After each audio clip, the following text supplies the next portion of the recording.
unleashed a million faces, and one by one they fall. Black-hearted evil, brave-hearted hero. I am all I am, all I am. I am. Here we go, buddy, here we go, here we go, buddy, here we go. Go ahead, try to see through me. Do it if you dare. Dare. One step forward, two steps back. I'm here. I'm still here. Back. Do it. Do it.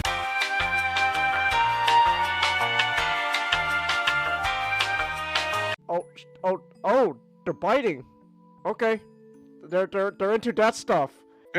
Biting? I can taste the day!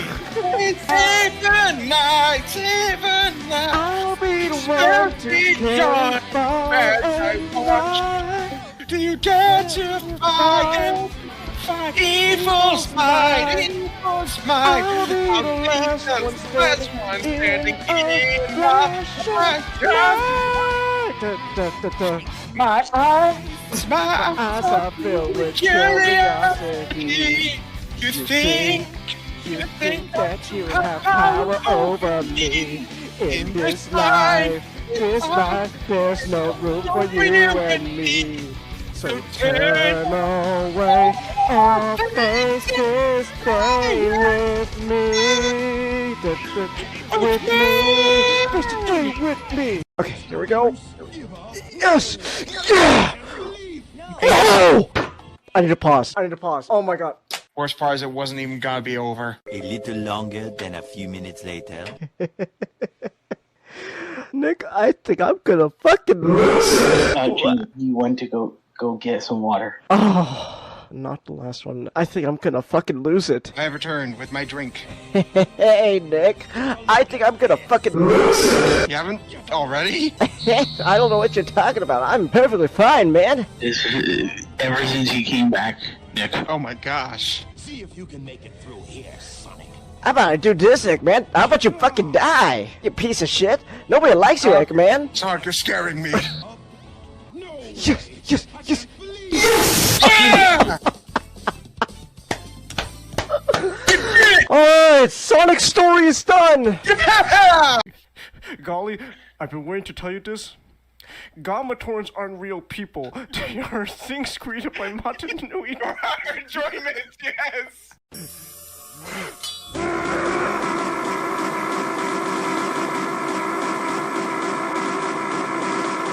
That's enough. I am alive, and in your debt, my sister. Tahoe, are you okay? I'm no longer sexist. There's all the links and all that in the about section. If you're watching on the replays on YouTube, all the links in the description. Look at that! Hey, did you see that? The fucking cat just spun into a little ball there. Let's go! Hey! 808! Hey, who's a good kitty? Who's a good kitty? Oh, look at that! He's playing patty cake with a cat. Oh, oh, there's a little robot doggy. Hey, boy, hey, hey, who's a good boy? No, come back, doggy. I want to pet the robot doggy. So, Nakai, what brings you to this place? Is your problem inside? I don't think it's anything in your head. The problem must be in your pants. What are you saying? Hey, what are you laughing at? Don't you laugh at it! Sorry, I was right. There is something wrong with your tackle, isn't there? I have a hard problem, arrhythmia. It's not small, damn it! She's shuffling about relentlessly, constantly swinging one leg over the other knee and then back again. She has a very irritated look on her face. Something wrong? Yes? No? Yes? She closes her eyes and draws in a deep breath. Hisao, you might not want to hear this, or maybe you do. I'm having my Oh!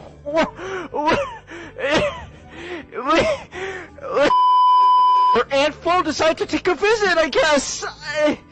You enjoying this scene, Chase? I don't know. I mean, you sure you still want to get risk cutting in the rain? Of course! What, the threat of rain is supposed to stop me? Nick, Emmy's literally the type of person who would go, do your worst, Storm! Wind chimes!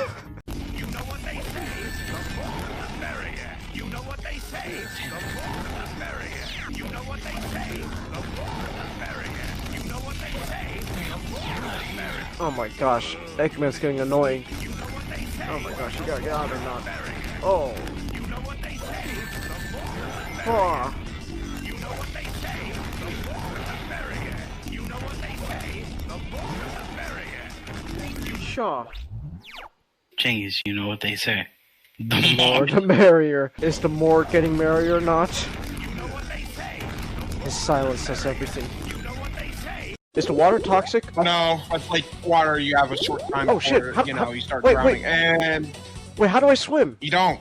Sonic can't swim, Genghis. Oh. And it's been a while since I It was played. in Sonic 2. He swam pretty well, though, in the movie. No, he didn't. He saved Knuckles. He had to use a rock to get down. It is in the fucking. Genghis, I am mad. Are you sure you're okay? It's nothing bad. Okay. I did get hit in the testicles in elementary school once, though. I mean, Nick, are you really a man if you don't get hit in the testicles at least once? Nah. Also, I think, the other day or the day before, I almost sat on my testicles. So there's that. I would have done a Mr. Belvedere. You know what? I want to make that like a quota now. Like, you are not a man unless you have once hurt your testicles. Once. Yay, they're happily reunited. Oh, that's Man, happy. would it be funny if, like, somehow, like, the fucking, like things just immediately died right there? I was fucking kidding! Oh my god, you were Fucking kidding! They actually died on the spot! I was fucking kidding! What the fuck? That would be great. Oh! I'm just reminded of the... Wait, hold up. Oh shit! Super Saiyan just fucking tossed him like a ragdoll! Yo!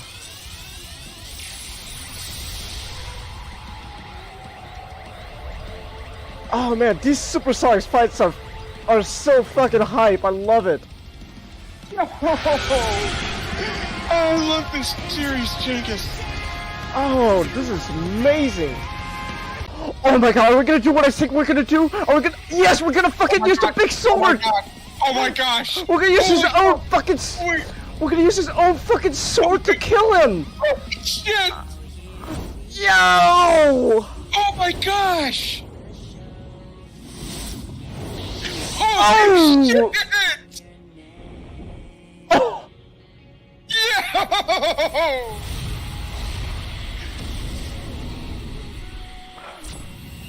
Yo! Holy shit! Let's fucking go! What the heck's going on? Here we go!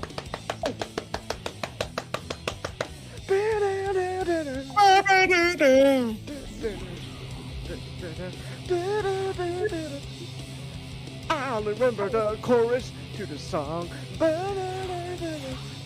and love. Live and love. Oh, here we go. Yeah, just tomorrow. Live and love. Works of yesterday. They probably dodged a bullet with, naming off the way he did. The way they, Nemesis the way they did. There we go! Yes! God, this level's so fucking annoying when it comes to S ranking. I have to use the restroom. Yeah. I'll be back. I gotta go find my phone.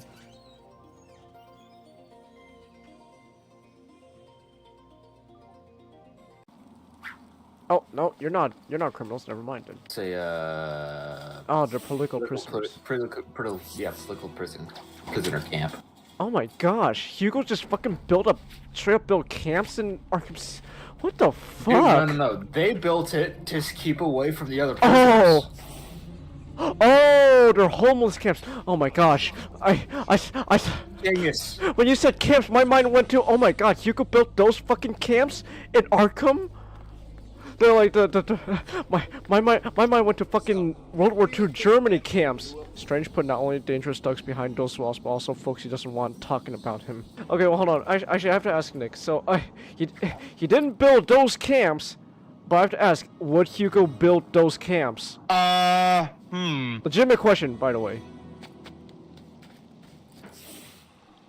Well, what do we I have don't here? know. Weird out-of-place plants, That- check. Mindless hypnotized That answer henchman, honestly terrifies check. me even more. The oh-so-subtle odor of That rotting honestly corpse. terrifies me. Just a quick reminder that I do have stream elements. You can tip, donate, etc., whatever you want to call it. You do not have to if you don't want to. Yeah, this screams like a Japanese movie. Alright, here we go. We are unmuted now. So, whatever Okay, that's supposed your to- reactions to the One Okay. Piece trailer is, people are gonna hear Well, it. more of like looking at stills. Okay, that's supposed to be Usopp. The thing about that, I heard that Oda was very heavily watching the production of this, Oh, it overseeing. was. Oh, good for him. Hi, Chelsea. Alright, can you hear us, Chelsea? Right now, Ninjato and Comet are watching the One Piece trailer. And I'm not, because I don't know jack shit about One Piece. Oh, you can always know more about One Piece. The question is, how much time are you willing to spend? I don't know. I have a lot of time to invest in other stuff besides One Piece, so there is that. Well, we got about 1,000 something episodes for you. Yeah, but those are have a lot of filler. Yeah. Okay. Manga. It does have like over 1,000 chapters, but each chapter is like 22 pages. Okay. Well, that's not too bad. Of manga. I guess. That's Yeah. not too bad. Alright. Like I think it's like a good comparison is like Berserk, because Berserk, even though it has fewer chapters, there are thicker chapters. They are thick boys.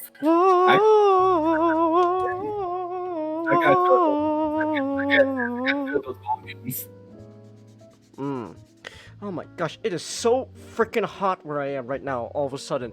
I don't know what happened. Last night, it was actually on the chilly side. All of a sudden now, today, it is fucking sweltering. I am literally in my damn undies right now because I am hot. You know, I am fucking hot. I'm sweating a puddle here. Cause it's damn hot. Let me check the temperature real quick. How hot are we talking? 80. Bullshit, it's just 83 degrees. No. Earlier today it was like in the 90s. So, that's bullshit. It's fucking hot today. Cool off in a bath, Chelsea? I might do that after the stream. But first, we gotta stream. Also, speaking of stream, fucking only 3 of us are here. Mashtick's, and both Nod and Nick, they DM'd me and said they're gonna be running late, so I was like, okay, well, yay. You know, I expected Nick to be late, and not though. That's first time for everything. But then, Not more of an excuse to being like. Yeah, well, I'm sorry. Well, yeah, because not works. But in Nick though, I don't know what's going. I don't know. I was holding him up. But you know who doesn't have an excuse to be late? Fucking Matchday. He's usually here as well. But now, look at this. It's only 3 of us. We only got half the cast. And then there's only 2. Changus, but when it's usually when anybody else's streams, you're usually last, and most of the time late. That's true. So, I want to see Lady. You have no excuse. I suppose. I suppose. What is this? Is this a McDonald's commercial?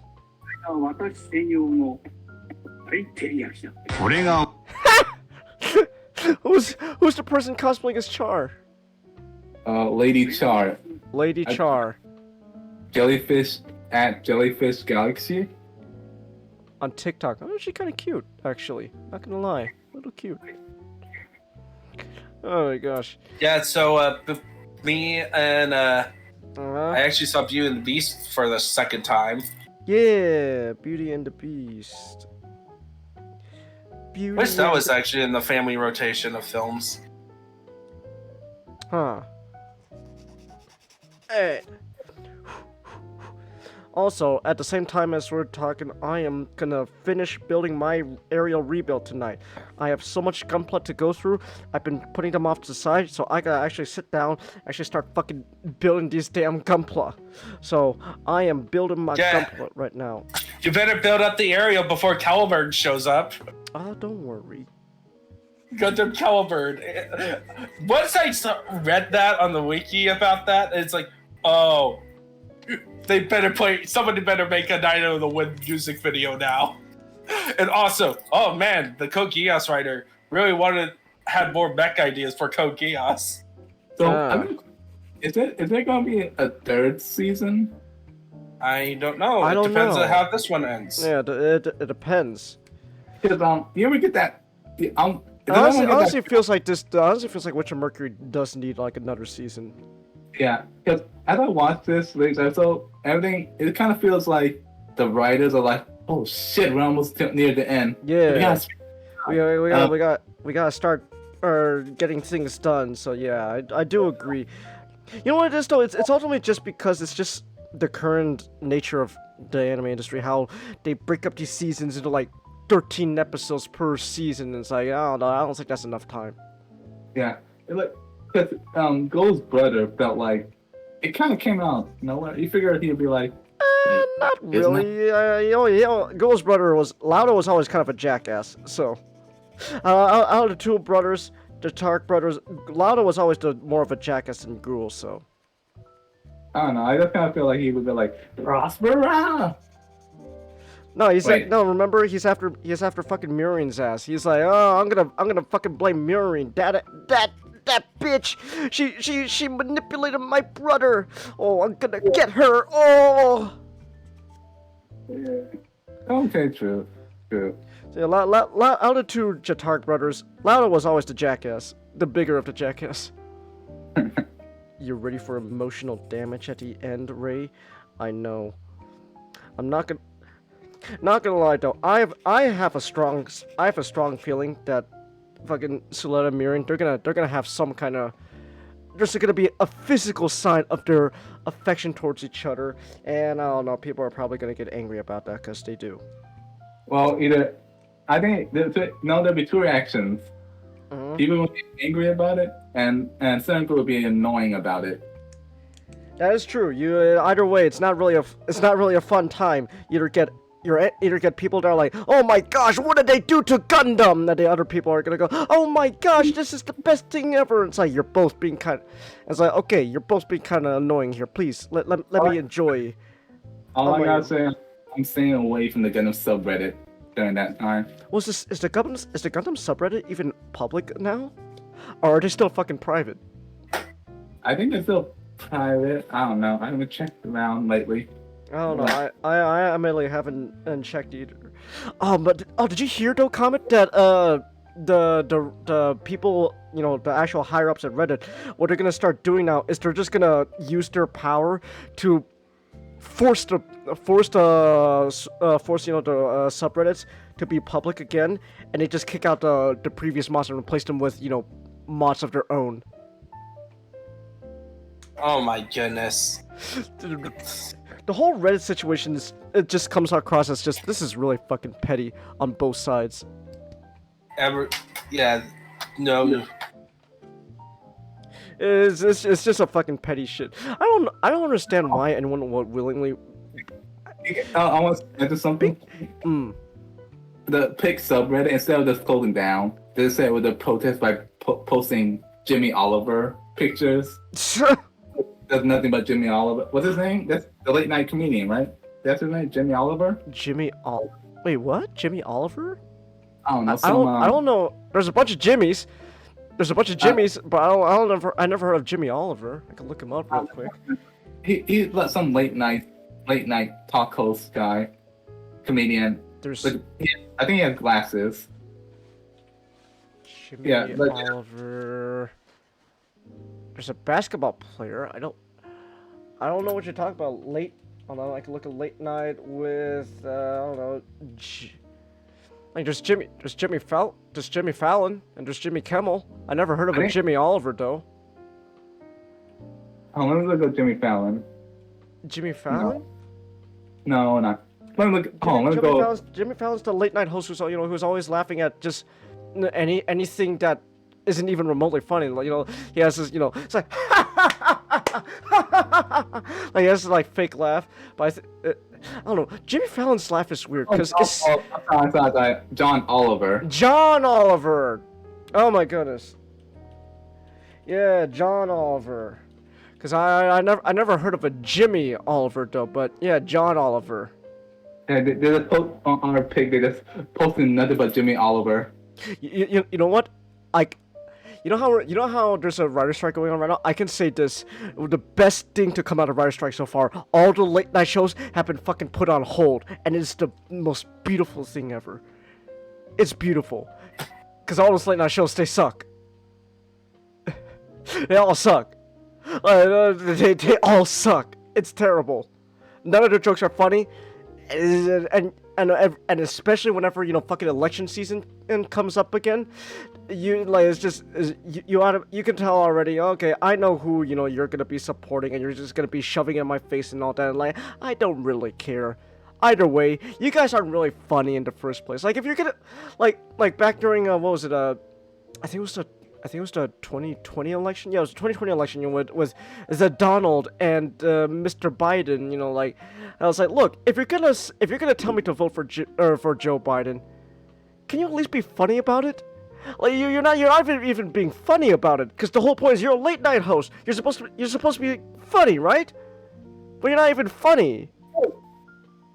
Like at least give me a political campaign ad that's funny. I want to be entertained while being told who to vote for. I don't want to just be told to vote for a person and it's like, that wasn't funny. Your rant kind of remind me of Uncle Phil's rant. Uncle about Phil? Oh. Yeah, he had a rant about fat jokes. Oh, okay. He was like, if you're gonna tease my weight, oh, let me look it up, bro. Uncle Phil was the GOAT, man. Yeah, like he was talking to his butler. Mm-hmm. Like, oh, here it is. Oh, was it? Stream it real quick. Oh, you want to stream it? Oh, hold on. Give me a second then. Un momento. Wait, what is this? Reddit R pics.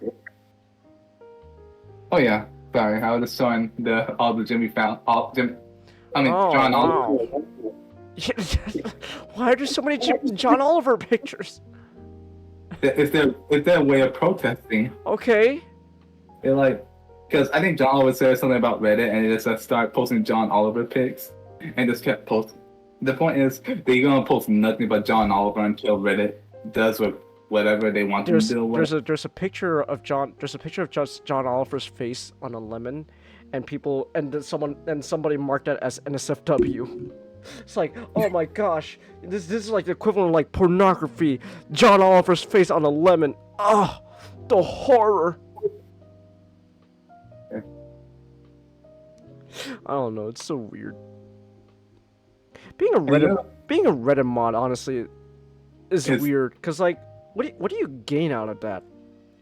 Like you're not even being paid to be a Reddit mod.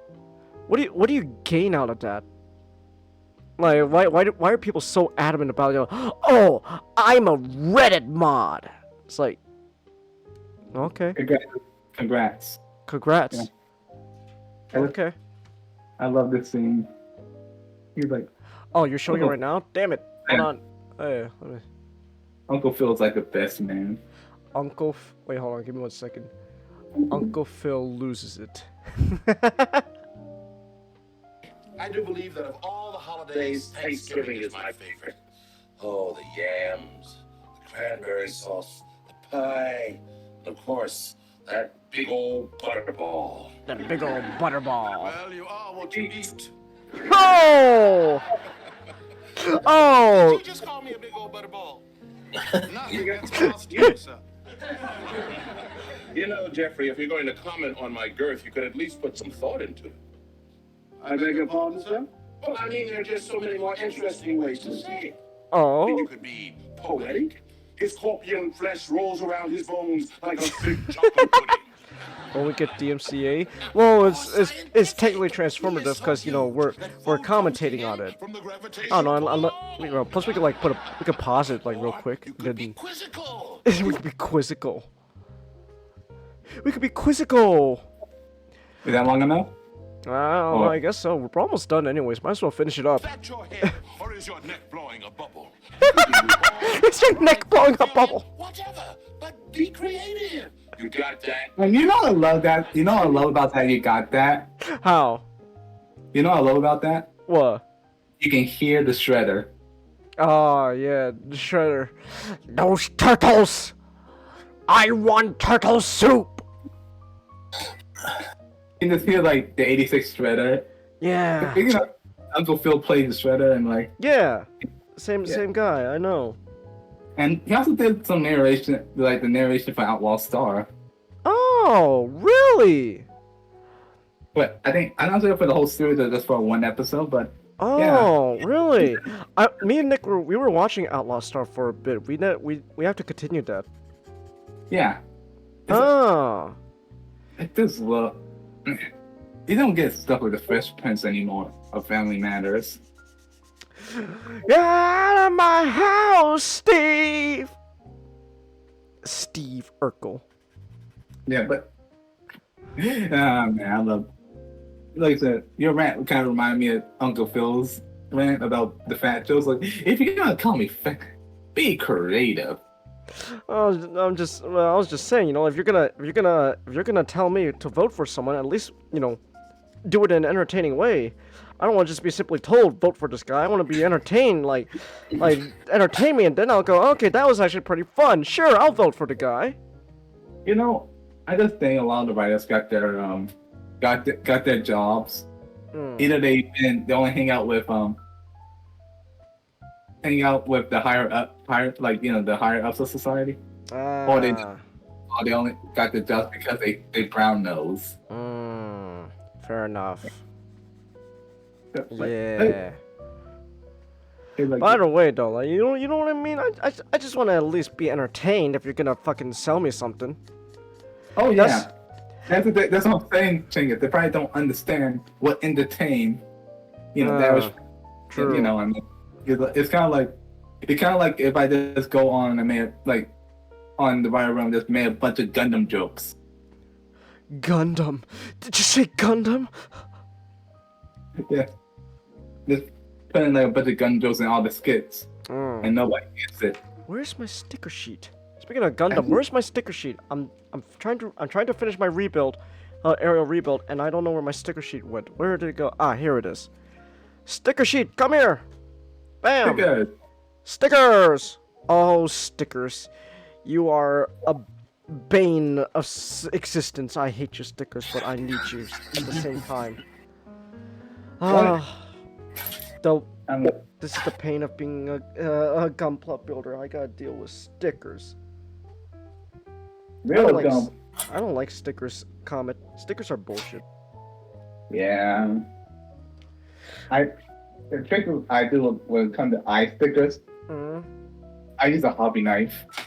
Well, I use a tweezer. Oh, ooh, nice! That was a clean apply there. Holy shit, I'm actually genuinely impressed with myself there. That was a clean application of the sticker. Wow! That was one shot. Clean. Nice! I'm impressed. I'm gonna pat myself on the back. I deserve it. That's right.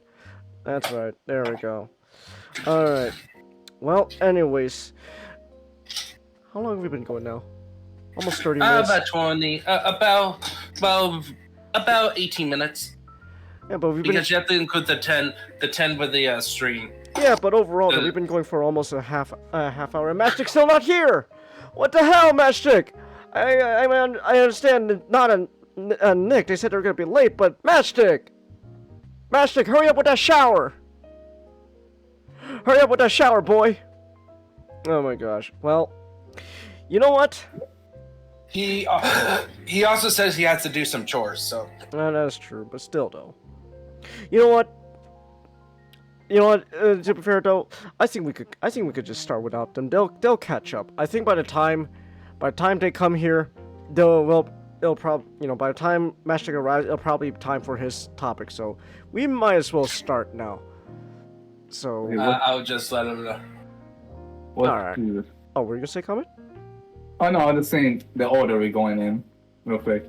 I posted it in the back room. You should scroll up. I tagged everyone. Oh no, I saw it. I was just double checking. Yeah. Well, that's the order, unless, you know, there's a last-minute change up, like all of a sudden, you know, Matchstick is still running late, then I would probably fill in, and then Matchstick would come in, and then Knots last, so, because... I do actually am interested in that tank move. That tank? Fury? I have not seen it yet. It's okay. I thought it was a pretty neat film. I don't know if you would like it. Maybe you like it, I don't know. I thought it was pretty neat.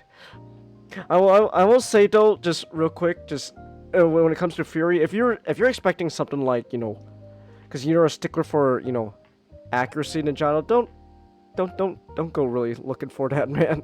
How much do you know about tank combat though? I don't know, but I don't know enough about tank combat. I'm pretty sure that tanks don't shoot Star Wars lasers at each other, so. Wait, what? Oh, okay. So here's real quick tangent on Fury. I'll talk more when it's, you know, my turn to talk about it. But so Fury had a very interesting choice where they decided all like the gunfire and like, you know, tank and cannon fire and stuff. It's kind of like a fucking Star Wars lasers. So like all, you know, the allies, you know, the American soldiers, their bullets, whenever they shoot, it looks like fucking, you know, red lasers from like, you know, like a rebel blaster, pew pew pew, and then, you know, oh, the Germans, they got green lasers for their bullets, pew pew pew. It's weird. Oh wait, I have an idea. I figured it out. The tanks are secret transformers. Oh, the transform. Comet, you are a genius. I should have known that. Damn. Well, like, hold on here. Let me. This was secret. It was secretly a Transformers film, or at least a Transformers propaganda film to make Transformers appeal to the masses. Hold on. Let me look up the trailer real quick. I'm pretty sure it was also in the trailer, or where they showed fucking Sony. Not now. Hold on. Where is it? Optimus Prime fought in the Revolutionary War. Oh, he fought in the French Revolution. You mean the Napoleonics? Napoleonics. He had like a feather and a cannon on it. Yeah. Hold on. Wait. You know, show. Hold on. I'm trying to find a scene in the trailer right now to show where. Oh, wait. Okay, no, that just looks like normal bullets. Show me the part where the Germans are shooting like green lasers. Where it looks like fucking Star Wars, like shooting green lasers. Oh my gosh, you stupid trailer. Show me the part where they're shooting like green lasers. Is this not right? I don't think that was the right trailer then. Which trailer was it where like they're shooting like green lasers at each other? Why not just bring out the actual movie clip? Oh yeah, that's true. Hold on, give me a second. Fury with Brad Pitt. Okay, here we go. Here's I guess a tank fight will do. I guess. Oh, here we go. Here's a good screenshot right here. Wait, hold on. This is just a. Here we go. Here's a good screen cap right here. I'm gonna show this also on. Give me a second. I'm gonna show this on Discord and also on stream. Un momento. Hiya. There we go. And let me show it on stream as well. Look at this. This is like the Germans, right? Look at that shit. That's just a Star Wars laser. Oh, that's just Star Wars laser. That's green laser right there. Just pew pew pew. Poo poo poo. Look at that. It's a fucking Star Wars laser. That is. It's just. Okay, that's a weird way of showing where. Yeah, it's so weird. So like. Okay, that's an odd choice. Yeah.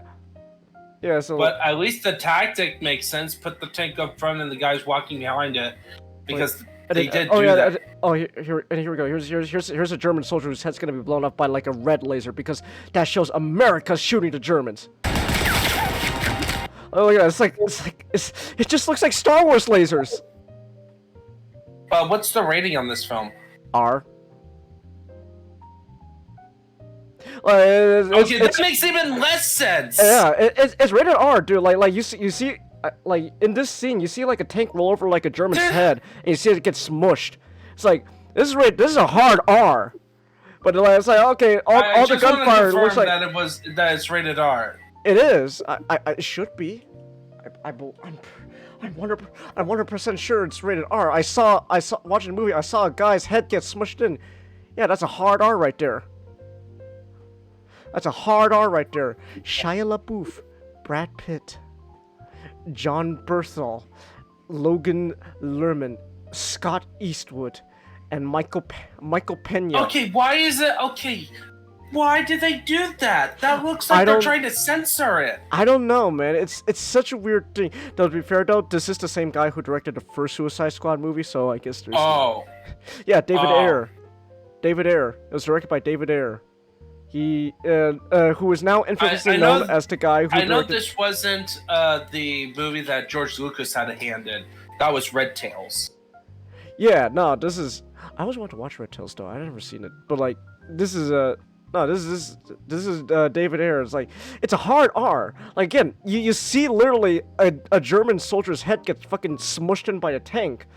But then, for some reason, all the gunfire just looks like, Star Wars lasers. Like, pew, pew, pew, pew, pew. Yeah, it's like the weirdest form of, like, we want to censor the film to be, like, for a younger audience, but it's rated R, people. I would not recommend this to, like... People who would watch war movies don't mind the uber violence. No, but it's like, yeah, we're showing... Yeah, it's like Star Wars lasers. Pew, pew, pew, pew, pew. It's really weird.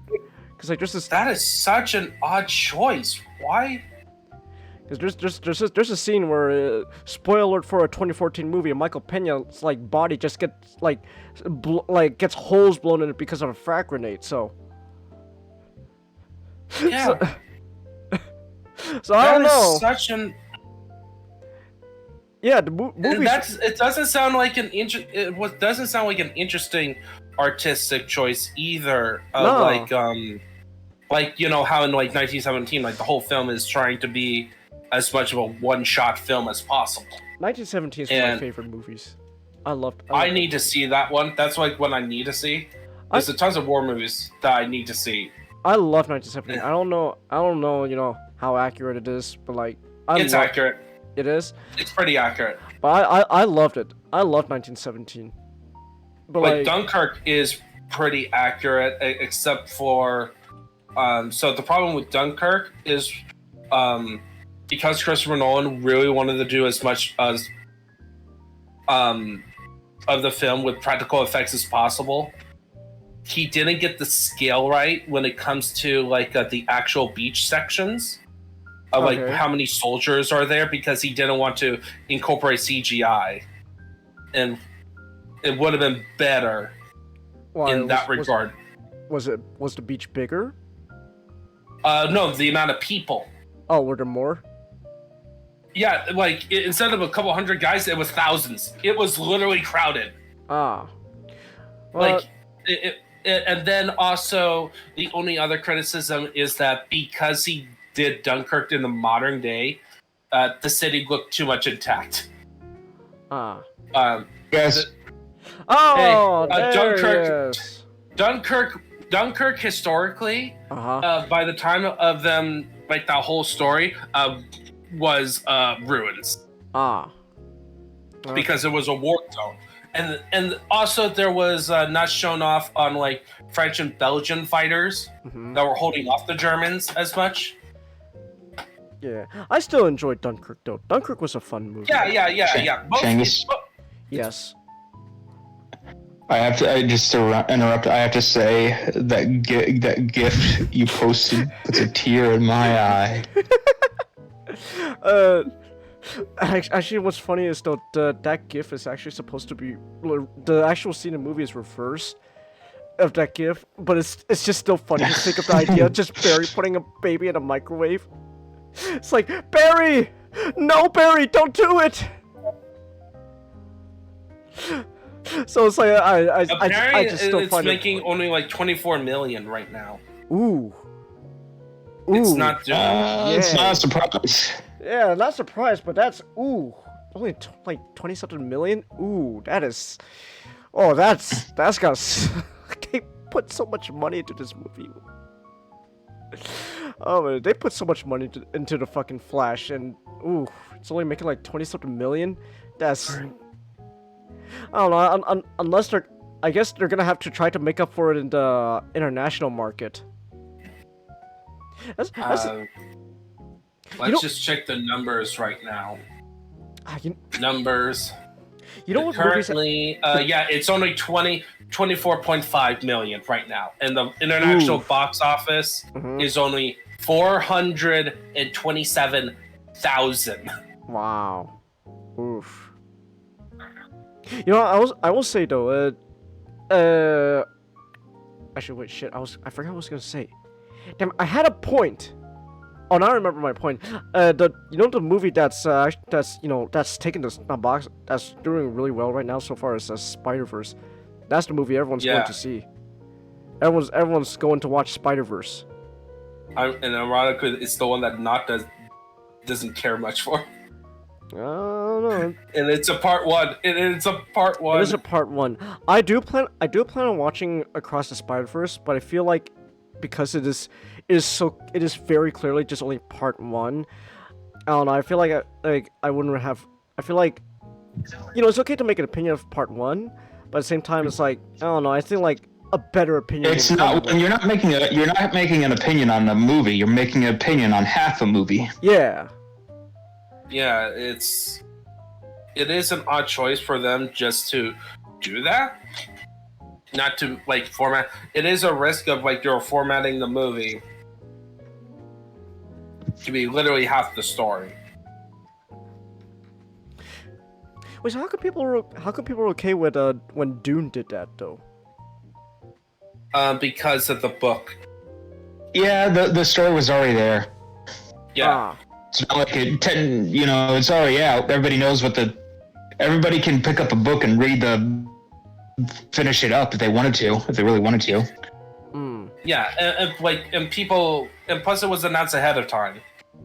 And people rather have a more accurate depiction of the book, as opposed to like the old, like a shorter film that has the complete story, but it's complete garbage. Like Dune is a story that you should take your time with. Okay. Alright. Big whoop? What do you mean big whoop, Chelsea? What are you talking about? What's a big whoop? What's on your mind? You know what's a big whoop? What? Alright, so the wife of one of the Roman emperors, get this. Yes. Got into a who could have sex with the most men competition with a prostitute. And won. She beat the prostitute? Wow. Yeah, because power. Oh. I'm assuming that wife did not last long. Did she? She was executed by the emperor, but it was not for the adultery. Oh. It was for conspiring against conspiring against Claudius. That's funny. So okay, so it sounds like a case of either that's really it's true, right? It's true, 100% true. Or it could be a chance it could be a case of we didn't like this person. People hated her. People hated her? Okay, so yeah, so I'm saying I'm saying Wait, no. Oh? I was trying to finish his thought. Oh, sorry. But I'm assuming Claudius didn't like her, the emperor, because she conspired against somebody he had her executed. Is Claudius well beloved? He was one of the better ones of the Judo-Claudian dynasty. Oh, alright. It's the same much. It's the same dynasty that had Nero and Caligula. Is that bad? Yes. Nero is like, even though he did some stuff for the public, is known for being the guy who persecuted a whole bunch of Christians being the emperor that a lot of the disciples of Jesus were actually martyred under. Wait, which emperor was who was emperor when Jesus was born? Tiberius. Tiberius. He was number 2. He was number 2. Yeah, okay, so he was born under Augustus, but he lived under Tiberius. Oh, interesting. He didn't like the name Augustus? No, Tiberius was another guy. Augustus. Augustus was the first emperor. Tiberius is the second emperor. Ah. And then it was Caligula. Mm-hmm. And then Claudius. And then Nero. Ah, okay. Flash big whoop. Caligula was just straight up fucking insane. Oh. Oh, that's fun. Woo! Insane people in power! Woo! History shows again and again the folly and the nature of man. Godzilla! Yeah. Oh, wonderful. Oh, that's lovely to hear. Augustus Gloop from Charlie and the Chocolate Factory? No, Chelsea. No, he is definitely probably named after him, but no, he did not go to a chocolate factory and ended up being covered in chocolate because he was a greedy, no, he was a Roman emperor. It'd be funny though if you did go to the chocolate factory. Chocolate was not discovered. Boo! Fuck the Roman. You have to wait until You went to like a wine factory instead. Okay, that's not too bad, but still though. Boo! No chocolate. Roman time. Being I don't know. Every time you guys talk about the Roman and Empire, it's like, you know what? Being a Roman sounds silly. It is. By the way, speaking of Godzilla, let's see. Oh, yeah. Jay, are you subscribed to Mundane Tokusatsu? No. It's funny. They show pictures of people and Tokusatsu just doing mundane things. Like they have this one. Like this. Like. Let me see. Ah, my mouse. Ah. Alright, let me see. Ha! Hey, there's Red King. Everybody loves our boy Red King. I love Red King. He's a goofy kaiju, but I love him. Alright.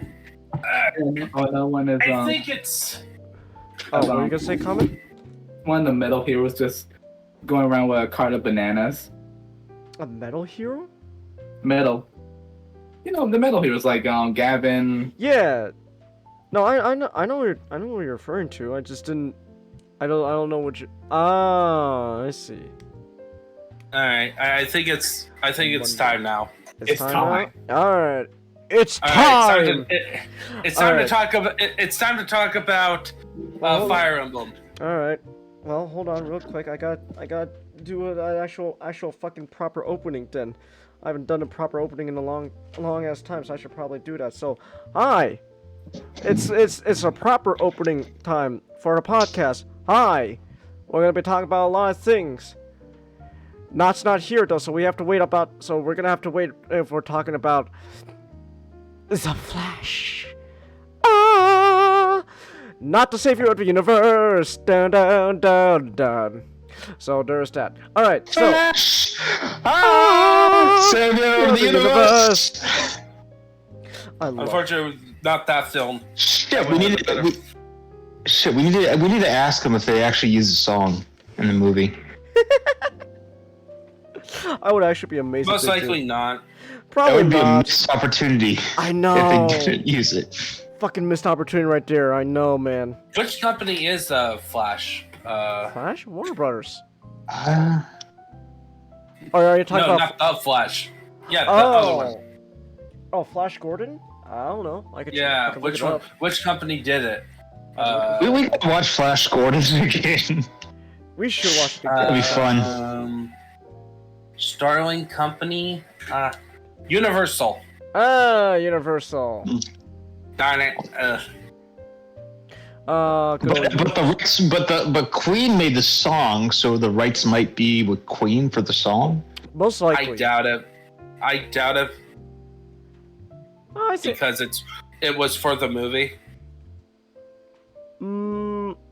Maybe Queen still has like some rights to it. I don't know.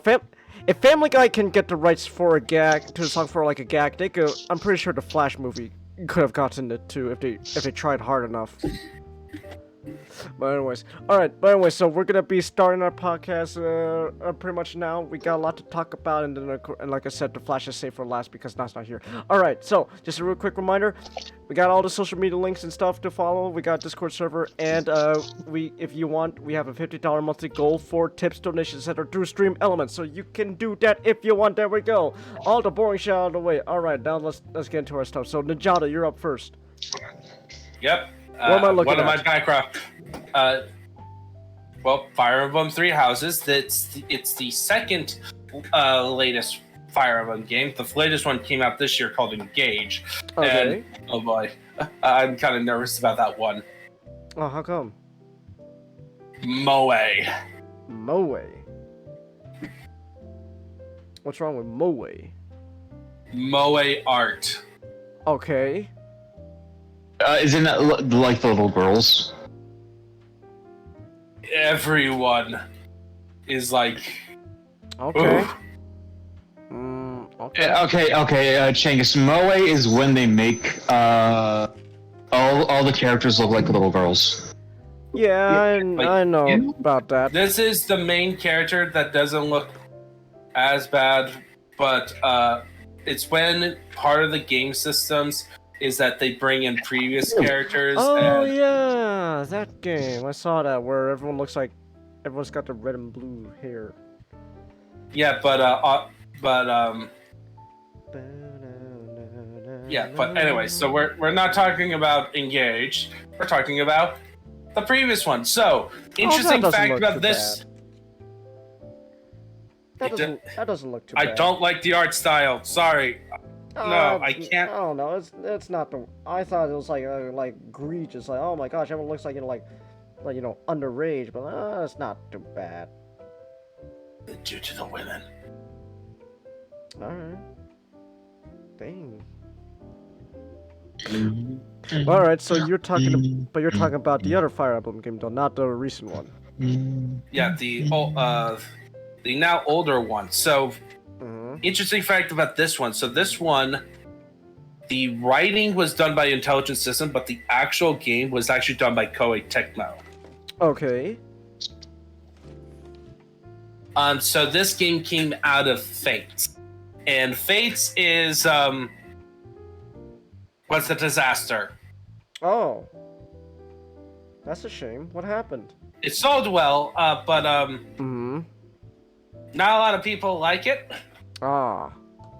Because so what happened is that you got Fire Emblem Revelations, which was the game that saved the franchise. And it basically brought back any mechanic they did in previous Fire Emblem games into one game to make a good blend. And that's when the whole joke about it becoming a waifu simulator came about, because one of the games had a marriage mechanic as part of its story, and then they incorporated and expand upon it in Awakening, and then they further emphasized it in Fates, but that's not the main issue. The main issue is because it's a terrible story. Oh, well, that sucks. Like, the story is awful. Oh, that's a shame. It was awful, and then they made it into Pokemon by having multiple game versions that you have to buy to tell you which story you have to do, and then you have to buy the DLC to get the true ending, which was full of That's kind of not good. Yeah, that sounds crappy. Yep. And so but anyway, I think I'm pretty sure now it's like they were working on Engage, their next idea, but they. But meanwhile, they had Fire Emblem. Nintendo was working with Koei Tecmo for their Dynasty Warriors game. Like they made Hyrule Warriors, and then they made a Fire Emblem Warriors game. And it's like through that relationship that they decided to have Koei Tecmo basically built a game. Oh, okay. Built the next Fire Emblem game, but with intelligent system to work on the story. So in the story front is that they decided to do what they were trying to do with Fates, where it's about your main character making making decisions to side with factions, and it impacts the plot. And they made it into one game. And instead of 2 sides, they decided to make 4, with 3 public and 1 hidden. Huh. So, the world of 3 houses takes place in. I need to remember the land's name. I remember it's like not Faerun. Sorry, I forgot the land name. Oh gosh, there's lore. Faldwin. Yes, Faldwin. Okay. So in the land of Faldwin, it's a land, a big island, big continent that's divided into 3 kingdoms. One is an empire. It's called the Empire, and it's ruled by a bunch of nobilities, and it's a strong military force. And it's led by the woman on the cover, Edelgard. Okay. She is becoming next in line to the throne at the beginning of the game. And then the second kingdom is called the Kingdom, and it's represented by... so each of the kingdoms... The game takes place in a university run by the church called Garrick Moss. Huh. So think of a like Liberty University, like a Christian campus. Okay. That has their own village right next, except the church is a major part of the politics. Ooh. Yeah, in fact, it's like pretty much like the de facto authority. Ooh. That doesn't sound good. So what happened? So the legend. So the game literally begins like in the past, where you see who would later be revealed to be Saint Saros, killing off a major bad guy. Like, and spoiler alert, Saint Saros is Rhea. Dragons. Hence the Dragon Pope waifu jokes. And essentially, she set up this system because big magical weapons are that is given out, that the church has, that gives out to certain people, require a certain amount of blood descended from like these heroes who had these things called crests. And crest is basically like one of the core magic system, where if you have the crest, you can wield these weapons mostly okay.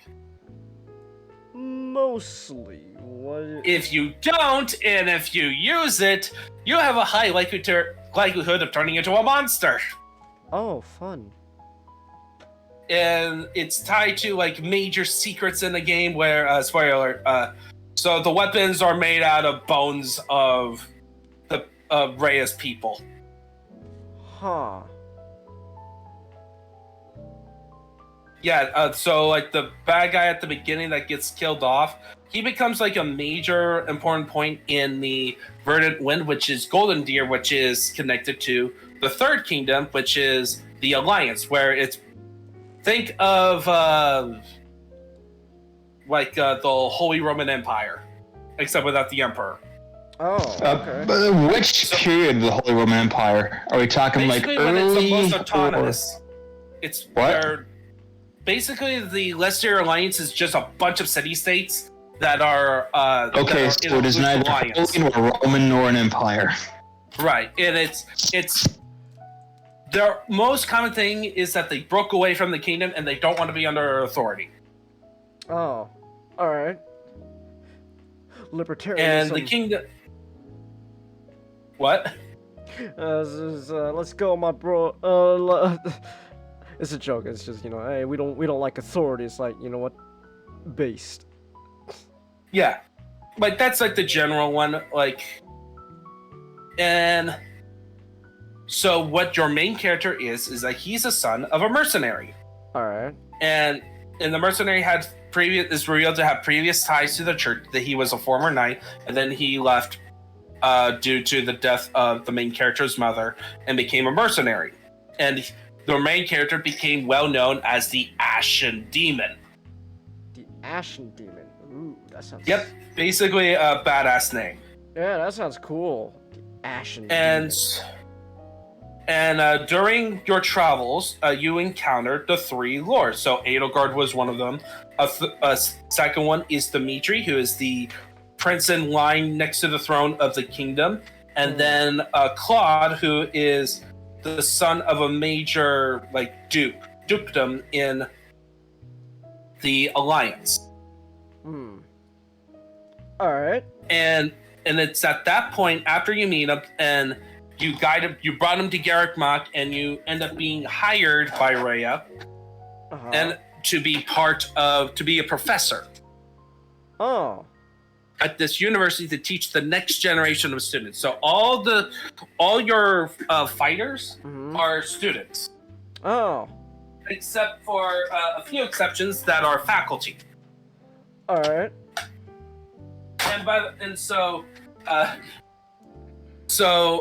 You are a teenager. You're like near the same age as your students. So shipping mechanics are not as weird as it could have been. Okay, but you're still teaching kids your age. Okay. Yeah, because you're like the conceit is that you are like a brilliant mind. Oh. Brilliant mind and strategist. Oh, okay. Whatever. So child genius prodigy. Okay. Yeah. Okay. The main character, Byleth, is the main name of the main character. If you stuck with it, the default name, and you can choose to be either a man or a woman. All right. Did you go for a woman? And it. No, I went for a man. You could have gone the lesbo route. Wait, hold on. If you're a man, can you go the gay route as well? Can you? With some characters, I think. Woo! I think I don't remember because I don't pay attention to that. All right. So what it has an interesting. So I'm talking about specifically the Silver Snow Group, which is where you side with the church. So what happens is that you either pick Black Eagles, which is the Empire, Blue Lions, which is the Kingdom, or Golden Deer, which is the Lesser Alliance. And what will happen is that it affects the campaign because they will be your students and the story is going to be revolving around them. And then what happens in the middle, Edelgard goes crazy because it reveals that, well, actually she was already crazy. So the whole overarching plot is that Edelgard was taken in by the group of cultists who was worshiping the guy who got killed at the beginning. Oh. And they're called those who slither in the dark, or those who slither. They've been doing a lot of shenanigans and taking advantage of like the ethicalness of Rhea's decision, because Rhea's overarching goal is to bring back the goddess. Okay. Who got killed. Bring back her mom. Oh. And so she made a false system about, here's the legend about this hero king who turned evil, who got corrupted, even though the truth is that he was a brutal murderer. Oh. And then she also using her power as head of the church to do some shady stuff, including human experiments. It doesn't go into detail, unfortunately. Wait, is she supposed to be the hero? No, she's supposed to be very shady. Okay, she's but shady. But you're working for her, though. Well, okay, here's the thing. When you go the Black Eagles route, Uh-huh. so you don't learn all of this. You learn this over time. Okay. So in the Black Eagles route, you are the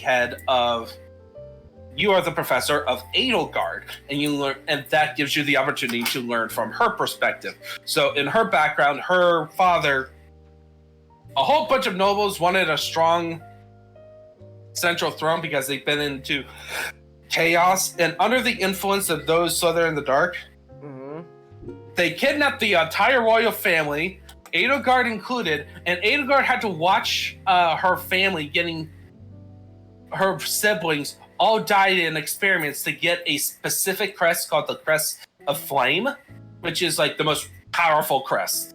All right. And she was the last survivor of that. So driven by that, she hates the crest system, which is part of this society, and you have normal nobles and commoner issues in there. So, and she blames it all on the church.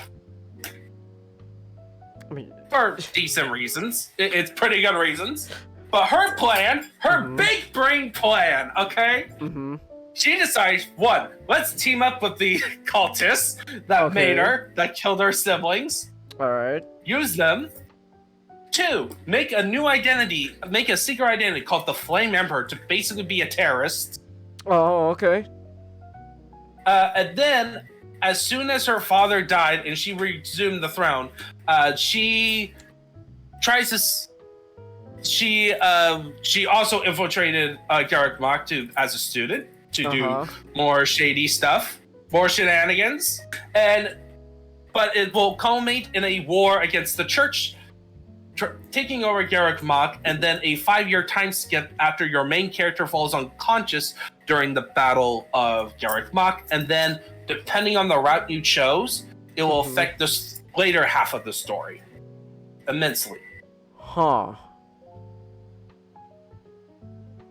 Okay. So like each route has different names. So Silver Snow represents you sighting once you reveal, oh, Edelgard was the Flame Emperor.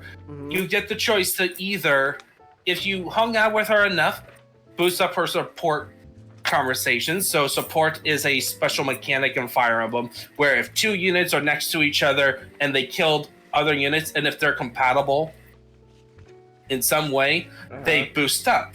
And they will have support conversation to do character development stuff, and it applies bonuses. And then at the end of the game, units that have the closest relation and reach A rank and are like the closest allies will get married at the end.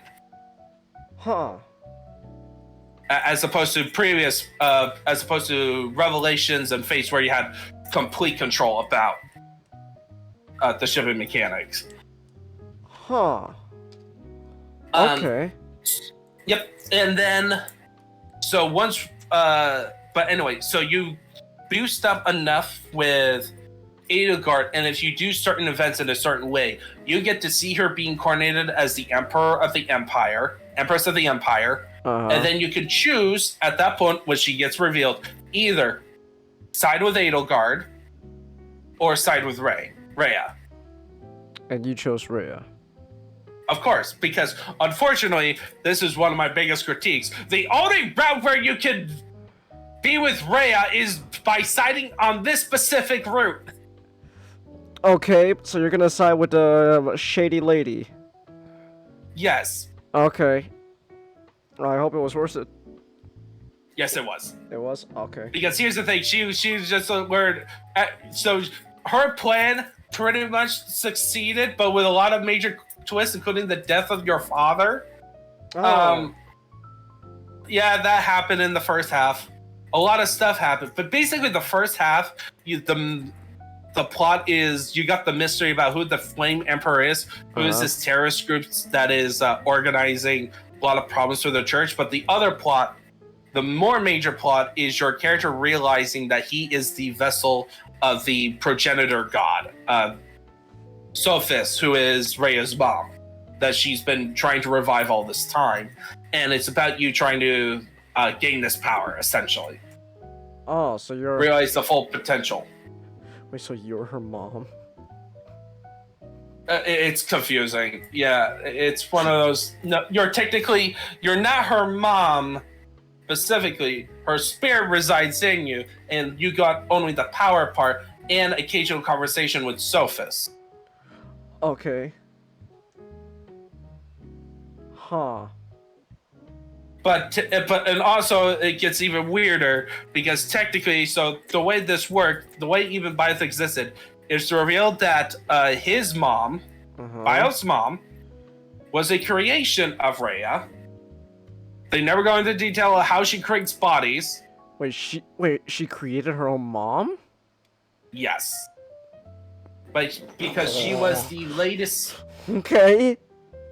Yeah, okay, so her plan, her big brain plan, was to create a vessel for the progenitor goddess.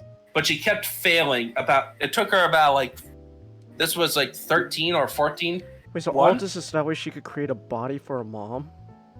Yes. But, okay, yes, she was that depressed of being a lonely dragon with 2 other dragon people. Okay. And what to say, so essentially part of this story, part of the theme is dealing with trauma. Okay. Well, and Rhea never got way to deal with it.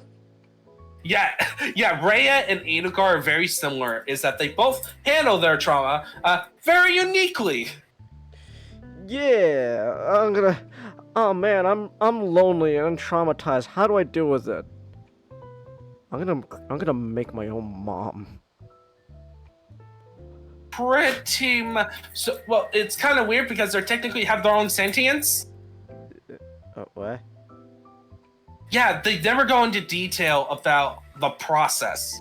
Okay. All they know is that she created a body, and that became a full being. So it's either it's a direct descendant of her, so you're technically marrying your grandmother. What? Or yeah, it's something weird. It's your they never go into well, if she is a direct, if they somehow is a direct descendant, that's technically what happens. But I don't think that's the intention. So it's just a Futurama joke. Don't you get it? She's your grandma. Yeah, it's such a weird thing. Trying to figure. It's one of those things that you can't really put your head around. At least, and that so she did the body, and then the mom fell in love with one of her knight, and that was your dad. And also is revealed that during a previous, to save his life, she gave her blood to him. Okay. Blood transfusion. And somehow, her blood is magical, is that she gave people her blood. They're sort of... It does something where now, because the main character is the son of somebody who has Rhea's blood, and this vessel makes the child, Bioth, the perfect vessel for the progenitor goddess. That's only awakened. What? Well, so you're her mom, but who she created, and her mom somehow, without having sex, had a baby with your dad to make you the perfect vessel for your mom, which is also Rhea's mom, but Rhea created her mom. It's so... Not her mom. She did not create Sothis. Okay. So, Sothis is the progenitor god. Okay. Goddess. Who does she create? And head of the Dragon Queen. She is Rhea's, her direct descendant. Wait, so who's Rhea's mom then? Is the progenitor goddess, the spirit. But she's the lolly goddess. This is okay? This is a fucking twist after twist. Jeez, this is...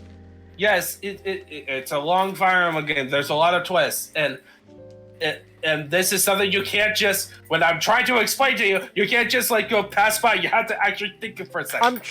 I'm trying to think, but it's a lot of stuff you're throwing in my face. That's all right. Sothis is the progenitor goddess, head of the dragon people. Okay. And she gets killed off, and her spine is literally the main character's sword. Okay. Okay? Her spine... Okay. She's dead. Rhea is depressed that she's dead, and along with most of her people. Yes. So she came up with a plan. And involves making a body to be a vessel. Alright. She fails multiple times, and it could... And they don't go into details about how, but it most likely is some form of human experimentation. Okay. Either clones or straight up making people, because it requires like a big crust thing, like a crust vessel inside of a person. Okay. Like a crust stone. Alright. Yep. And then that person fell in love with the captain. Jared. Jared's his name. Your dad's name. Who's your dad? And your dad, at an earlier point, earlier in his career, was horribly injured, and Rhea saved him by using her blood. Blood transfusion. Okay? Right. And then what happens is that when Biaf was born, it was a situation where the mother and the child was dying. Okay.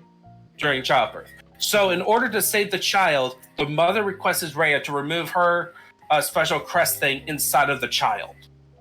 Okay. And she agrees. So now that makes, because the child is the child of a vessel, and somebody who has her blood, makes them the perfect candidate to Sophis to inhabit, giving them power and having like a conscience. It doesn't change genetics, but because they don't go into detail, that's the confusing part. Okay, so Rhea didn't actually create her mom. She created a body for her mom, but it was one of the failed bodies. Yes, and that failed body becomes the main character's mom. And the character you play are the perfect body. Yeah. And during the part when Sothis first appeared, she has no memories. So it's a mystery that is also unveiling to figure out what is going on. That's some questionable ethics right there. Yes! Welcome to Fire Emblem. Questionable ethics is part of the game. It's like, alright, we did it! Alright? Yeah. So it's like, we did it! Congratulations, Ray, your mom's back! You did it! Sort of. She's sort of back. It's still that person.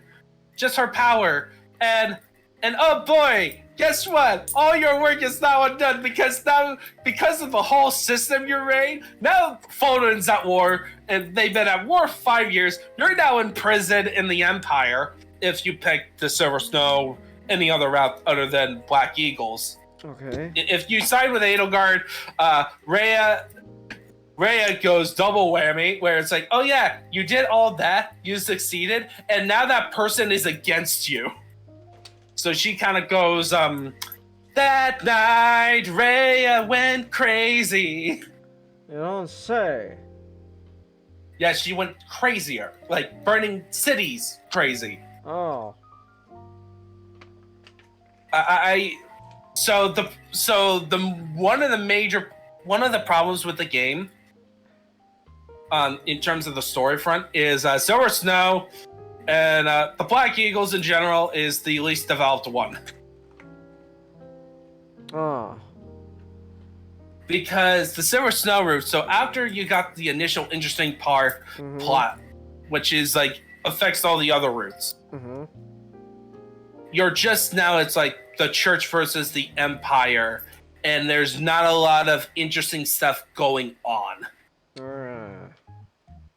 Like in terms of like the characters, because what happens, Rhea's in prison. The whole goal of your campaign is to find Rhea. Oh. So you're with Sealith, which is her second in command, who is also a dragon person, but because of reasons he can't transform. And his daughter, who also can't transform for some reason. Okay, so you just got. But they're dragon people who live for hundreds of years. But it can't transform. Because the plot demands they can't transform. Yeah, because they lost their ability. Okay. I'm pretty sure it's because they didn't want to make a mannequin animation. Like this game definitely has a lot of ambition elements to it, but also they don't tend to put much into like animation. They are like more stiff, especially in comparison to Fire Emblem Engage. That animation is very smooth. But okay, so Silver Snow is pretty straightforward. Not a lot of interesting in the main plot, and there's not a lot of paralogs, which are side quests that allows you to develop the other characters. So it does become a bit of a slog on that, which is and. The only time that's interesting with Edelgard's route is one to see how crazy Rhea can get. Which I have not seen all of Edelgard's route, but this is what I heard about it. And also, you're siding with Edelgard, and the interesting fact you find out is that Edelgard. So this is what happens if you side with her. She forms a secret police. Are you supposed to be? Are you the good guy in these stories, Najado? This is definitely a very Fire Emblem as a franchise. Is your character gonna put a baby in a microwave? No. Well, in Fates they put babies in a hell dimension to have them raised there. Might as well be a microwave. Look, Changus, Fire Emblem is a tactical RPG that follows Gundam logic. Okay. It's the closest thing to Nintendo's Gundam. A fantasy. So a lot of moral gray stuff. So you get a lot of bosses who are honorable people who are opposed to you that have to die. You got a lot of you got evil big evil people. And then you got major characters who are super morally gray. Like you think Blue Lion's Dimitri ends up becoming a huge edgelord and killing people. And then Claude is a Machiavellian type. But these sound like lovely people. That's the thing is the writing is very good.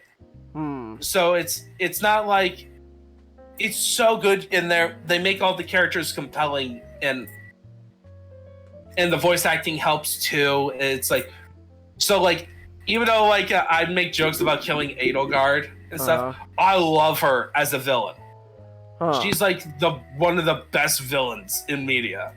I just don't think of her as a good protagonist because of even when you side with her, she forms a secret police, and she doesn't have the Lelouch excuse of ending with her getting killed. Like she's a whole ends justifies the means, and her plan was basically to wipe the slate clean and put the Empire in charge and replace the crest system form of nobility with a merit one. Ends justify means. Yeah, she's perfect for an antagonist, and and her tragic backstory makes her so compelling, so you completely understand where she's coming from in her worldview. But you just go, you're still wrong. Yeah, ew. I hate ends justify the means. That's no. Yeah, and Rhea. So the interesting thing about Rhea, so she does all this shady stuff, right? And she gets what she wants, but then she realized, in her route, in Silver Snow route, I'm not sure about. I know she's not repentant in the Black Eagles route, but I have to look at. I think it's somewhere in Blue Lion's Inverted Wind, the other routes. She just goes, "Yeah, I screwed up. Huh. I treated you as like just an object to get my mother back. I did make a whole system, and she does get the throne at the end, unless you marry her. Unless you marry her, then she stays in power. Yeah, but she was gonna have her go and self-exiled at most. Huh. She does become the final boss in the Silver Snow Route because of reasons. Basically, during an incident of taking out those Slither in the dark, they damaged her so much during the conflict, and she was weakened beforehand, that she lost control of her cryststone and it overtake her and turned her into a dragon, along with lovely. anyone who had her blood in her. Oh, wonderful. Yeah. Wonderful! Woo! So, yeah, so you had to kill her. Or Awesome. beat her up. Well, Beat her either way, good job. Yeah, and the game ends in all routes where you become the leader of Foldland. Huh. Either you are like the head of the church, of reforming the church, or you become the actual head. Huh. So that's like the plot element, right? Okay. That was just a plot. Yeah, this is a big RPG. It's an RPG, so it's not as big. So the way the game works is Persona. Huh. Have you seen Persona footage? I watched this guy, Buttermouse. He played it a bit, but I don't know like the nitty gritty of it. It's pretty much so. What it works, the way it works is that at the end of the month there's gonna be like a major story event. But instead of you doing per day, you're doing tasks daily, like in the Persona games. You only get like 4 days because they represent weekends. And then during the weekends, you can either explore the what's called explore, where you just go to places where you can have meals with your students or faculty to, grow closer to them. Hold on, real quick. You can. Ashtik? We can hear your end. Okay, I think we're good now. Yeah, you get to explore. So when you're exploring the monasteries, you can invite characters to tea time, where you can boost up their support rank very quickly. You can take 2 of them to do certain activities, which will boost the support rank of each other and you. So very beneficial way of like quickly rallying up by eating lots of food. You can go out fishing. You got tournaments. A tournament you could do. You can take them to a sauna. Or if you buy and if you buy the DLC, you go into an underground region, which is basically where all the rejects of the society takes refuge in. Oh, okay. Yeah. And then that's like one part of the activity. So that's like what you're going to spend a lot of time doing, exploring. Or you can spend that day to do a seminar, which is to boost characters' proficiencies in weaponry. So basically, the way it works, this game works on a class system. Where characters play classes like a paladin, a cavalier, a fighter, monk, rogue. Which friend are you? Truck freak, crazy ass. Yeah, the fighter. And the way it works is that each classes are locked behind proficiencies in certain skills. So, like a bishop, a priest, bishop, or that line is typed behind faith. So characters who use faith, which is a magic system, which is mostly healing, revolving around healing, are gonna be easier to pass to upgrade to that class. While characters who are high in reason, well, they could do more magic focused classes, which are more offensive spells. So, and there's like tons of classes you can pick from that does various different roles and stuff. And then characters have stats that, of course, have them leaning towards certain skills than others. So that's like one part of the thing is that you're trying to boost those numbers up so that they could be in specific classes, which will have different skills and benefits in combat. Mm-hmm. And then during the other week, with the rest of the week, you are instructing students to boost those stats. And then, but then you can also, instead of doing a seminar or exploring the castle, you can straight up battle. Oh. So this is where you can grind. So you have all activities in the games have like this thing called an action bar. So in Explore, you get up to 12 actions, 12 activities per event. Up to 12, you have to level up to get more time. Right? To prove that you're better being professor. And then in battle, when you pick battle, you get up to 3 battles, and of course that has to be leveled up to get to that. So you start with like 1 or 2. And what will happen is that you got a list of possible battles. Some are battles that you can take on repeat, so you can grind. Others will take a slot, and those tends to be with high rewards or side quests, or called paralog. Side quests. So, yes, so it's that stuff. And Battle is a tactical RPG, so you got a grid.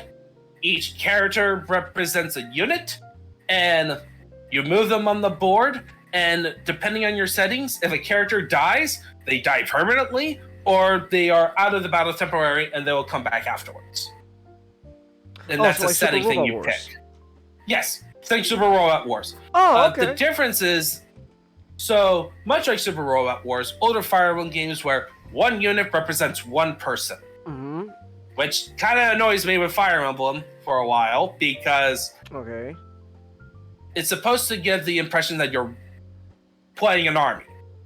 Like, even in the story, they treat it as like these 12 dudes, which is the equivalent of a squad, are able to like have the power of like an entire army. Well, this game addresses that with a battalion system. Okay. So you got weapons that have each class has strengths and weaknesses on each weapon. Like they can only accept spears or swords. And Fire Emblem is known for a special mechanic called the weapons triangle. Alright. Where swords beat, I think, if I remember correctly, swords beat spear, spears beats axe, axe beats sword. It's a rock, paper, scissors formula where if you have the proper weapon, it's you have a huge advantage. Like you do more damage or you hit more often. And I think like in Engage, they've also developed where it's like hard counters. So you have to be careful. But some games are more lenient on that. And then bows are a part of this, and they're outside of that. Fates tried to introduce a range triangle.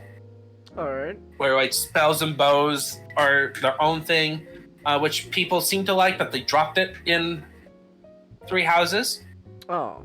To be a bit more traditional, where you can still do damage from afar, but now there's more often that enemies get to shoot back. Like, a bit more, because there's a bit more long-range enemies in the maps. At least in the Silver Snow route. And then... so the battalion mechanic essentially allows you is that, one, visually, you can actually zoom in now. So instead of being up top of the grid and you see the character on a grid board, you can zoom in and you see it as if they're in the actual battlefield. Which, to me, that was so cool. Yeah, that's... It's like an advantage. It's an advantage when you have Koei Tecmo doing it, because they basically put Dynasty Warrior stuff in there. So it's like, of course, they are able to do big maps. and put a lot of units in.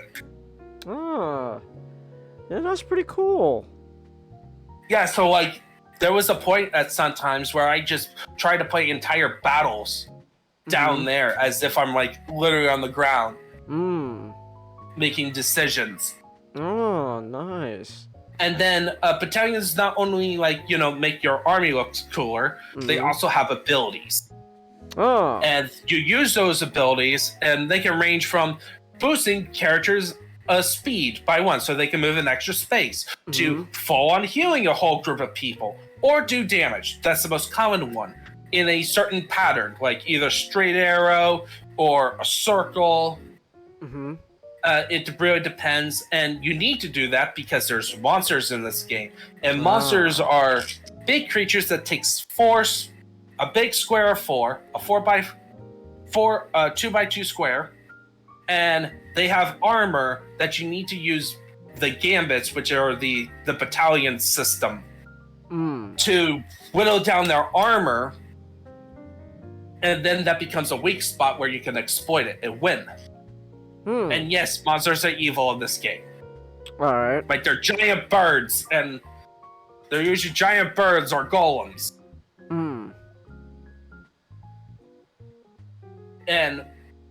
But it's still like that same core elements that people love about Fire Emblem, where you take characters, some characters are way weaker than others, but you can potentially take any character, if you have them level up, and get random chances to boost up their core stats so they could be ridiculous powerhouses, while having good tactical gameplay. And then like older Fire Emblem fans with the risk of resetting your entire mission because your favorite character dying. Luckily, this is a modern Fire Emblem game, and it came out of after Shadows of Valentia. So, as part of your goddess's abilities, you can rewind time. Oh. And so you can go back to previous turns.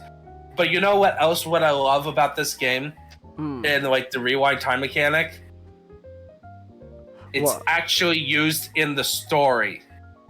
Huh. So when your dad dies right in front of you, and the main character tries to rewind time to stop it, and he was prevented. Think about it. Most game and most stories that have a character who can time travel tend to not use that.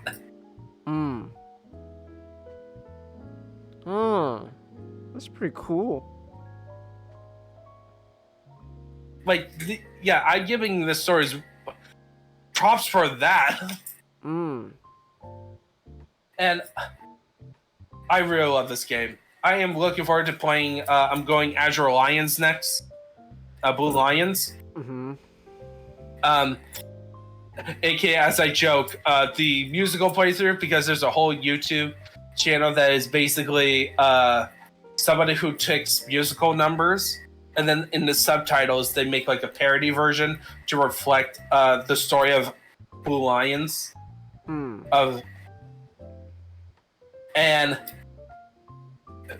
in that route, I'm gonna do female Biof. Alright. Because she needs to be with Dimitri. Alright.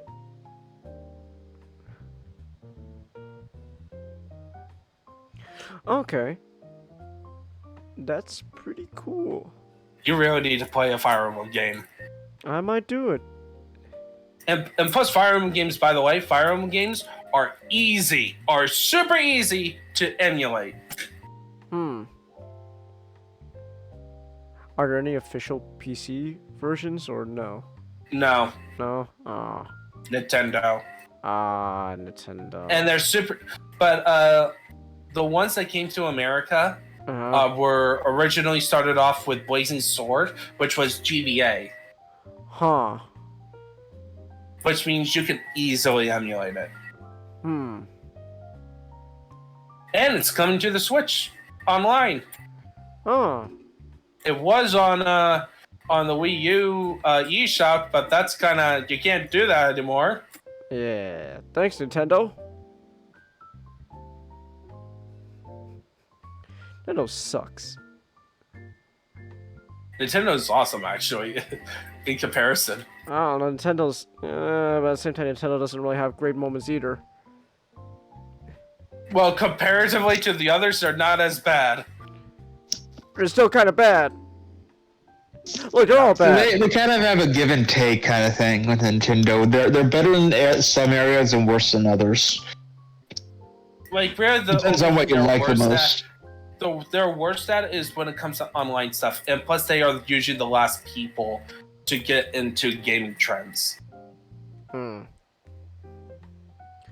But when they do something, they tend to do it very well. Nintendo bad copyright, Chelsea. Yeah, they're fucking notorious when it comes to that shit. They're very inconsistent. Sometimes they're very. You have a Luigi shirt. I'm sorry, we're gonna have to. We're gonna have to fucking break into your bank and steal all your money now. We're gonna take a note from another. We're gonna hound the fucking Pinkertons on you. Yeah, I saw that meme.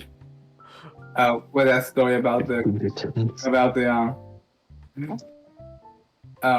a father made his son a Switch out of cardboard because he can't afford one. That's precious, but at the same time, let me guess. Yeah, he better watch out. Nintendo's lawyers are let me guess. On his ass. Let me guess. Nintendo was like, oh no! How fucking dare you? No! No, and that's our intellectual property. You will give us that. You will give us that cardboard in its weight in gold. No. That's a joke. That's the joke of the meme. It's like how whoever ahead of Nintendo right now heard about it, so he personally flew over to that country and gave the kid a cease and desist. Wow. Yeah. So like for me with Fire, I love Fire Emblem Three Houses. Like I think it's definitely one of my favorite games right now. I have played. So for Fire Emblem games, I have played just for people if they ever reach this far and want to know where I have played a lot of Blazing Sword and Revelations. So I have not played all the others. So it could change if I play when I get to the others. Oh, I did play Shadows of Valentia too. Oh, that was fun. The maps suck. The gameplay sucks, but the story's great. Shadows of Valentia's main problem was that it was a direct remake of the second Fire Emblem game, but they didn't improve upon the gameplay. So the maps were awful.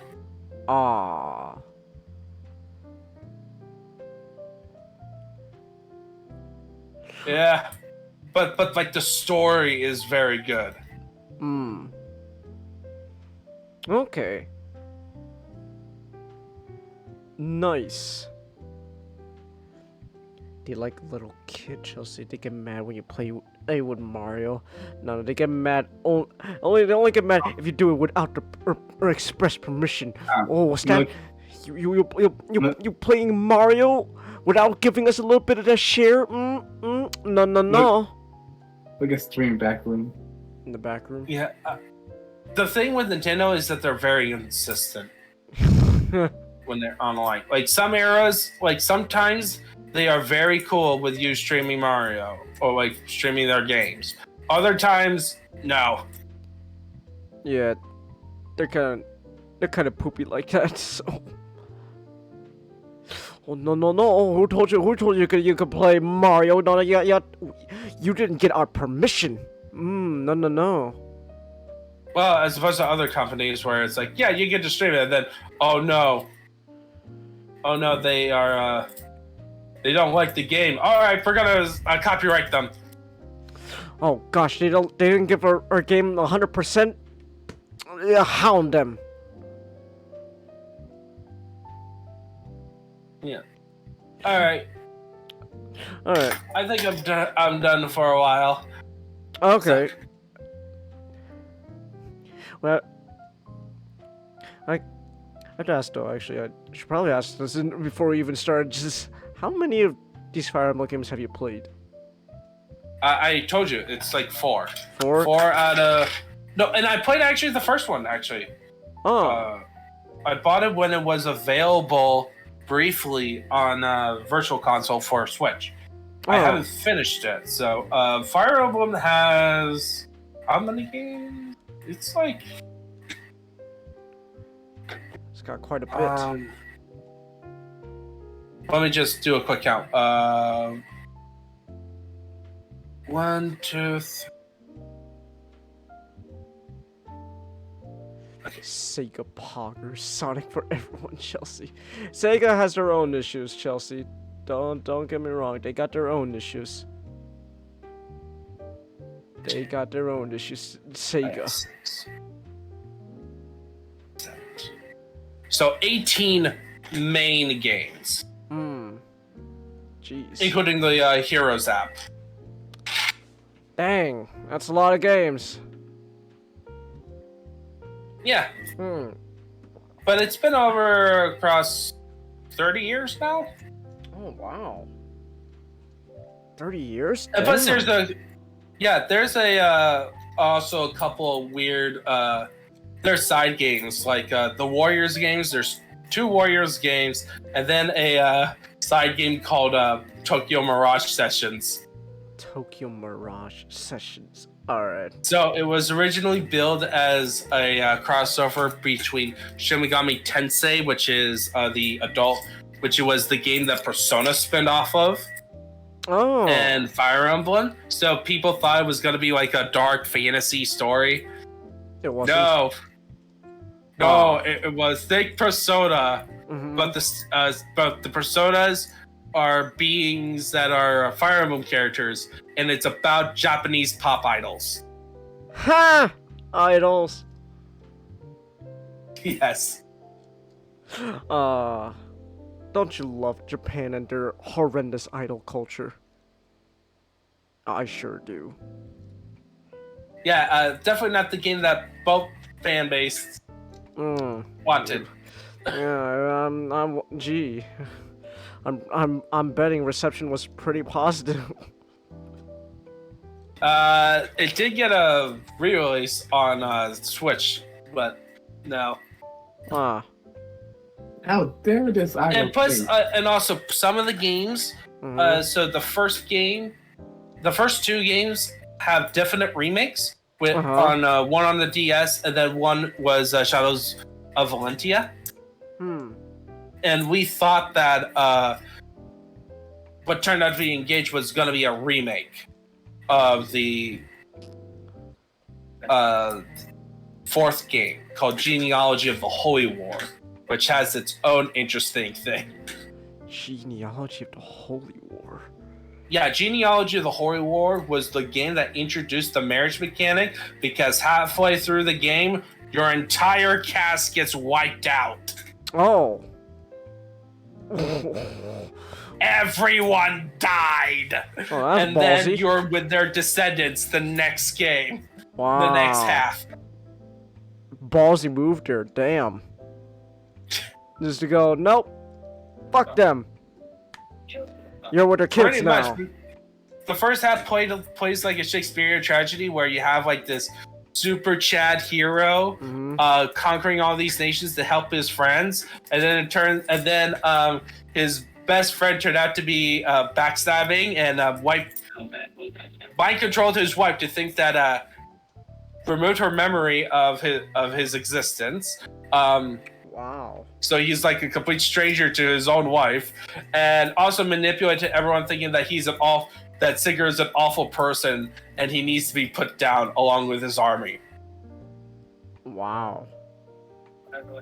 Yep. All right.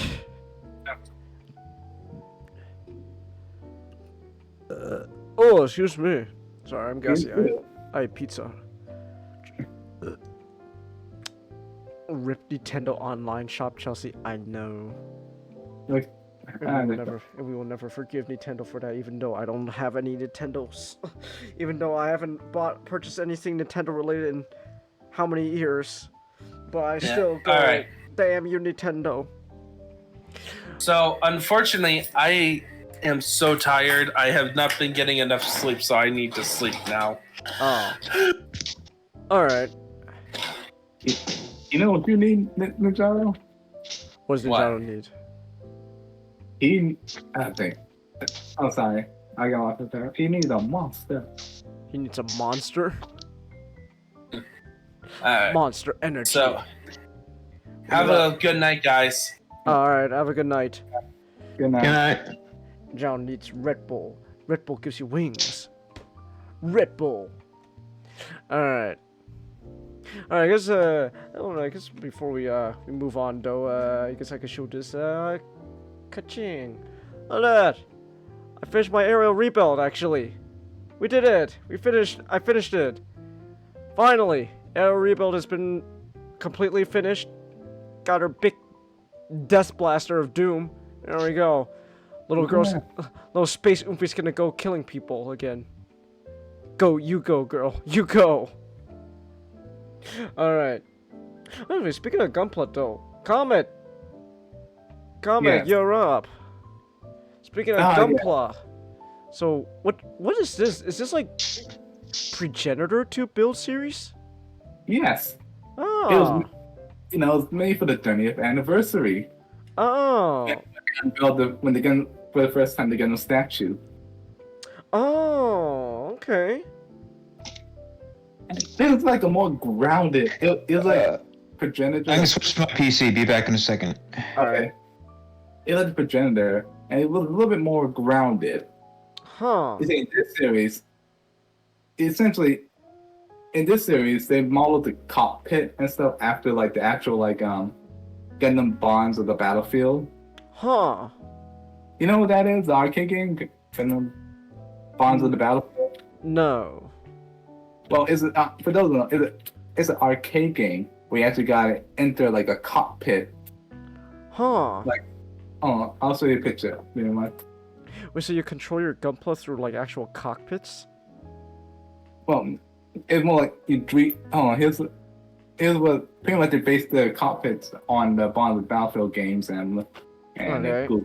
if Google stopped being Google for 1 second, I hear this. Here's like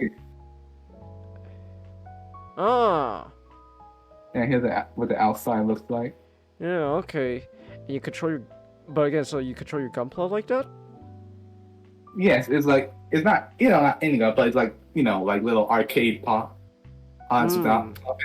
And there's like a little haro. You open up the haro and there's like a scanner inside. Mm-hmm. So it scans your Gunpla. Oh. And digitize it.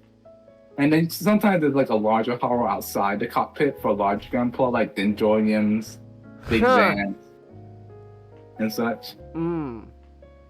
So yeah, it's a little bit more grounded, no fancy Blavatsky particles or... Oh, there's no Plavsky particles? Damn.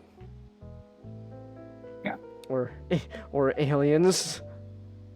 Or aliens. But there is a Tar clone. Oh, there is. Yes. I want to see. Well, he's a Gundam Meister. Gunpla Meister. Gunpla Meister. Yes, it's like they're Gunpla builders who are like uber Gunpla builders who's really good at their craft. Ah. And his name is Boris Schwarzer. Hmm. And the best part of it, he doesn't drive.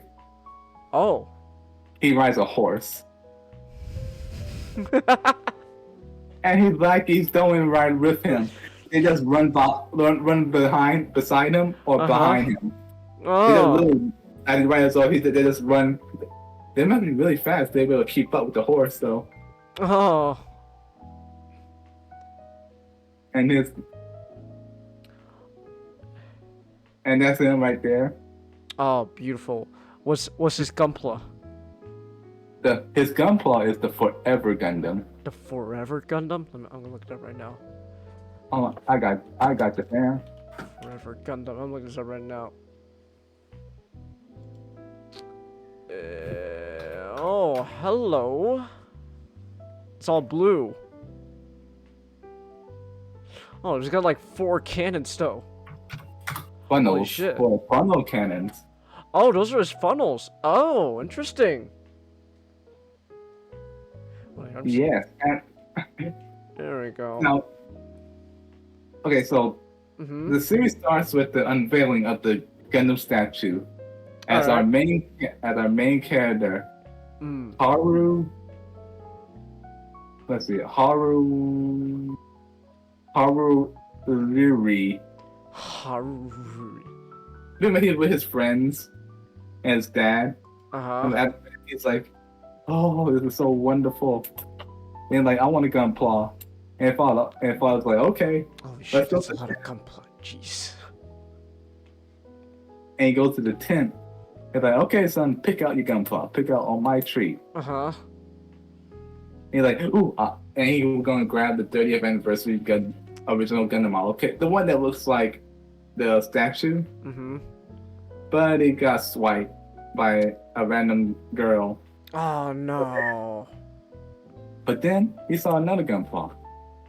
The strange Gunpla he never saw before. The beginning. The beginning. Yes. Oh, wow. Look at this guy. Okay, interesting.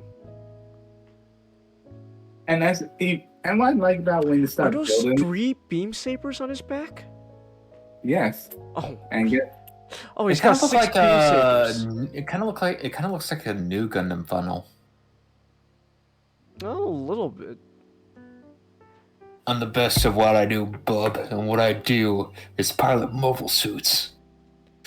Oh shit! Look at that. He can hold 3 beam sabers in his hands like fucking Wolverine claws. Let's go. Wait, are its V-fins beam sabers too? yeah, the V-fins are energy. Oh. And what I really like about this model is that you know how like Gundams, no matter how futuristic they get, they always use like the bullet Vulcans, head Vulcan. Yeah. In this, he doesn't use that. He uses beam Vulcans. Oh. Oh, so everything is just beam weaponry. Yes. Oh, okay. And what up? And this Gunpla will later get upgraded with 3D printed parts Ah, 3D printing. Let's go. and upgraded into the development to the beginning Dirty Gundam. What's the beginning J Gundam? I'm gonna look that up. Oh, it's red. Yeah, it's from the manga series. And with the beginning Dirty Gundam, It's beefier. it's beefier and it got like green energy. Huh. Green. What's what I mean? I'm looking at it right now. Oh, this is interesting. Oh shit, it's got. Oh shit! Wait, can it? Does it like? Can it just like launch its beam sabers out? Well, as long as the beer's gonna launch just like green energy stuff. Huh. Yeah. And like I said, and what I like about when Haru first built his Gunpla for the first time, you can see like the pure joy of a first time builder. Ah. Holy shit. And like you could and with friends and in the building together. Beam energy whip. Oh my gosh. Holy shit, this thing's overpowered. And you see him like testing out the joints and stuff. Oh. And he's like, yeah, I built it. I feel so accomplished. Oh, nice. Alright. And then his friend is like, okay, let's test it out. They're like, okay, let's test it out. Ready for a Gunpla battle? And they go to the local Gunpla store and start playing. You know, it started out. You know, the first opponent is like some rich kid. Not a rich kid, a famous celebrity. And what's interesting. What was his Gunpla? Oh, the high new Gundam. Oh. Custom colors. Let's see. The new Gundam. GPP colors. Oh. It's it has black and what's that like? A lime White. green? it's the new Gundam colors. Ah. No, but Yeah. New Gundam didn't have like that. It looks more like lime green than like a yellow. Oh, you sure? Yeah. Let me. Okay. Yeah, just look at the high New Gundam. The GPB colors. It's like more like a lime green than a yellow. Huh. Oh, okay. Okay. And what interesting that Mm-hmm. you know, once her was about the rules, and the funny thing is, the setting was like someplace Japan near the Gunpla factory. This is super. And when Haro was shot down by a new gun, he got shot. He landed on top of the factory and knocked it down. Holy shit! This Saku's fucking packing heat. Oh, you saw the F-2000. The F-2000. Yeah, the F-2000. Oh my gosh, it's packing heat. I'll get to him later. All right. And the funny thing about that is, Haro we gotta say win and and dodge. And learned his Wolverine claws for the first time. Then dodge. Dodge. And the high new guns fell into a nets. And what's interesting is that he tried to struggle trying to get out until like his legs broke. When his legs broke, turns out the polycat was broken. Ha! And he was like, "Manager, what's the meaning of this?" I was like, "I'm sorry for my clumsiness, sir." And Homer was like, "You didn't build your own Gunpla?" Wow. What a fucking asshole. Doesn't even build his own Gunpla. You think you're better than that, huh? Yeah. But he built it on his own later. But last episode. But and then he won, yay. But then new challenger arrived. Boris. And Forever Gunner. And he knocked the foot of him while at the same time talking smack about his Gunpla building skills. Wow. You're like, your Gunpla is crying. Your Gunpla is crying. You applied the stickers half-heartedly. You left all these nubs. I'm not joking about it. That was his complaint. Oh, wonderful. He was like, you left all these nubs. How could you? And let's see. What's a Byakushiki? Oh, Hyakushiki. Well, the Hyakushiki was something about gold, but his friend repainted it. They cut some color, so they renamed it because the name doesn't fit anymore or something like that. Oh, it's white now. Oh, I like the gold though. Yeah, and so Haru episode 2. Haru went in and rebuilt his Gunpla. Wait, how many episodes are there? 3. 3? Okay. Yeah, it was a short OVA. Okay. Yeah, so how he would build his Gunpla, and the amount they put into this, you see him actually buff down the nubs. And use sandpaper to buff down the nubs. And then with a Gundam marker, what he got a little paint bowl. Pressed the Gundam marker down the paint bowl, letting some of that ink and paint out. And got some brushes and painting it by hand. Setting the stickers, he painted the eyes. And such. And line. You actually learn stuff. I never paint my eyes. I just use the stickers. I'm too lazy to do eyes. And it's kind of funny that and also this is the series that started the bear guy craze. Really? Yes, that brought in all. Apparently, the bear guy rose with the bear guy's introduction, the sales of Gunpla. This pretty much brought more women to Gunpla. Because of bear guy. Oh, okay. And it's kind of funny. There's this little last episode when they made the tournament. One of his friends, Rin, I believe her name is. Let me double check. Rina. It's cute, Chelsea. Oh, you haven't seen Cutie. Let me show you. Let me show you another bear guy. And it's kind of, as he went in the battle, and it was space stage. She took the bear guy, and the other friend, Kanta, was like, "Why do you take the underwater equipment mobile suit into space?" And she was like, "This is an underwater mobile suit." Yeah. Check this out, Chelsea. This is another bear guy. It's got from Build Fighters. It's got a ribbon on its back. And Kento was like, "You didn't know that?" You didn't know that. It's even cuter. I know. Gimme. And, like, I can look up how much Bear Guy 3 is, Chelsea. Fuck it. Let me look it up. Bear Guy. And, like, another thing is, like, there's so many references. Like, oh, and the thing about the Zaku custom F42, the pilot is like on the outside the cockpit, he's all calm and like cool. Inside, he's a other psychopath. Huh. Well, not a psychopath, but he's crazy. Ah, okay. He's like, oh, okay, I'll fight you. Then he's like, going to the Gunpla, like, yeah. Oh, Chelsea, you're gonna love this. The bear guy, I showed can change eye expressions. Look at that. It looks sad now. He's sad And the thing now. I really like about this battle, the thing is he improperly modified his mobile suit. He used putty.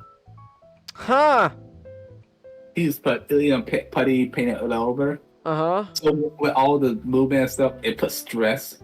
And he just cracked and fell apart. So like, end up with this. And the leg is still. Look at that Frankenstein. Yeah, so that's when all the stuff, all the modified pieces you added start falling off. He still start. But I like how you can see how he modified it. He had to widen, add a little bit more to the joints and such. Yeah, he literally just stuffed a Zaku inside a Zaku. Yep. Let's see. Yeah, there's like so many like most interesting ways. One of my favorites is like some Xeon fan answer to the Dendroium. The GPO3. Let's see if I can find a picture. He's sad now, Chelsea. Well, don't worry. See, the bear guy can also be angry. Look at him. He's yelling. He's angry now. You want to see something wonderful, Changus? What? The answer to the Dendrobium from 083. Oh gosh, it's really small. It's the biggest picture I could find. Don't worry. I'm just gonna zoom in. What? Okay, it's a little blurry. Let me try to make. Okay, so that's a bow, right? And there's a Zaku. Zakurello. Zakurello. Oh, Zakurello, and there's a Zaku inside its mouth. Just a GPO3. Okay. That's the answer. That's the joke. Oh, the answer is just to stop a Zaku and a Sakura. That's their answer to the GPO3. No. And they add like an eye field generator on the top and a cannon on top like the GPO3 has on top of the Zakurello, and just put a Zaku 2 in his mouth. Wait, what's it called? It's just called the Zakurello. Zakurello. It doesn't because Zakurello. It just Alright. yeah because it doesn't have its own page. I had to go to the gallery and look for it. Oh man, that's kind of a shame. Notes and trivia on Gunpla Wiki and Gunpla Builders. A Zakurello is seen with a Zaku 2F2 type in its mouth, placing the scatter beam particle cannon as well as other mounted equipment and features, and challenges the Dendroium. Yeah, that big piece of lunk. Yes. Yes. I can imagine Xenon actually trying something like this. They would probably do something like that. Yeah, that sounds like something Gian do. Oh, there's an Astray in here. Yeah, he got. There's an Astray. Unfortunately, he got chopped up by Dio. No! You got a really cool ass suit, the Astray, and you lose. Yeah. Aww. Oh, another thing I like about the series is that the cockpits move, so everybody wears like a helmet and pilot suit. I can't believe the Astray lost to the fucking O. Look at this. Look at the O. It's such a big lumbering jackass. Like his pilot. Like his pilot. You're telling me you lost to that in an Astray? Gosh. You ever saw the one? You ever saw there's like, funny enough, there's an O, like a model of the O, and it's like O lost a lot of weight. Really? Hold on, let me see if I can find it. Is it on his page, or is it like a custom thing? It was like a figure. Ah, the custom figure. Okay. Look at this lumber. Not a custom figure. I think like this was done by like a different designer. Ah. Let me see if I can. Wait. Hold on, real quick. Let me see. Is it this one? Let me put it in Discord. Wait, are you talking about this one? Comet? In the back room? No. No? That's not it? No, it was like I forgot. I remember what it was called, but it had this thing where it had like a more a dinner waist, and there was like another like Gundam figure. Now, like all the Mosu's figures had dinner waist, give them more of Let's see. A feminine silhouette. Huh, I could try to look up like custom Theo. I think it was one of those things where they had like a couple. Man, every time I'm searching custom, it just gives me the Wing Gundam. Yeah, unfortunately. Oh, alright. Well, I'm gonna just have to take your word for it. Comment. Yeah, unfortunately, it's one of those things. Ah. Yeah, I'm trying to remember let me try something. Okay. I'm gonna look up the O. Unfortunately, every time you get O, you get the old Gundam. But yeah. So, wow.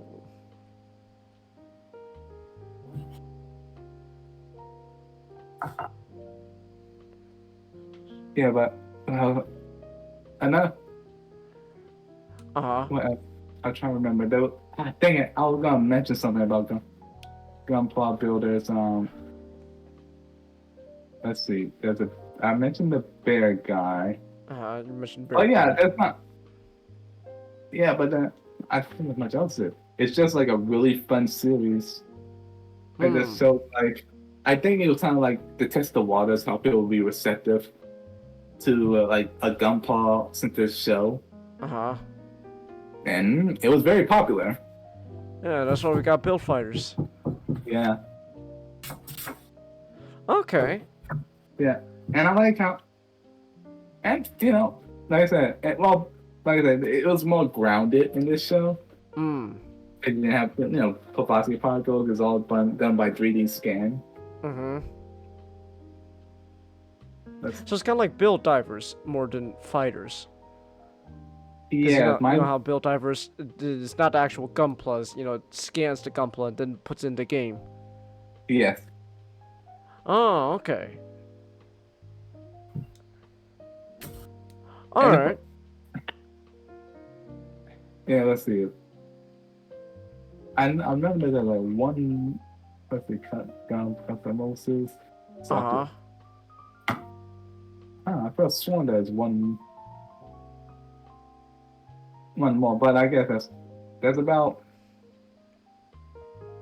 it. Dree's episode is really good, and just details like how I just like how it details the joy of building Gunpla. And there's some manga, couple of manga side stories beginning A. Builders. Oh, there's a manga? There's Gunpla Builders A, Gunpla Builders beginning D, Gunpla Builders beginning J. Okay. Oh, excuse me. Your excuse, Chinggis. Alright. Model Suit Gunpla Builders A, manga adaptation of the OVA. Ah. Okay. Let's see what the beginning. Huh. Okay. Is it beginning J? Look. Yep. Model Suit Gunpla Builders beginning J. Photo novel side story for DOAV Model Suit Gunpla Builders beginning G. Alongside oh my gosh, how many things? Alright. The beginning J Gundam. Oh, that's the one that was just red.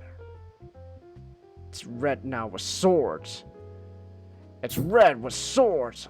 Oh gosh. Yeah. Alright. Yeah. Like I said, Gunpla.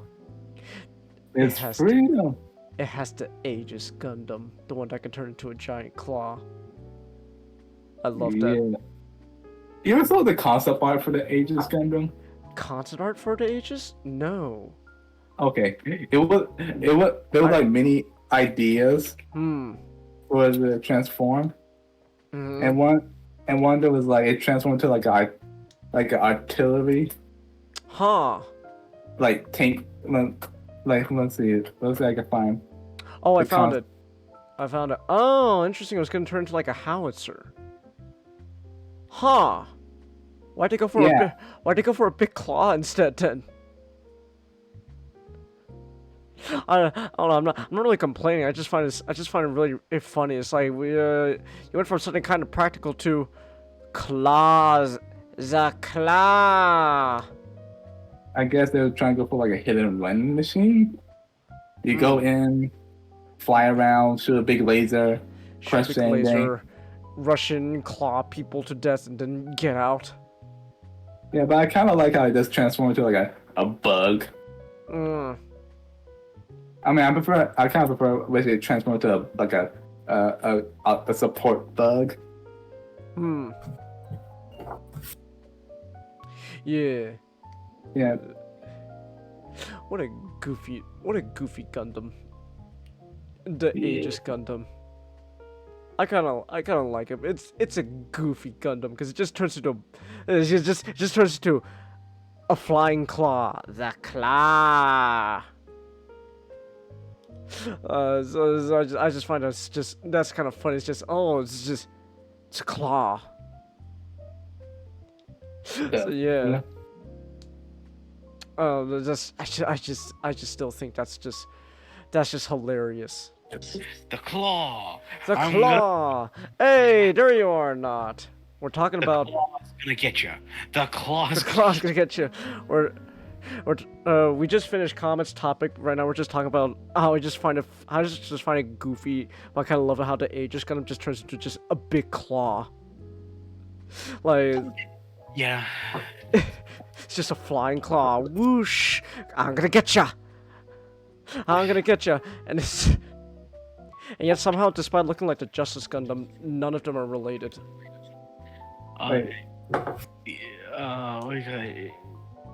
You seen Liar Liar, right, Chinggis? Liar Liar? No. It's a Jim Carrey movie. It's a fairly popular Jim Carrey movie. It's where his son, in his birthday, makes a wish where his father, who loves him very much, but he is one of those like Hollywood stereotypical lawyers. He makes a wish on his birthday that his father won't say a lie for an entire day. And so like he's physically impossible to say a lie because of a wish. But one of the things in the movie that Jim Carrey's character does to make the little boy happy. He just starts he starts playing around that his hand is being invaded by a being called the Claw. And then when his ex-wife tells her boyfriend about the thing that Jim Carrey does to make him happy, he tries to do it too, and it's like the kid is just standing there just going a blank face. It's like that's how I imagine. That's what I imagine every time I hear about the Aegis. The Claw. It's the Claw. The Claw is gonna get you. Claw's gonna get you. I find it funny. You know, also another thing, I find it funny how the original Gundam actually feel nothing but almost radically different than in the TV show at the time. Yeah. It's funny seeing a lot of early Gundam because Kamino thought of it as a very different thing, and everyone around him thought, "Oh, well, we know what this is. Like, we'll market it exactly how we were doing it." It's like, and eventually it just came to him just slapping everyone. I'm just gonna look up how much a master grade of the Aegis is. Like the Clover toys, they're honestly one of my favorite things to look at. Oh wow, less than $50 on Amazon for the master grade of the Aegis. I could get a master grade Claw for less than $50. Let's go. The Claw. The Claw.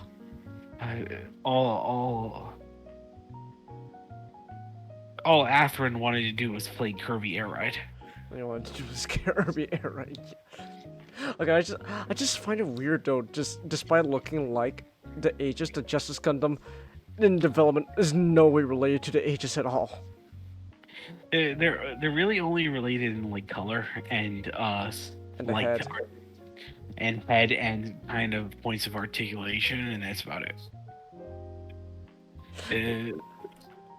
It's like the Aegis and the Infinite Justice is alike in the same way the Strike and the Freedom are alike.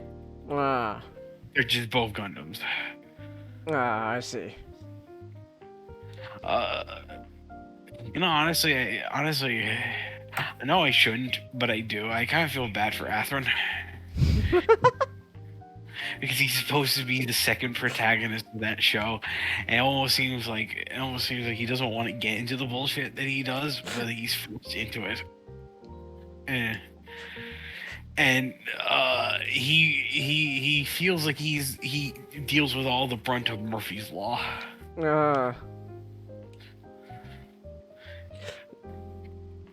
I'm still kind of laughing at it.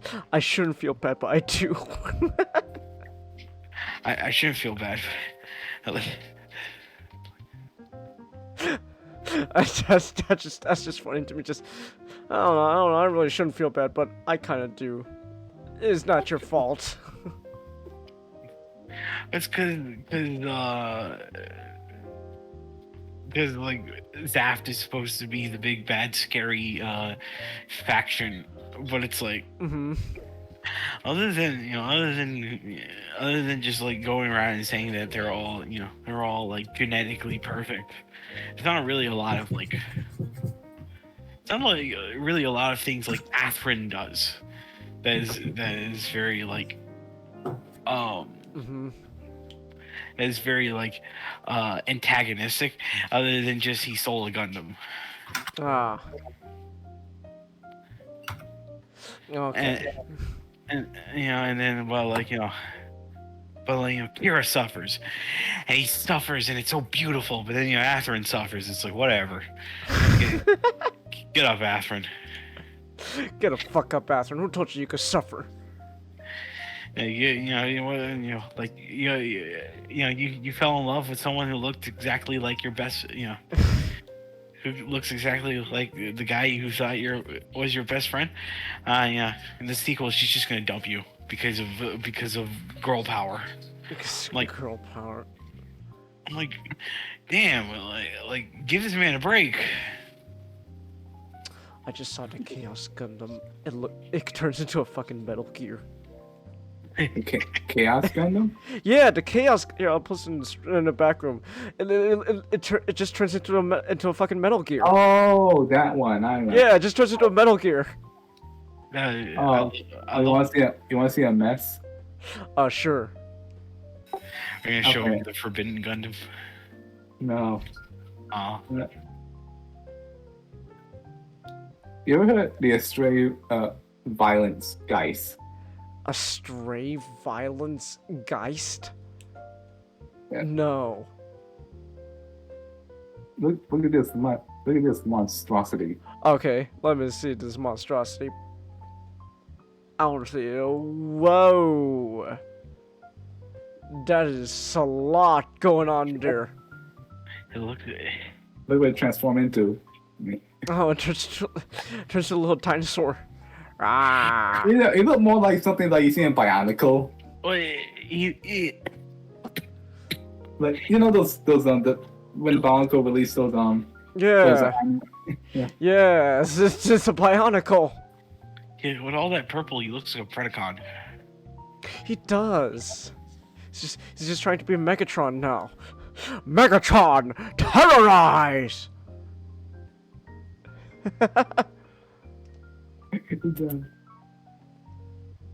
Yes, Chelsea, Nod is here. He's been here for quite some time now. Damn, look at the shoulders on that thing. I know.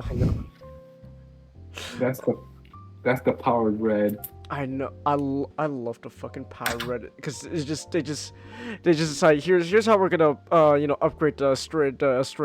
Just give it big ass arms. There we go. Big ass arms. 150 meter tall sword. I know. God, the stray stuff always look really cool and ridiculous.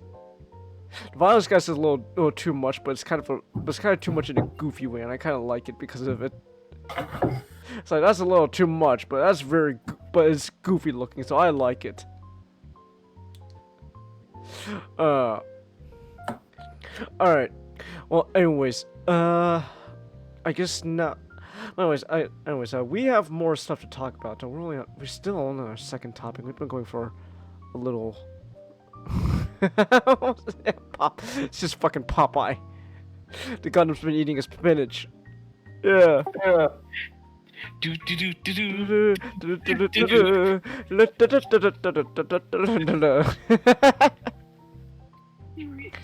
Alright. Well, anyways, we got other topics to talk about, so we can move on to our third topic of the night, and everyone left because of Gunpla. Wow. You guys suck. Oh, I see. The minute we start talking about robots, people get turned away. Well, fuck you. I like my robots. We're gonna continue to talk about robots. Mashtek, you're talking about robots. Yeah, I just finished up the trilogy. Took me a while. I don't really have too much to say on this one. Okay. I was kind of finding it's a fun, if a young adult novel. Kind of got a Robin Hood kind of feeling for it. The final book. Oh. Where the main characters are framed for a murder, and now they have to go around dealing with the.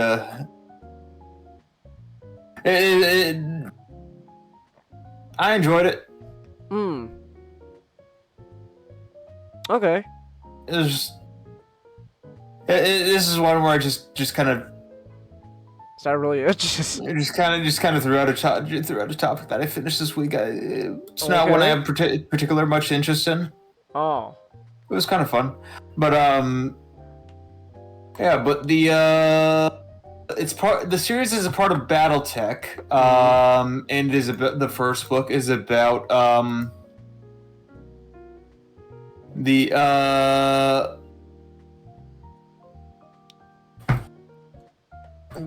Grayson Death Carlisle.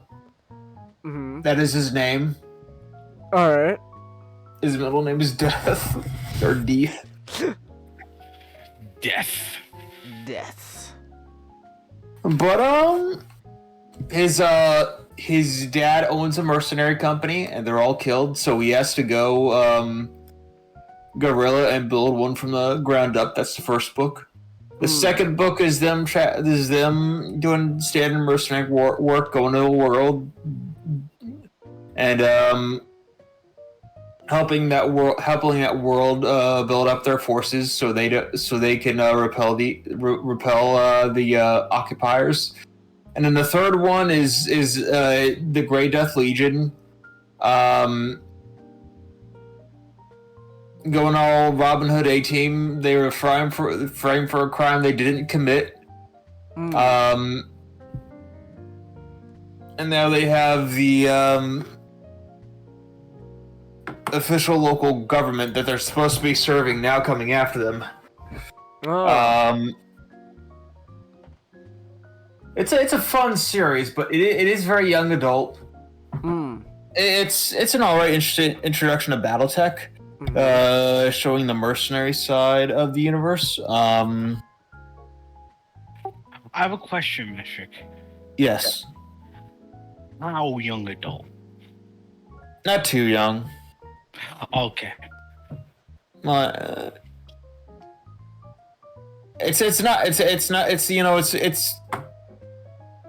You can read it and you'll have a fun time, but it's not.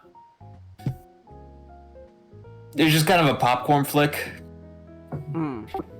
It's something. Best way to describe it is it's fun. It's a fun adventure. It's not YA. Right.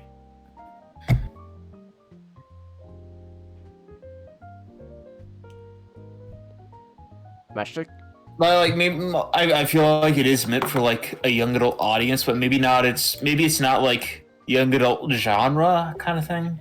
The reason why I bring it up is because whenever I hear young adult, my thoughts go to YA novels that are like trash. Yeah, CW shows. But if someone decided to make them a book, first person point of view. Yeah, but it's not bad. Hey, look who showed.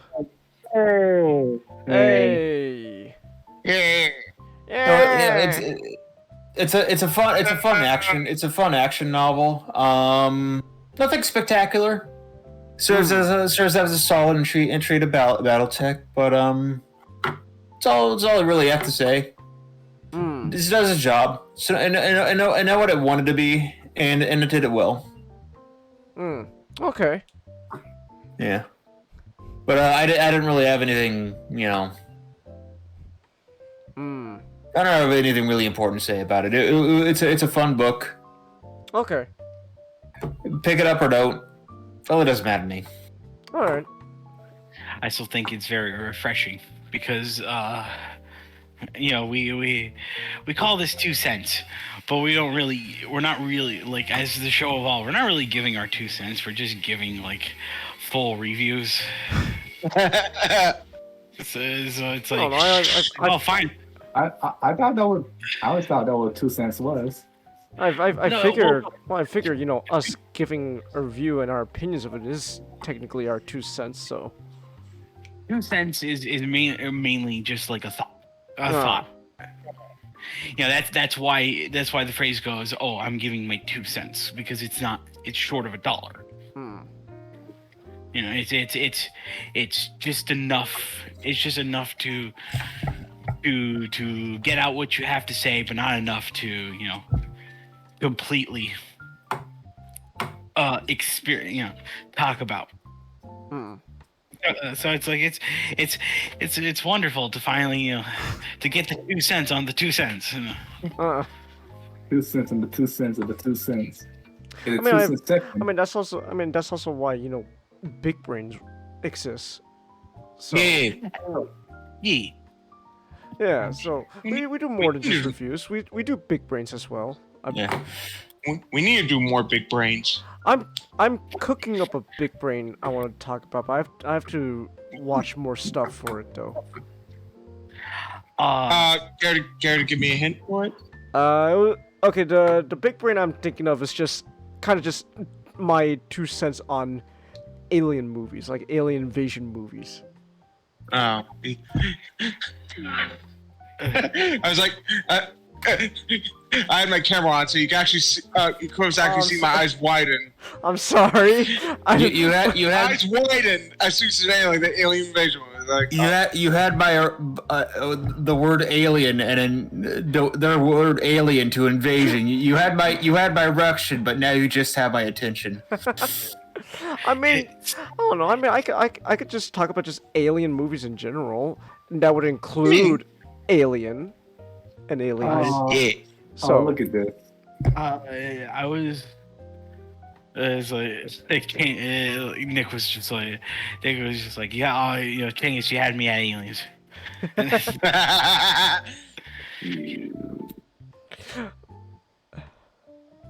Chelsea asks how you are, Nick. I'm doing good. Just spent a whole day hanging out with Cal York. Ah, nice. I showed him the '90s Ninja Turtles movie because he hasn't seen it. Oh, what do you think? You liked it. You really liked it. Nice. I actually haven't seen that movie in its entirety. God, what's Okay. wrong? I've seen bits and pieces, but I haven't actually seen the whole thing in one go. Damn it, Mashnik, we gotta change that. Yes, we do, because that's a great movie. It is. It's a surprising movie for what it is, because after the success of the cartoon, obviously the sequel had its hand force, but it's amazing to think what the original movie could have gotten away with essentially. Also, Sam Rockwell. Oh yeah, Sam Rockwell. Yeah, early Sam Rockwell. Oh yeah. Have you heard about the live stage show of Ninja Turtles that happened in the '90s? The coming out of the shelter. I remember watching the crossover between that and in space. No. Next mutation. No. There was they had like a tour. Music and everything, and they travel across the stage. The Nostalgia Critic did something on it. Just the Nostalgia Critic. The Nostalgia Critic teamed up with that nerd that plays video games and is angry to talk about the time when 4 men in suits tried to play instruments. It's the angry video game nerd. Oh, Alex, check it. We can stream backroom. Stream in backroom? Okay. Huh! No, not the horse! Poor horse is being crushed. You'll pay for this, Poptimus Yorko. Also, I have a haul. Oh, you do? Oh. Yeah. Oh, interesting. I just got a couple things. First thing, I got this specifically because I like the character design and the character enough to get it, but not necessarily but not at all because of the movie. Okay. Oh. Shuri's panther suit. So yeah. Wait, were you gonna say comment? Oh, I'll wait. I'll mention something I learned about Black Panther. What? What'd you learn? Oh, he in the comics he has an adopted white brother named White Wolf. Huh. Like, yeah, I did not know that. It just popped up. Who's this? Is that? Alright, let me see. It Let me see. Oh, Thundercracker. Or is it Yep, Thundercracker. Is that the mass-produced sequence? And I decided to check this figure out. Oh, RC with her furry armor.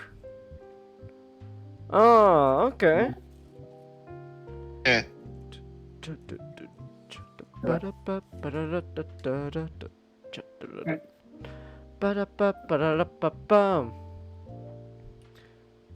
Oh, that's nice, Master. Ooh.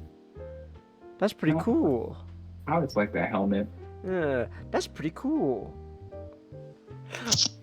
Alright. So, oh, what? What are you gonna say? Oh, no, now the same, so, now the same stuff. Ah, okay. The thing is, you watched 2010 World War II film. 2014 World War II film. Well, that's what I said. 2010s. What's Star Wars? Oh, later? 2010. I thought you said like the year 2010. 20. Yeah, 2010s plural. World War II film. That is right. I did. I saw Fury with Brad Pitt, Shia LaBeouf. Watch out! It's Shia LaBeouf. Well, also Logan Lerman, Michael Pena, and John Bernthal. So there we go. Look at that. We got Sam Witwicky. We got the Punisher. We got Louise. I can't think of John Bernthal without thinking of all those crazy screams in the Punisher. Wait.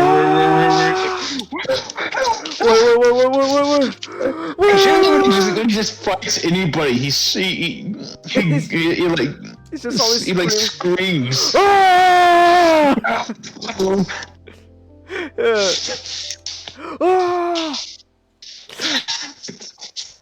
No, but yeah. So I watched World War II movie Fury with Brad Pitt, two MCU stars, Shia LaBeouf, also known as Sam Witwicky, and Logan Lerman. I don't recognize Logan Lerman though. I'm sorry. That's my fault. Oh, what just happened? Oh, why are we back in Ninjato? What's happening? Whoops. He was Gentlemen, currently at my time it is Father's Day, so everybody wish your dad a good being a good parent. Yeah. All right, nice. But yeah, so yeah, I don't know. Pretty much, out of these main guys, there's only one of them I didn't recognize.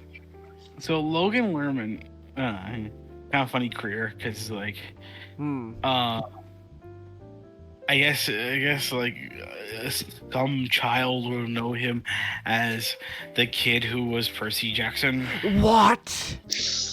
Yes. Really? He was Percy Jackson. I got Percy Jackson in a World War II movie. And I kind of know him because he was when he was a bit younger, he was in 310 to Yuma, the second adaptation. I'm looking up his filmography right now. Oh my gosh, there he is, Percy Jackson. Oh shit, he was in Bullet Train. Yeah. Oh, he was the son. Oh, so his role was being dead. Yeah, his role was just being killed by. Okay. By Van Wilder.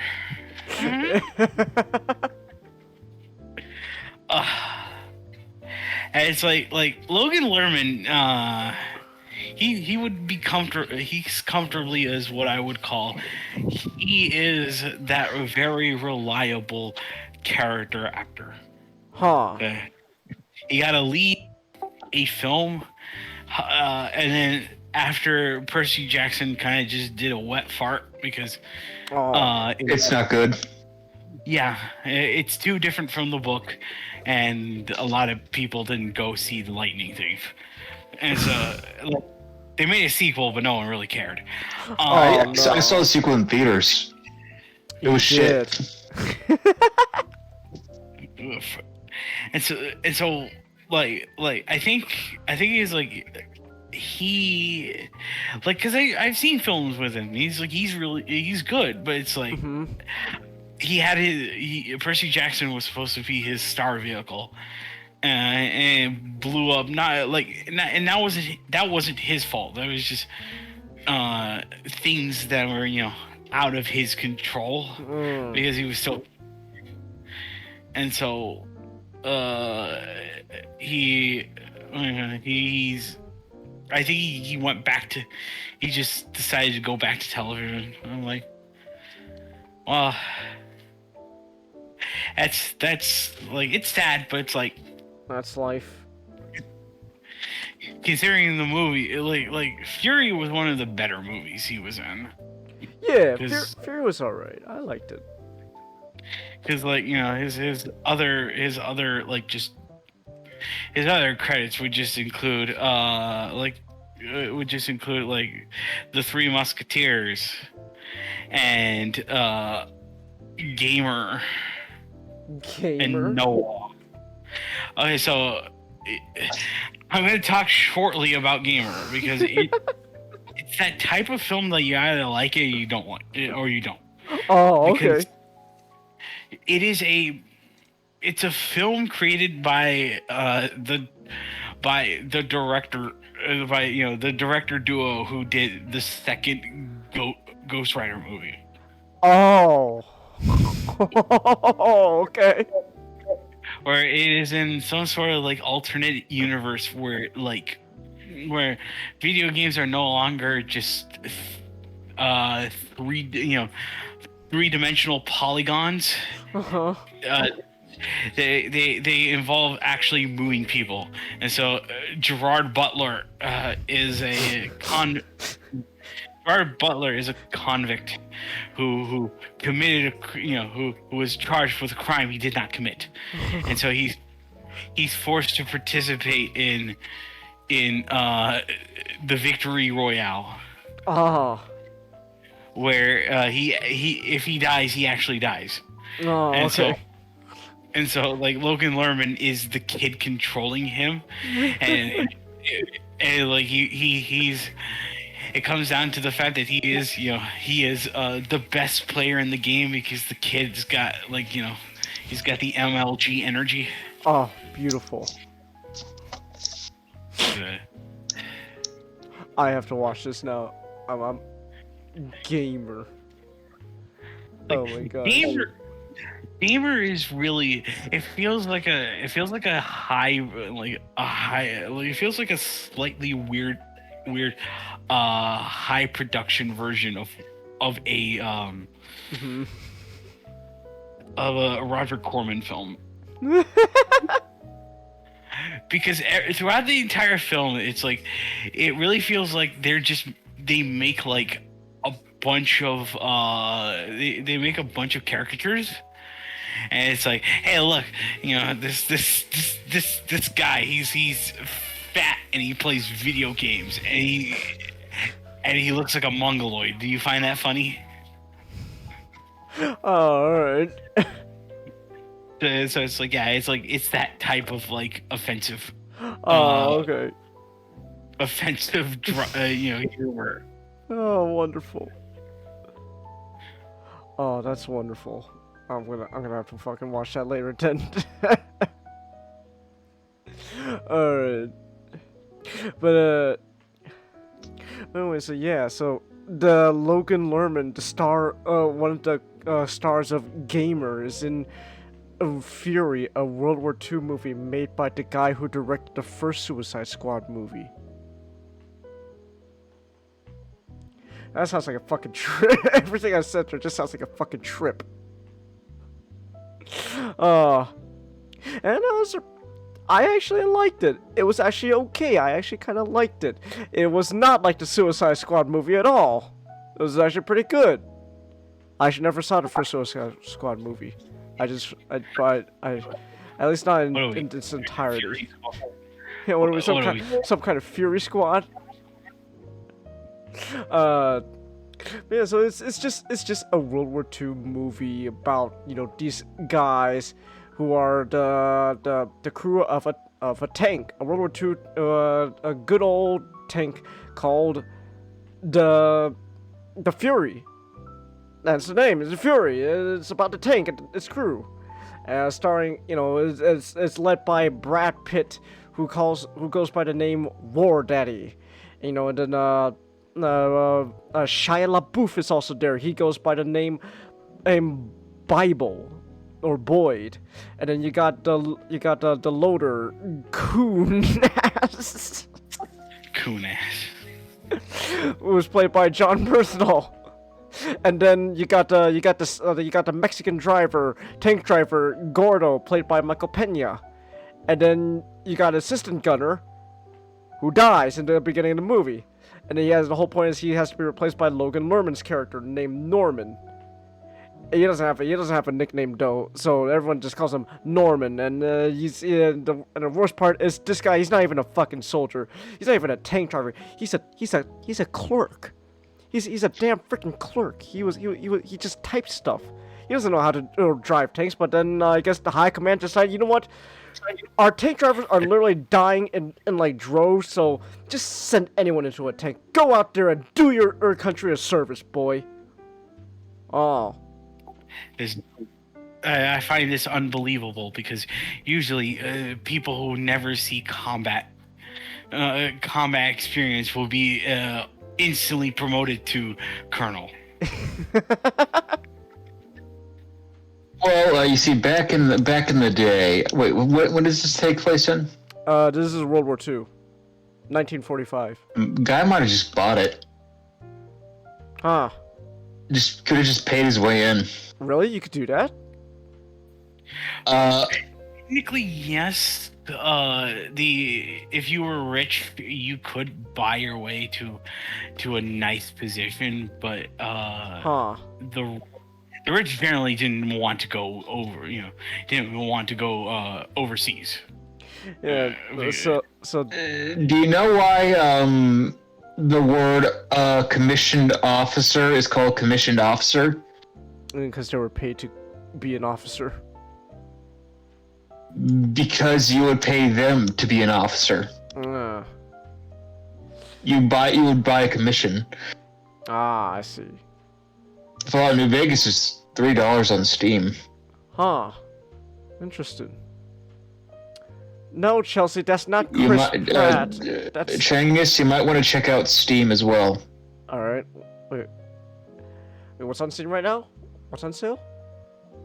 It's nothing on sale. You might want to check your library. Oh, my library? Why? What's going on? I might find something new there. What am I looking for? Just something new. I don't know. There's a lot of I bought a lot of games recently. And there's a lot there. I don't know which. I got you Witcher 3. Oh. Let me see. It's not in my library. I think I have to check my what is it? Where is it? Ah, gosh. Where's my I don't know, usually Steam alerts me when I get gifts and stuff. So hey, someone gifted you something. So I don't see The Witcher. I don't see it, so. Huh. I love the massive hints Magic had to give you, and you're like, huh? No, but I don't see it though. So I don't know. Let me see. Let me see my friend list. Steam! Fucking work with me, you damn fucking jackass. Oh my gosh, Steam, you're being annoying right now. Come here. Let me see. Okay, you have to accept the GIF. Oh my gosh, where do I have... I don't like Steam right now. Where's damn... Okay, here we go, matchstick. Come here. Oh my gosh. Fucking show me where I go to accept... It's gonna be a good game for streams as well. Damn it. Fuck's sake, Steam, just show me where to accept a damn gift. Like, normally... oh, here we go. Finally. Oh, no, that's my friends list. God damn it, Steam, you are really getting on my nerves right now. This is annoying. Oh my gosh. Hold on. Oh my gosh. This is... Uh... Yeah, I'm just gonna look this up real quick. Hold on. Gifts on Steam. Show me where it is. Under games, just go like, go to the games right on top of the executable. You know, the window. Alright. Go to where it says manage gifts. Manage gifts. Okay. Come to me. Come to Papa. Okay, do you know why Cyberpunk 2077 had as much hype as it did? Why? This game. Huh. Witcher 3 is legitimately well written thing. Really? It is that game. It is that game where there is no choice system. It's entirely the game just is entirely Geralt can just you can make him act any way you want him to be, and it will be valid for his character. Huh. Because he essentially is just a mercenary who hunts monsters from Here we money. go. I got. And then it ends up diving headfirst into politics and other bullshit. Ah. Yes. Oh, okay. Oh wow, it comes with DLC. Thanks.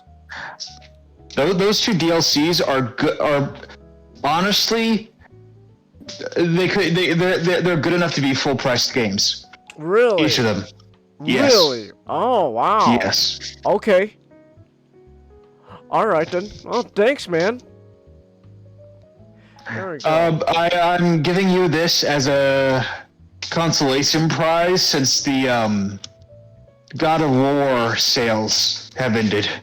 Ah. And you won't be able to pay for it. No, I got. But I got while it was on sale. Oh. Yeah. Honestly, this is better. Which is better? All right. Yeah. All right. I'll play both still, but all right, I'll take your word for it. Another thing is, it's really fucking long. Ah, I see. The DLCs are also like full length, like enough to be full length games themselves. The two of them. CD Projekt Red needs to get. I think they need to team up with Night Dive Studios to get the first two games to modern standard. I know they're making a remake of 1, and they should probably do a remake of 2 after that. Because I hear I actually hear 2 has the best story out of all of them. That's what I've heard.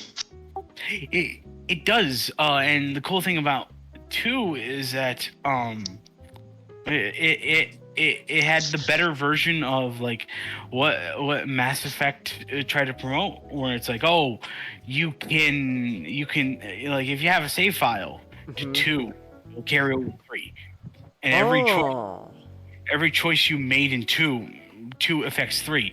So much so that a character in 2, if you decide to off them, they technically come back for 3, but that's only if you didn't kill them. Huh. I know there's a side mission in 2 where you can get a tattoo, and then that will carry over to 3, so you'll have that same tattoo. Oh. Wow. Wow, okay. Oh, that's pretty cool. But legitimately, this is one of the it's one of the best games I've ever played. Ah, alright. Alright, thanks, man. Thanks. Alright. Where was I though again? Before, the whole gift. We were talking about the Jolly Boys and the Jolly Tin Can. Ah, yeah, so... Yeah. No, Chelsea, that's not... That's Brad Pitt, not Chris Pratt. You guys check out ARPM board? Yeah. I did. Yeah, I like it. It's pretty cool. It's red. Yeah. No, Chelsea, that's Brad Pitt, not Chris Pratt. This is back when you know, who do we cast for our, you know, big movie? Brad Pitt. Hell yeah, Brad Pitt. There we go. That's how we're gonna make the big bucks. Brad Pitt. But yeah, so this guy, it's Brad Pitt and two MCU stars, and then Shia LaBeouf and Norman. Percy Jackson. And Shia LaBeouf after, you know, after he was finally free from Transformers, and he was actually pretty cool. Okay. For the Grey Death Legion books, it's kind of like at the same young adult level rating level, I'd say, like as Percy Jackson. Huh. Except most of the characters are adults. And then in the latter two books. Okay. Kind of that thing rather than CW. Ah. To get a little gauge, but we were talking about Percy Jackson. Well, I was just talking about how Percy Jackson's in this World War II tank movie.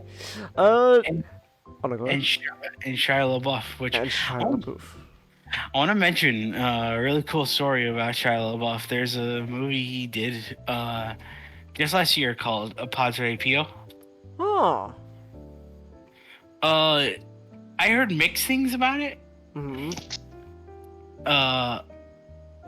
But he said that the movie helped refine his faith. Really? I know the story. He's like, I think he's Catholic now. I'll look this up. Yeah, he's Catholic. Oh yeah, right here. During the film's production, LaBeouf notably converted to Catholicism. Oh. Good for him, but I do find it's kind of funny. Hold on, real quick. I'm happy. Hold on, real quick. I just want to mention this before I get back to World War II tank movie. For the production of Padre Pio, Shia LaBeouf got the lead role because Willem Dafoe suggested him to the director. So good that my man Dafoe came through. Yeah. Yeah. No, Chelsea. Chris Pratt and Brad Pitt's last names aren't the same. Chelsea. What was that concept that Ninjato was talking about yesterday? About how you're gonna be loving God and you're gonna like it. I forgot. I'm gonna have to ask him sometime later. Shia LaBeouf, God has found Shia LaBeouf. Shia LaBeouf likes it. Shia LaBeouf, you're gonna be a Catholic, whether you like it or not.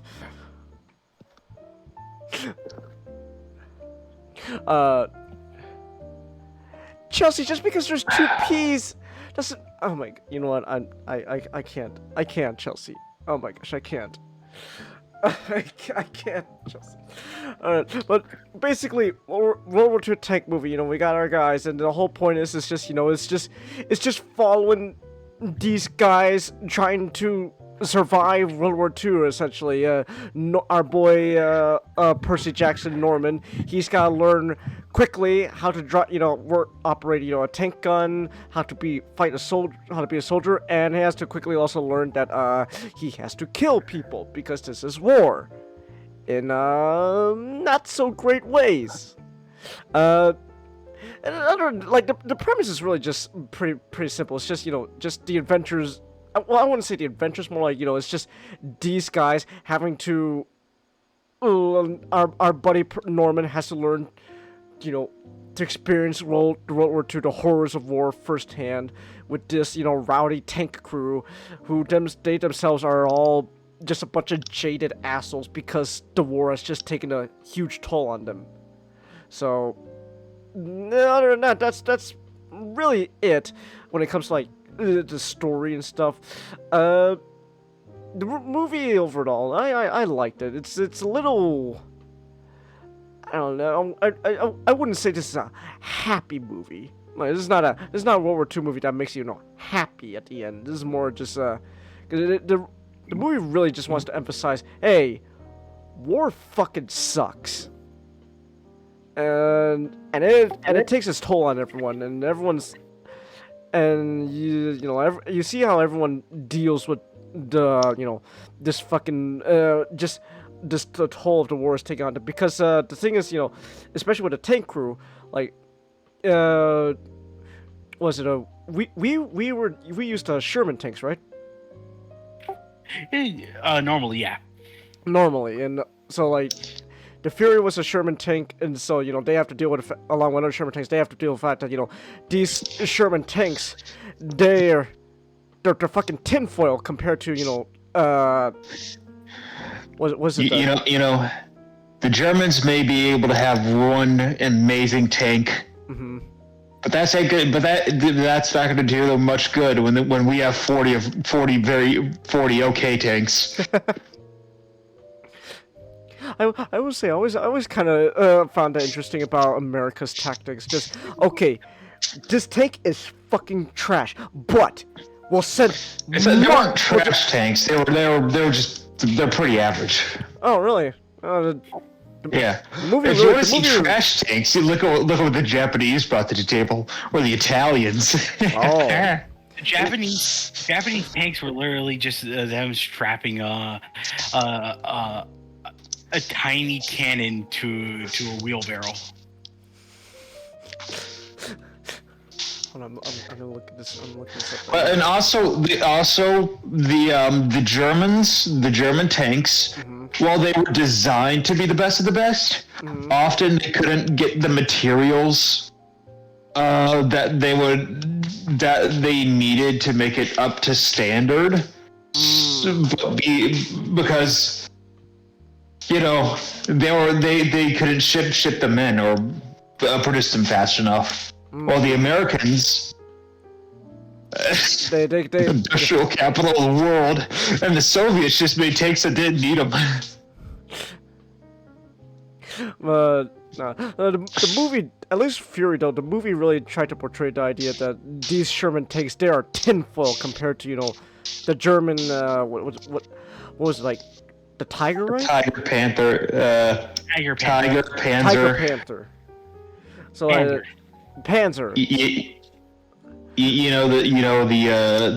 Germans, they have the little humor.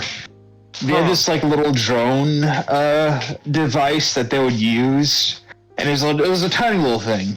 And they called it the Goliath. Huh. And they also how the Germans had plans for giant super tanks. Mm-hmm.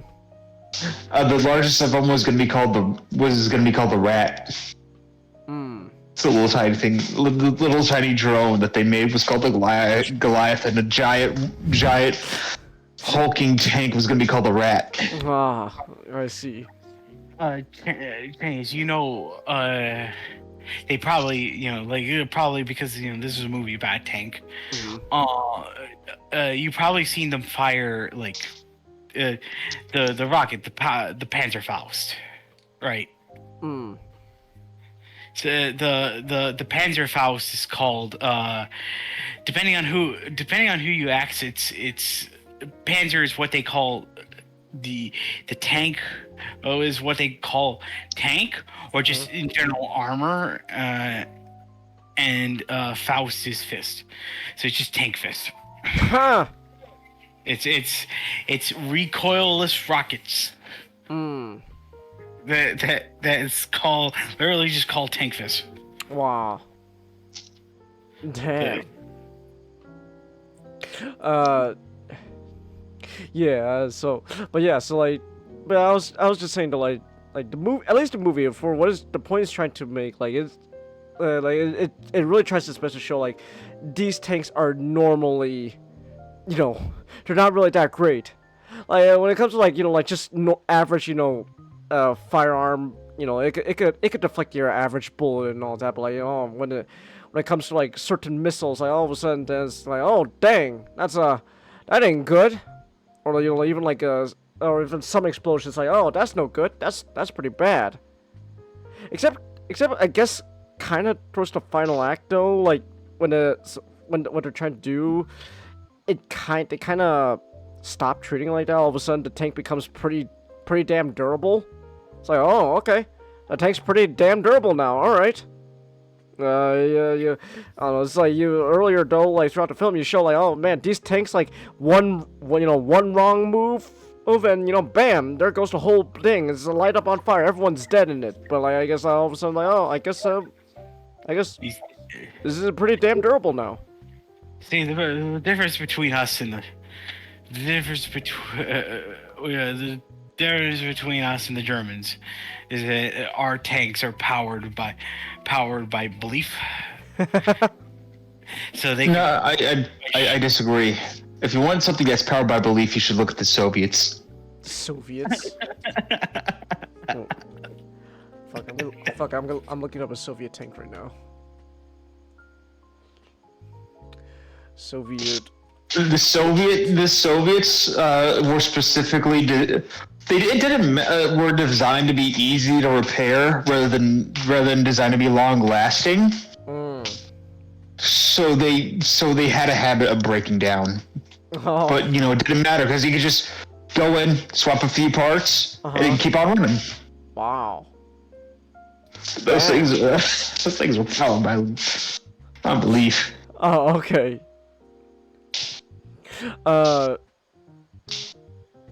Chelsea, you're not cringe. Don't worry, Chelsea. It's fine. What I was saying though, like, you know, I don't know, it's like most of the movie they show like these tanks are like, you know, they're kind of like, they're not really that durable, but you know, the final, like the big final conflict, all of a sudden, damn, this is a really damn durable tank, you know. Oh, it's like, oh wow, the tank just fucking tanked a missile. Good job, guys. Awesome. And then, oh, there's a grenade. Oh, I could tank that. Don't worry about it. Because we gotta make this whole fight last. So don't worry, guys. Yeah, like, the movie really tries to show, like, hey, you know, the fucking war, at least to these tank pilots, you know, it's not really pleasant. Everyone has to deal with it in their own way. Everyone's kind of become a jaded asshole. There is an interesting thing where there is kind of themes of like religion, like you know, your typical like stuff like, oh man, you know, like, do you still believe in God, you know, when all the senseless violence is happening around you, you know, something like that. I thought it was okay. It was fine. I think at the end of the day, it wasn't really trying to say, you know, oh hey, if you're stupid for thinking, you know, religion's gonna save you in the end. More, in fact, it's like Brad Pitt's character, you know, people didn't really say he was anti-religious, but like they kind of mentioned, you know, like he's like the most jaded of the whole crew, so you would assume, you know, he's the least religious out of all of them. But like but Shia LaBeouf's character, he's the most religious. He literally has the name Bible. That's his like nickname because he's the religious one. So like when he's like in their, you know, big fight before, you know, they're gonna go off, you know, to have their big final conflict against the German soldiers with only their broken down tank, you know, he recites a Bible verse, and Brad Pitt's character is able to like, hey, tell Bible, hey, I know that verse, like that's the you know, the book, the verse, the chapter, etc. You know, everyone's like, then, you know, everyone gets to laugh like, oh my gosh, I can't believe he actually knows what Shia LaBeouf's talking about. Dang. So, So I thought that was. Cuts to the good Chad meme. Yeah, so I thought that was okay. I thought that was all right. You know, like it wasn't trying to show like, oh, you think religion's gonna save you during, you know, when you're just senselessly killing all these German soldiers. What is wrong with you? It's more just, you know, it's just there to point out just, I guess, how jaded this whole tank crew's kind of become and desensitized to the violence because of, you know, their job, and you know, because the whole point is, you know, war's pretty fucking shitty. You know, war sucks.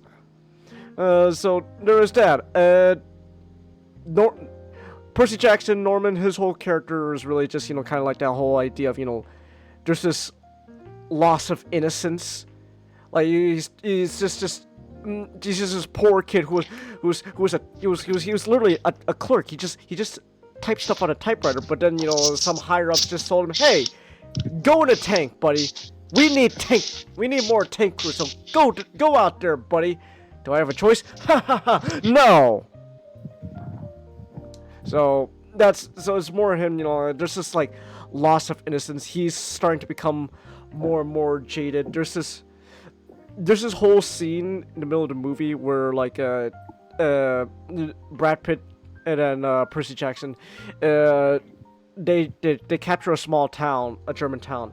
And then during the whole thing, they ended up finding these two German women, and they decided, you know, let's just take a moment. You know, we captured this town. Let's just take a moment in this peacetime to just settle down. You know, just act like, you know, normal time, like we're not in war, because we can do that, right? So, you know, like they're, you know, they get a hot meal. Brad Pitt's character gets hot water to, you know, wash off all the dirt off of his body. Norman's character gets to have sex for the first time. Good for him. Woo! He lost his virginity. Yay! But then, oh gosh, no! Here comes Michael Pena, Shia LaBeouf, and John Berthel, and their whole thing is, you know, they're harassing both Percy Jackson and Brad Pitt. And you're like, oh, you think you could fucking treat this like, oh, everything's normal now? No, we're just gonna go back killing people again, you fucking idiots. And so there's all that, and then I guess to rub injury and, you know, salt into the injury, they get called on a mission, you know, as if to prove, you know, the trio's points. So, you know, Brad Pitt and Percy Jackson are like, okay, fine. And then as we're getting ready to deploy, German artillery decides, let's just fucking bomb the town. We don't want Americans, you know, to capture it. So just fucking bomb the place. Bam! And then, oh gosh, you know, artillery fire hits the building that Brad Pitt and Percy Jackson were in, and, you know, the two lovely German women they were with, they die. And, you know, and then, you know, and Percy Jackson, you know, he's like, no, I just had sex with that woman. I thought we had a thing. Like, we were gonna, you know, after the war, we were gonna be in love and all that. We were gonna get married after the war. No. And then, you know, and John Berthel's character's like, you know, you fucking pussy. You thought you could get away with it and be happy, huh? No, you idiot. You fucking jackass. I told you so. There's a scene, though, later. I will say, like, for a good chunk of the movie, John Berthel's character actually is. I was just thinking. So, is the whole point is John Berthel's character is he's irredeemable? Is that like just an irredeemable just asshole? Is that what's going on? But I guess the movie sort of addresses that later on. It was just a really short scene though, where John Berthel's character is saying, like, "Hey man, look, I'm sorry what I said back there. You know, it's look, Percy Jackson, Norman, I think you're a good guy." Now me, you know, I've been in this war for too long. I don't have any good inside of me left. But you're a good guy, so I think you're all right, kid. You know, so there is that. It's just, I don't know, overall, though, I thought it was okay. I thought it was a fine World War II movie. I don't think there was anything, you know, special about what I was trying to tell. I thought it was fine. I had an alright time. I think it's always it's interesting and it's amusing that like after a certain point, since like World War II movies kind of still still made because it's the only really war film we could still have that that is kind of still being made because World War II is just a very easy thing. Very easy movie to make about a war story involving the U.S. military, because most people kind of just treat World War II like it's a Saturday morning cartoon, even though it really wasn't. But we still like to believe it was that conflict of good versus evil, and so we can get away with a lot more World War II movies in this day and age. But other movies being made, it's hard to do that because if someone wanted to make just a balanced view of the Vietnam or even the Gulf War and the deployment in Iraq, it's hard. And I think in my opinion,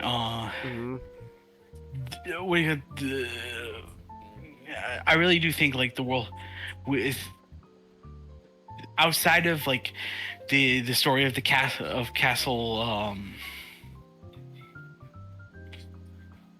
Litter. Yeah, Castle Litter. I was going to say it, but then I thought to myself, am I going to be wrong and make an ass of myself? But no, I did think it was correct. Yeah, it's outside of the story of Castle Litter, it's I think a lot of the World War II movies, I think they should just take a break for now, because ever since the early 2000s, it always seems like it's the fascination came back, but it's like a lot of great films came out in the 90s, but after Band of Brothers, it kind of felt like well, we need to scramble, because we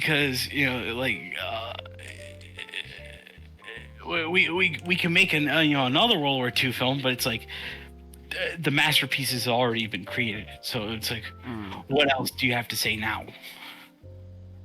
Not just Band of Brothers, like a marching band.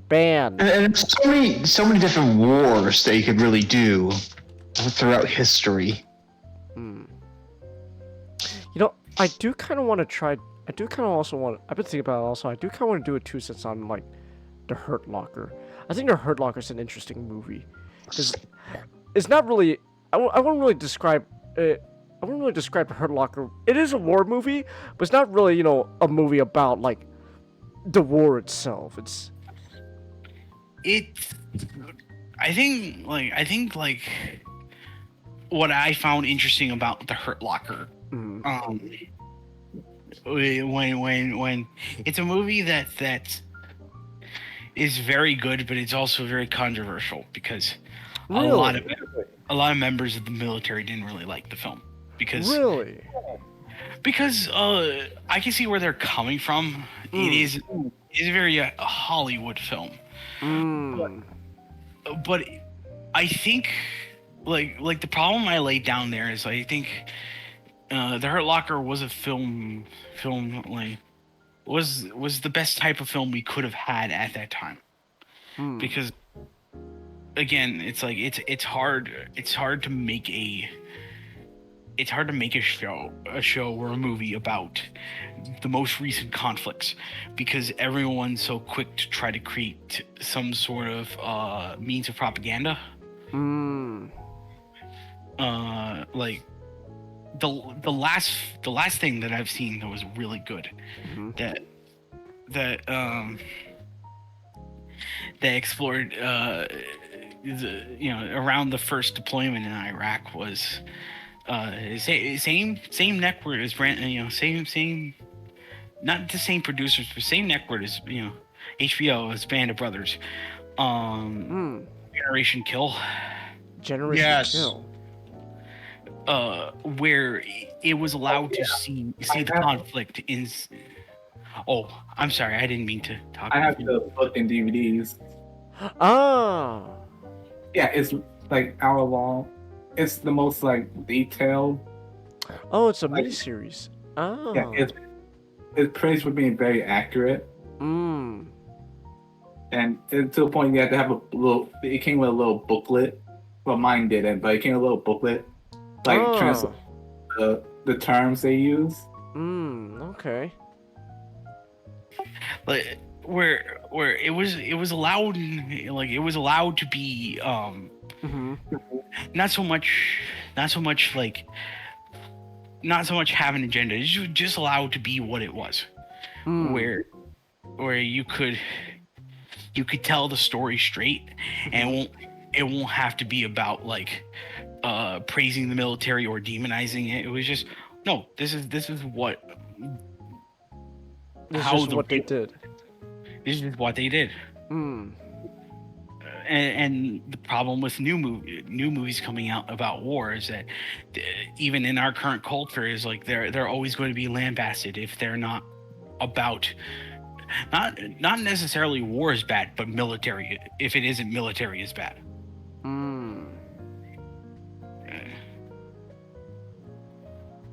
It's like it's sad. It's like we have to keep abusing World War II if we ever want to see a war movie. Interesting. Yeah, I don't know. I just really wanted to talk about Fury though. It's just I don't know. Recently, I just got in a big kick on like war movies or like just stuff sort of related to that, or maybe even tangential. Like I told you guys, I recently also watched Zero Dark 30. You know, the whole movie about we gotta kill Osama bin Laden, that asshole. We have to kill Osama bin Laden before he beats all our scores at Mario. I know that. Oh, he's gotta pay for that. But I do kind of want to also try doing a 2 cents on Zero Dark 30. I thought that was an interesting movie. Movies like Zero Dark 30 though, I feel that's weird to talk about, cause I don't know. At the end of the day though, at least for me, Zero Dark 30 is a type of movie where I can't really judge it really as a movie, cause at the end of the day, while it is a movie though, the whole premise is literally just. Yeah, the whole premise is just events that actually happen in real life. So it's a little weird. I don't know. I find it a little harder for me to just like say like, oh, I suggest you watch, Zero Dark 30 because I think it's a good movie. It's like it's more just I think it's an interesting movie. I think it's worth a shot because it's just, but it's more if you just want to see like the events. I guess in a dramatized version of, trying to track down where the fuck is that bastard Osama bin Laden? Oh, he's gotta pay for what he did. So there is that.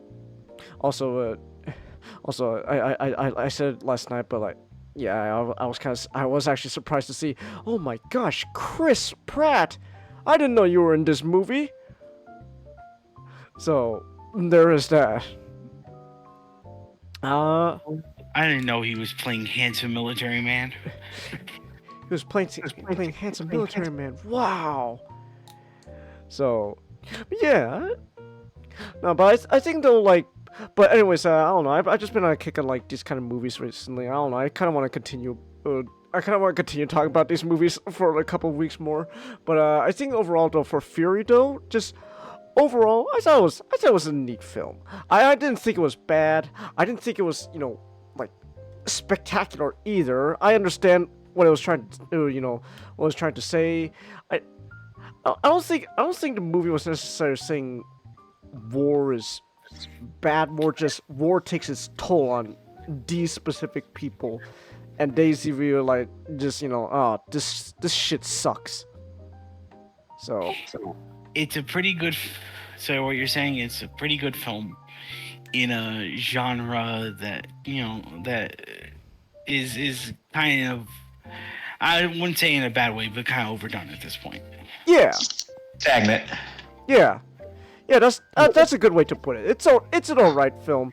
I don't think you're gonna get any like if you're expecting like this is like the best World War II movie ever. Nah, I'm pretty sure there's better stuff out there. But I think overall though, Fury was neat. If you want to check it out, go ahead. Again, it's got Brad Pitt. It's got MCU stars Michael Pena and John Bernthal. Is John Bernthal still considered an MCU star? Is Punisher coming back? He's actually going to be. Oh, he is still going to be back. Punisher. Oh, okay. We got Transformer star Shia LaBeouf and I guess Percy Jackson. So there's. I will say though, actually, real quick, just going on Percy Jackson, Logan Lerman, he was actually one of the best actors in this movie. I will say that. So he was really good. It's just it's just interesting. Like I never heard this actor before, and then you tell me he was Percy Jackson. I was like, no way. It's like wow. But I think as an actor though, at least in this movie, he was one of the best ones. He was pretty great. So yeah, I thought overall Fury was all right, and I think the actors did a good job with what they were given. And overall, yeah, I liked it. I say give it a shot if you want to. Again, like Fury right now is. I wouldn't. It's not a strong recommend because at the end of the day, again, like we just said, it's not a spectacular like World War II movie. It's just a pretty good World War II movie in a sea of other World War II movies.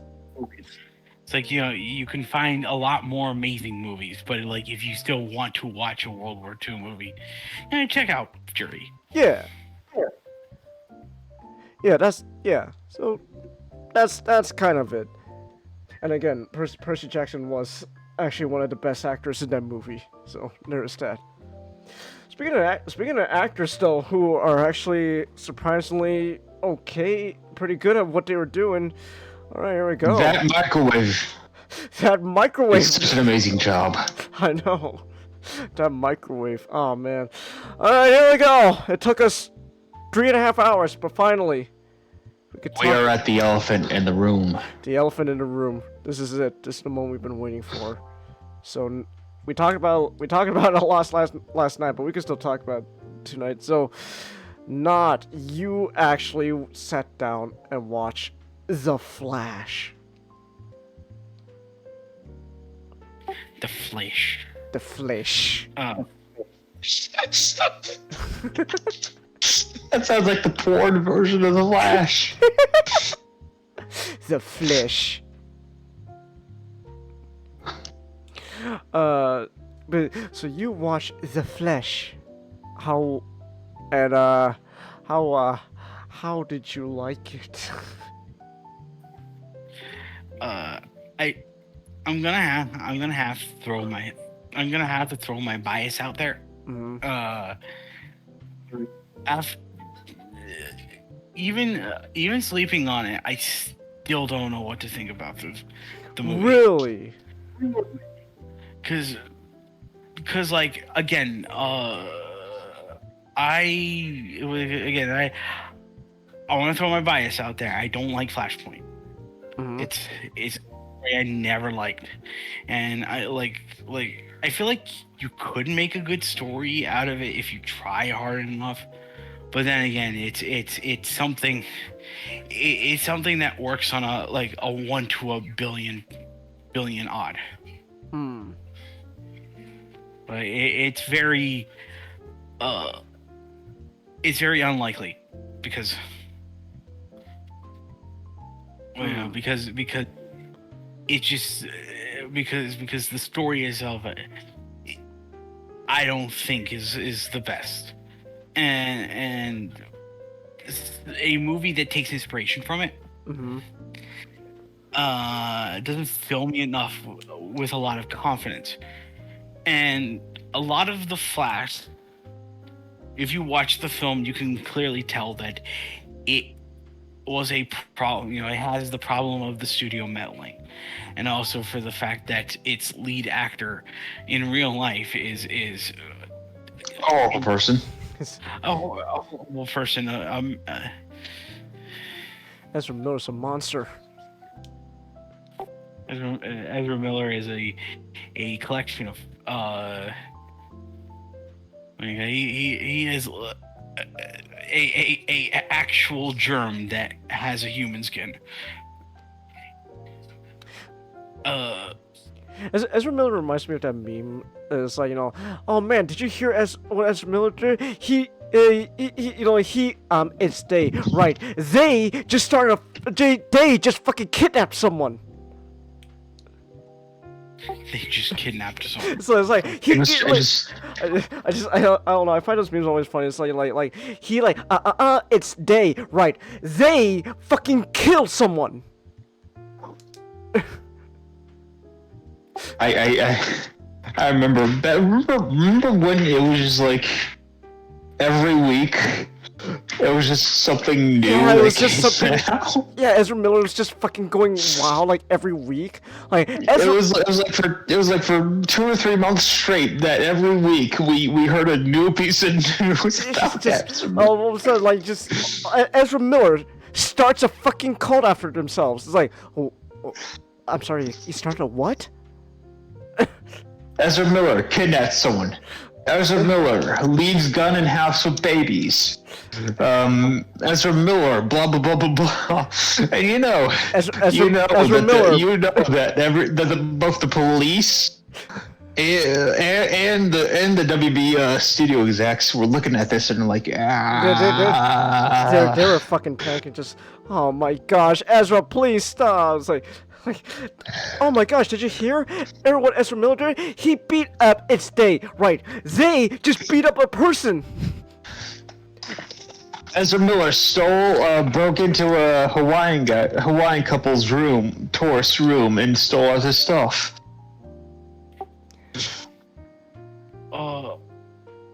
So, like this. Boy, God, this has obvious problems, but then again, the film has good in it. And I'm not the type of person. I'm not the type of person who will immediately discount the good in something, just because I want to gloss something as either, because I want to gloss something as either good or bad. I don't like labeling things in binaries, except for gender, because there are 2 genders. Oh gosh, no, we're gonna get canceled. Damn it. Ezra Miller, malding, teething. So I feel like I would need to watch this movie again. Really? Just to get maybe a second. Maybe like with a second viewing, I can form a very complete opinion. But right now, if you are someone waiting on the edge of your seat, on whether or not this is a movie that you need to go out and see, or want me to thrash it into pieces, don't wait. Just go out and see it. But I'm not saying it's a recommendation. I'm just saying come up with your own opinion of it. Because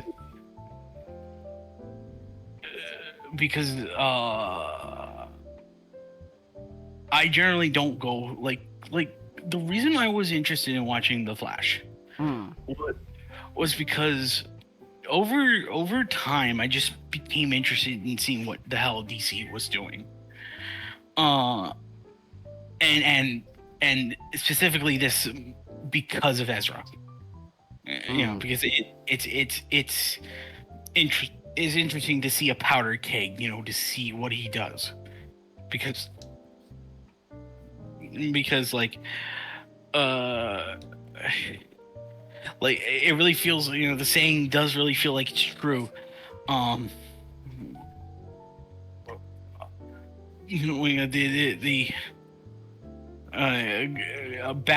There's no such thing as bad publicity, because everything, because publicity is just good publicity. And so it's like I was interested to seeing this film, not on the basis of its quality, but just on the basis of I think it would be interesting, and I was not wrong on that aspect. So before I talk about, although Tangus, do you want to bring up the do you want to bring up the spoilers that you have? I already put it up. I figure we would be talking spoilers for the Flash. Okay. Spoilers for Flash. Puts a baby in a microwave. He puts a baby in a microwave. But. That's still a highlight from last night. Not just. Is it true that that Barry put a baby in the microwave? Okay, so listen. So hear me out. Before I go into the finer details, let's talk about the overview. The Flash. It came out in the year of our Lord 2023. Of course, you should know that. But The Flash is a movie not really kicked off from anything. I think what I kind of find interesting about a lot of like the DC movies is ever since Justice League imploded, they don't feel like they don't really feel like they're connected with each other anymore. They don't feel like they flow into each other because everyone's more or less just coming up with their own thing. It feels so much different from the usual Marvel formula, where it seems like everything is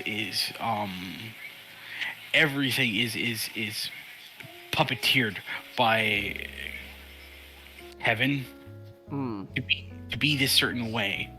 Because to be fair on the man, he's like spent like a year coming up with a 7-year plan. So it's like they despite the quality not being up to par, they still have to keep up with that 7-year plan regardless of whatever happens. DC just decided, hey, we're gonna shrink 7 years into like 2 months, and we're just gonna have our Justice League movie now, and that became a disaster. It became a disaster, interesting disaster to watch, because apparently, because as we learned, boycotts apparently work, because as long as you screech at Warner Brothers to get a different yet equally bad version of a film, they'll give it to you. Well, they did. It's amazing. But The Flash, the solo movie starring a man called Barry Burton. I don't think I quite believe him. Barry Burton. Barry Allen. So now, when does Chris Redfield show up to punch a boulder at and fist fight Supergirl? I hope that comes soon. I realized my mistake. Oh my god, my brain is fried. It's alright. I want to see that boulder fight though. That Supergirl boulder fight. Like Barry Allen, I meant. I was thinking about Resident Evil earlier. That crap.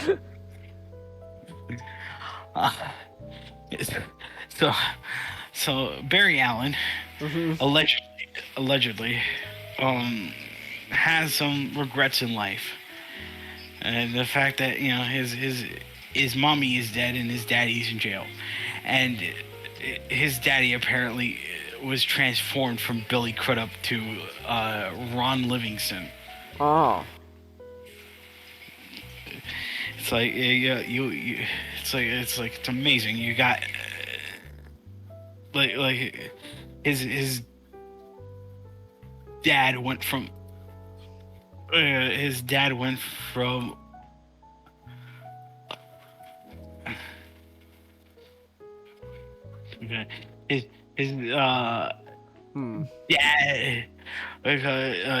went from Captain. His dad went from Dr. Manhattan to Captain Lewis Nixon in the of a single film. Oh, all right. Maybe this film wasn't completely 100% true. Maybe Barry already knew how to change time, and this was just the result of him changing his time. I mean, if this is following Mr. Snyder's version of Justice League, then he already knows how to go back through time.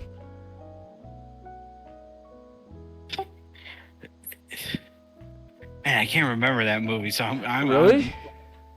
I mean, I wouldn't blame you, but like, yeah, in the Snyder cut, there was the whole thing, when the mother box. Oh no, the heroes failed. The mother box is, exploding the world, and Barry actually has to turn back time. There's a whole slow-mo scene of him running in slow-mo back in time to save the world from imploding because the mother box activated. Wow. I'm actually. There's something wonderful about you just learning that, not just wow. like just that changes everything. Because this film is made in such a way where it's very legitimately Barry just comes to a revelation that he could just go back in time. Oh, so the movie just acts like Barry never knew how to turn back time until now? No. So it's like you could really tell this movie was being made before the Snyder Cut was a thing. Ah. It's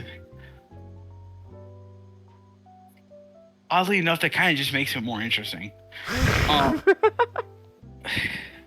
It's like, when Marvel has an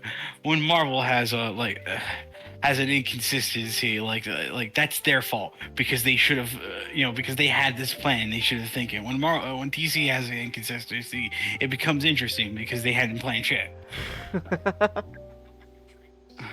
Don't tell the Snyder fans. Don't tell the Snyder fans that the Snyder Cut might actually be the non-canon one. What is canon anymore? Because I don't know. Because the Flash already tells you that that this is the transition to the DCU. I feel like it doesn't matter if the theatrical version or Mr. Snyder's version is the actual canon one, because it's all going to be going away in a short amount of time.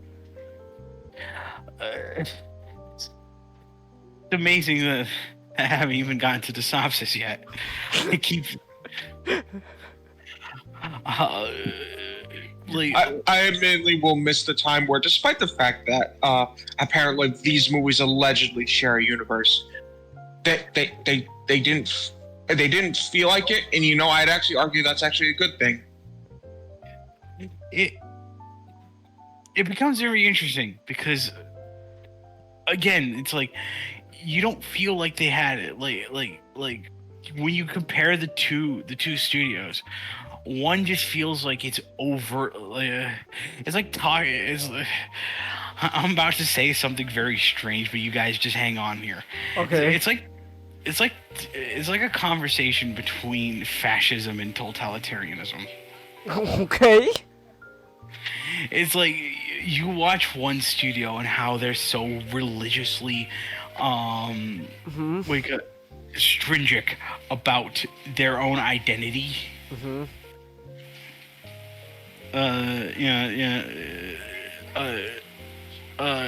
Where even when an actor dies, they won't change the script because they need to keep chugging along because it's part of the grand 7-year plan that we have. Until Chadwick died, and then they changed it. Well, not really, Changus, because Really? Wait. So was Chadwick's character, was Black Panther T'Challa's always just meant to die then? Well, no, because like in Wakanda Forever, like T'Challa died, but T'Challa didn't die. Huh. They have an excuse to still have a Black Panther who's called T'Challa through his kid. Oh. Yeah, it's. Oh yeah. Yeah, it's. What do you call it? It really is trying to find a solution. Trying to find a solution because you don't want to change the script. Say.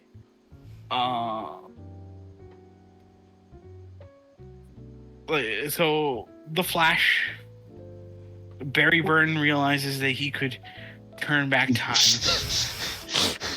Barry Allen.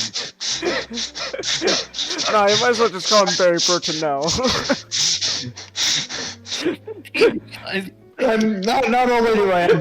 Not only do I have the image of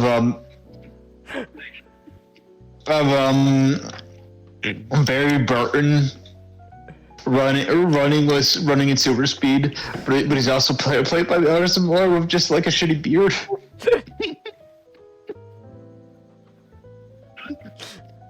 Here, take this, Barry. No, thank you.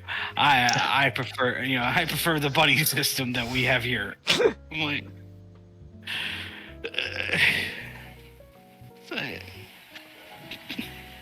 Okay, let's do this again. Barry Allen.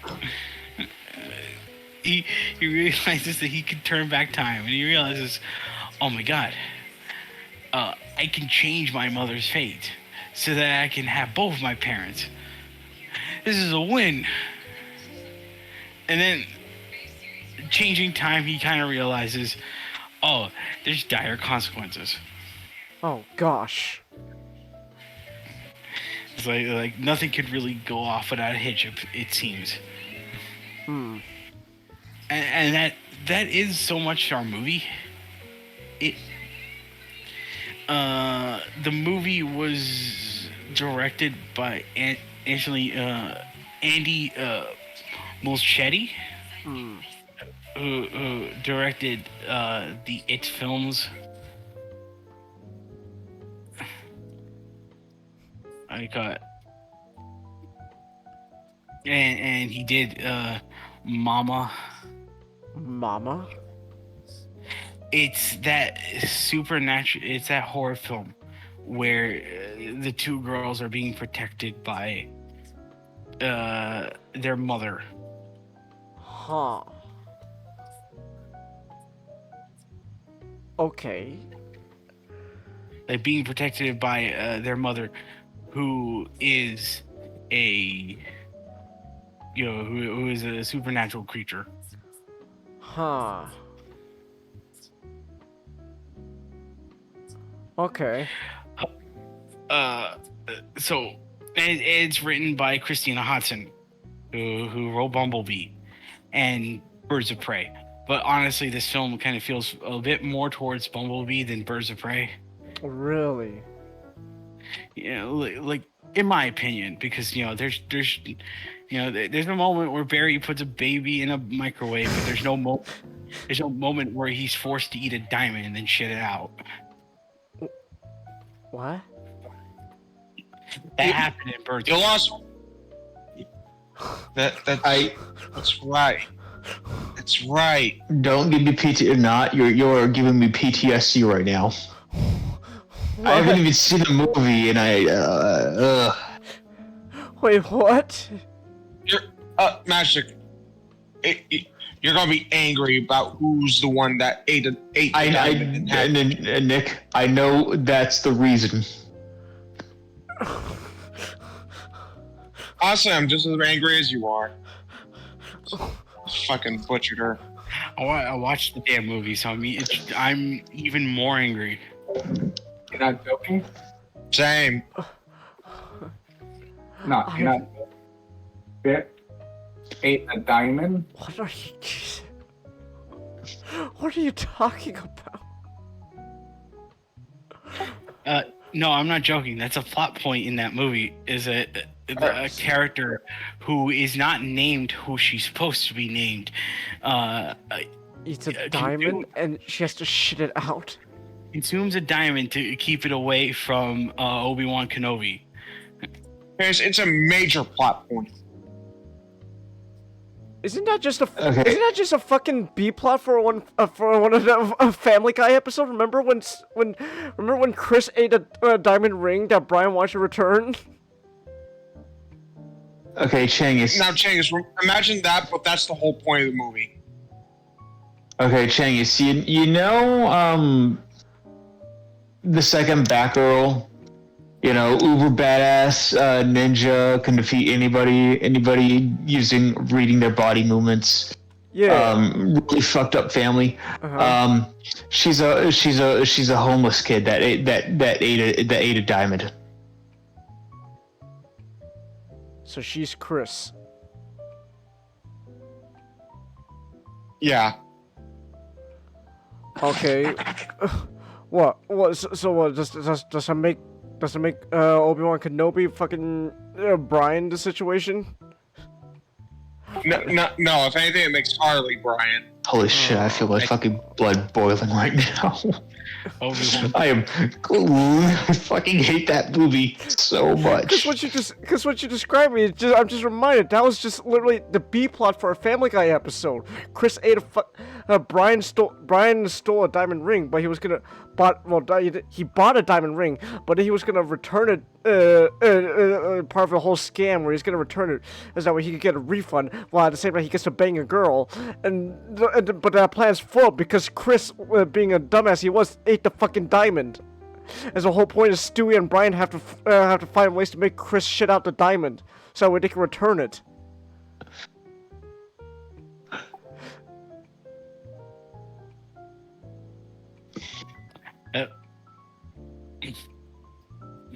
We're talking about the Flash. So long story short, changing your fate is bad. And Black Mask hates women, so that makes him a Chad.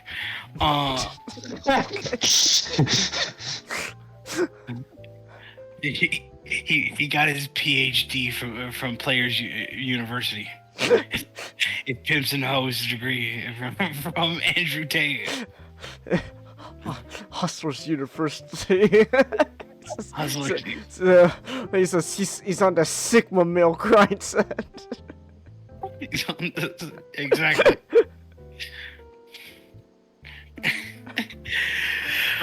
So, I don't know where to talk about with the Flash other than. Okay, one thing I can start off with the Flash is, where did your budget go? Like after you canceled Batgirl, where did those millions went? Did you is this like Like, is this like talking about economics? Did that money just went into Flash and then silently it all got pulled out? Because boy, what's wrong with your special effects? I think I told you guys, right, that like the I forgot who, but someone behind the scenes. It's like he's going around trying to justify the VFX by saying, oh, you see, you know, because you see when Barry's going super fast, you know, the world's distorted around him. So of course it looks shitty because that's just how Barry sees the world when he's going super fast. Okay, but then like why does that? If that was the point, how come when he's going super fast and he just slows down, the characters don't look shitty because that's what he's, you know, looking at. like Michael Keaton doesn't look like a bad special effects, but you know, you got 4 babies that look like they came out of the goddamn Scorpion King.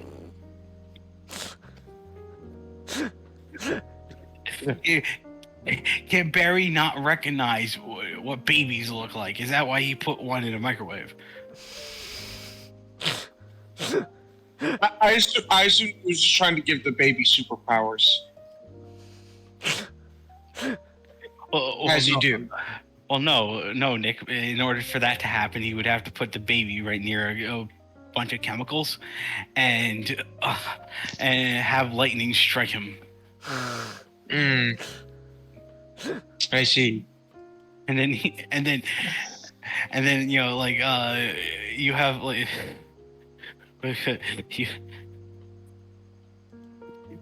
you have Michael Keaton just telling him he was really fucking dumb, but going with it anyway because why not? Barry, that was really fucking dumb of you. Anyways. Michael Keaton's great in this movie. Like. Okay, so special effects are not good. And that really becomes a problem because it detracts a lot from how impressive, how we're supposed to find some things impressive. Because I mentioned to you guys yesterday about the beginning and the first time we see Barry go on the run. Yeah. Like I mentioned how I had to, like I really wish I could have apologized to that theater because I was laughing my lungs out because Barry running the very first action shot of your film, and it looks like it came out of the PS3 tech demo. I need to know. Does he run like Hugh Neutron?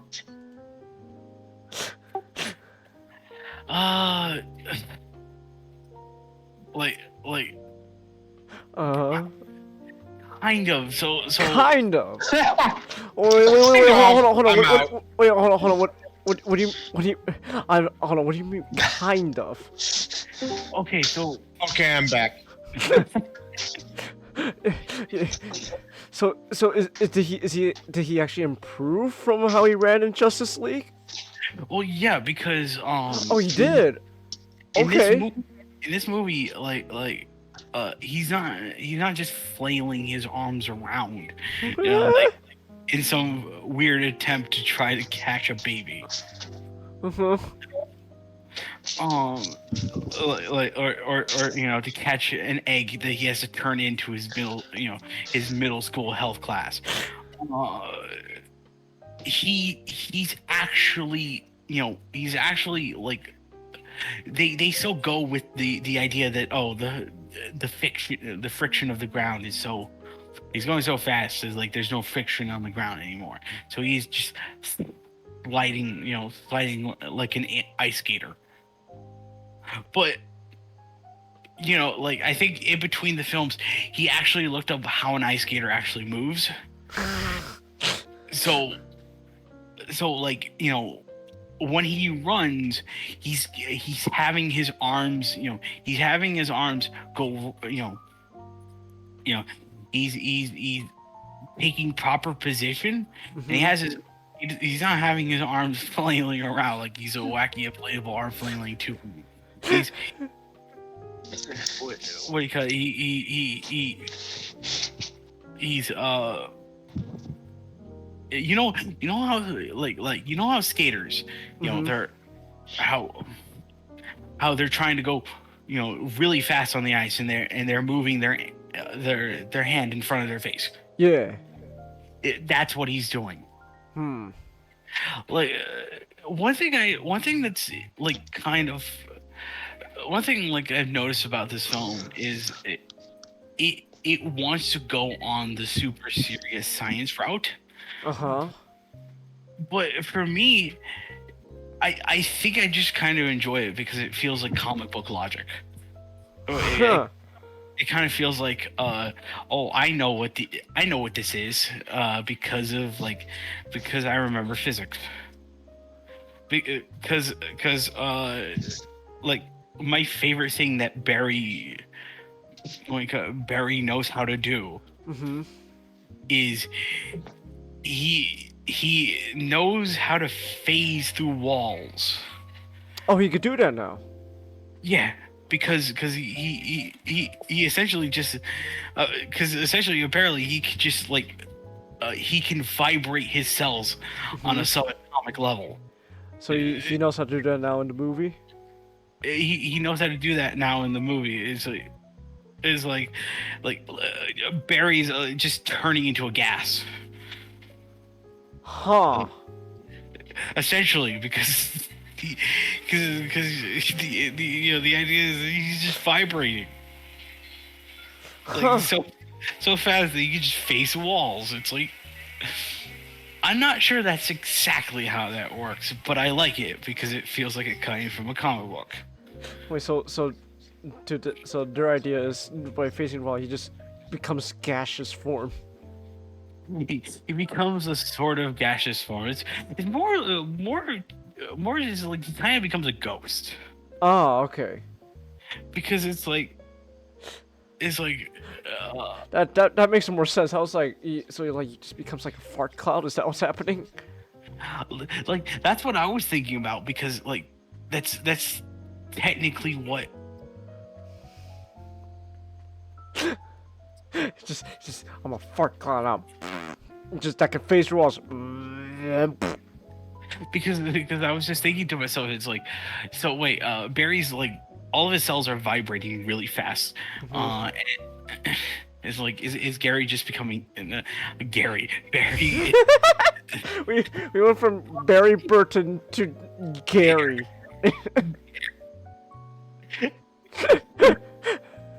Is Barry just turning into gas? Because that's essentially what happens when atoms are vibrating. The different states of matter.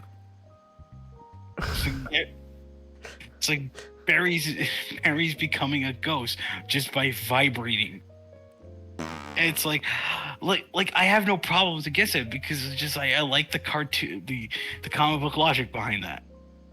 Like a lot of this movie just feel like outside of the trying to defend the special effects, it really feel like it wanted to have comic book logic.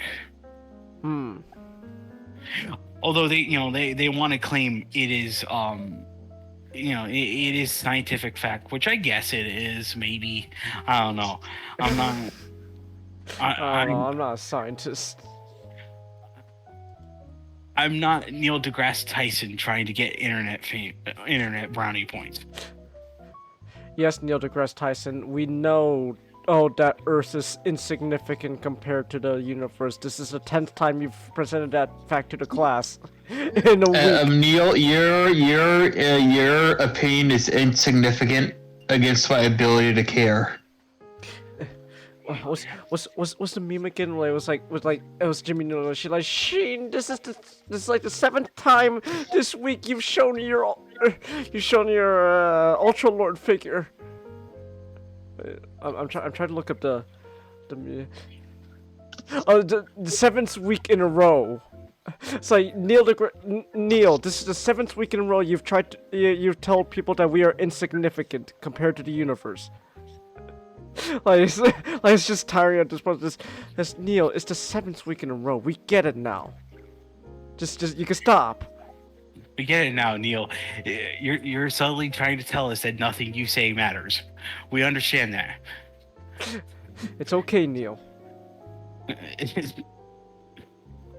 So it's like I kind of like that because like younger Barry, or I'll just call him Earth 2 Barry. Earth 2 Barry, he doesn't have the special weird rubber suit that Earth, New Earth Barry has. Oh.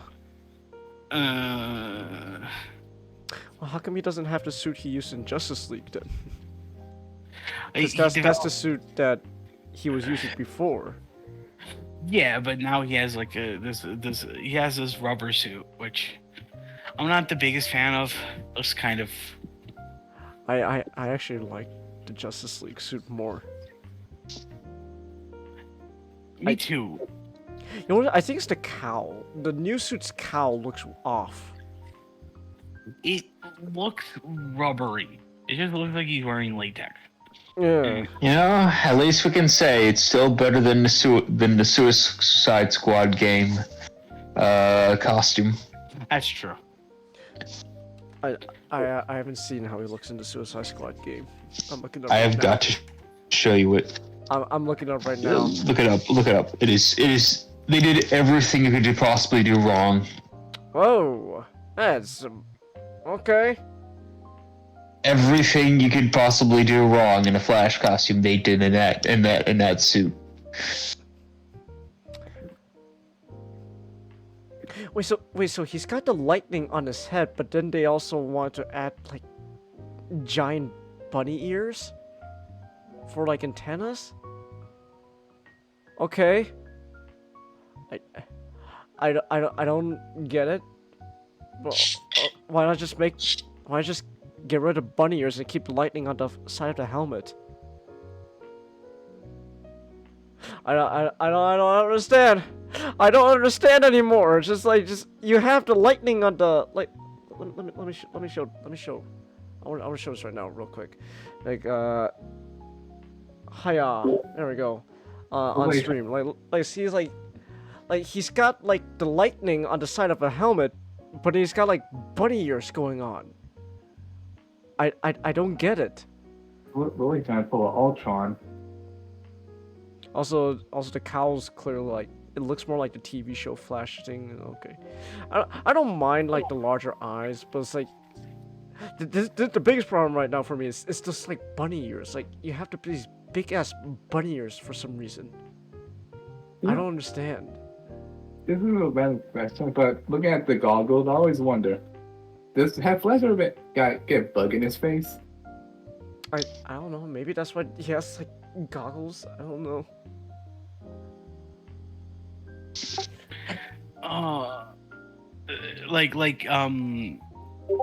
Earth 2 Barry has this thing where like his suit isn't like his improvised bat suit that he uses so that because it's true that if you run super fast your clothes will just catch on fire.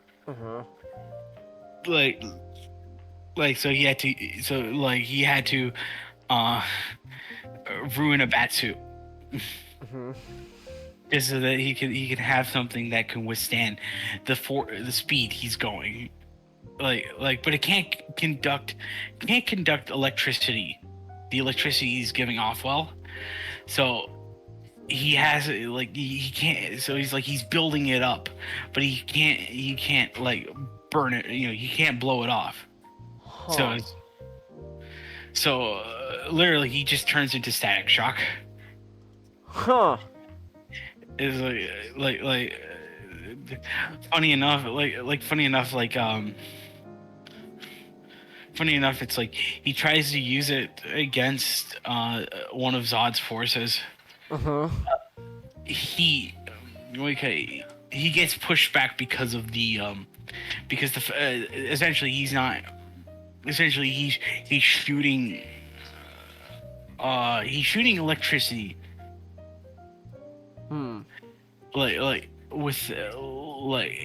He's shooting like negative electricity, but he's got a New Earth Flash New Earth Berry has to basically just go, here, do this, and the way he's doing it, it's just Tien's Dory beam. Okay. So just act like you're Tien from Dragon Ball and just do that. It's really fun. All right. It's just like I have to ask, when did Flash start just having like lightning stuff going on? I think it's more so. I think it's the movies. The movies? Because Flash for the longest time had an effect where when he ran, you could see like his after image. Mm-hmm. Because that was. I think it was actually the CW show. Oh, okay. Oh.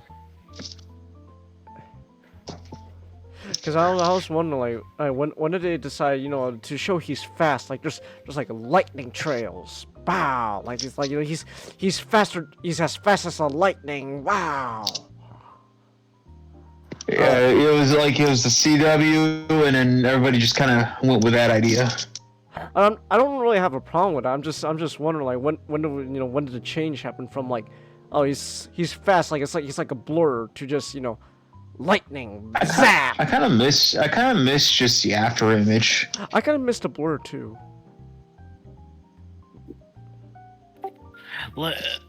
I don't mind it all that much. Like were you going to say something, Chingus? No, continue. But I guess to keep my thoughts in order. So like the effects are not very good. Like I think it detracts just from the impressiveness of how a lot of what we're supposed to be viewing.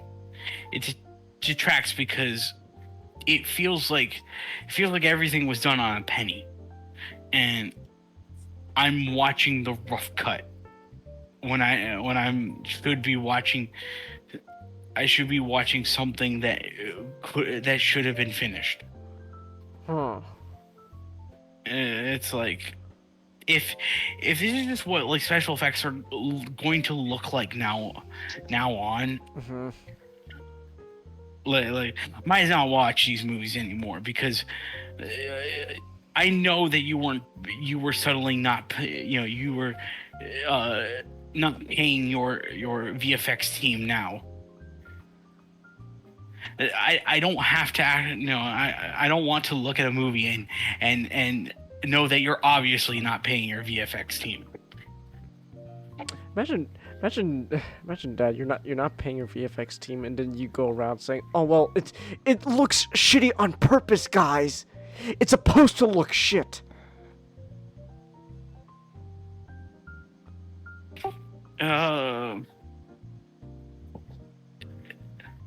So there's another negative I will say, but I want to get to that for. All right. I want to get to that. I'll slide into some positives. Okay, so Ezra. All right. Yeah, Ezra. That human germ. Like when he's allowed to act normal. Mm-hmm. Like he is pretty good. I think the like the thing about this movie is it's very fun.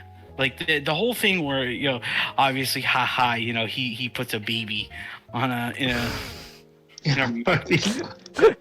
I'm sorry, that gif is still funny as shit. I love it. Like what I love about that is it's intentionally funny.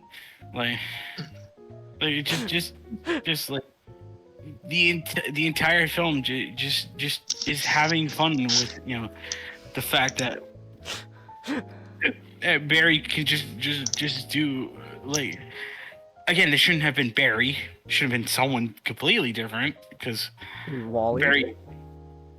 No, not even Wally. Not even Wally? Really? Yeah, maybe. Like maybe Bart.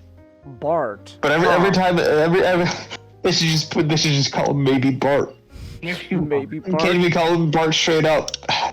Okay. Because like every time maybe Bart is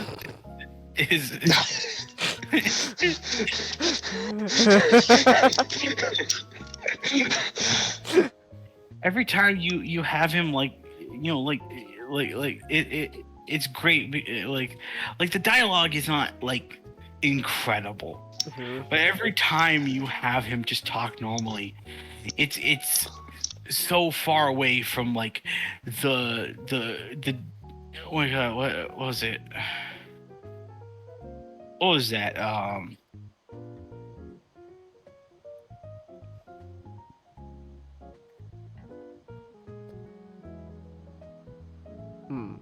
The David S. Goyer, like, goddamn, like, Joss Whedon writing.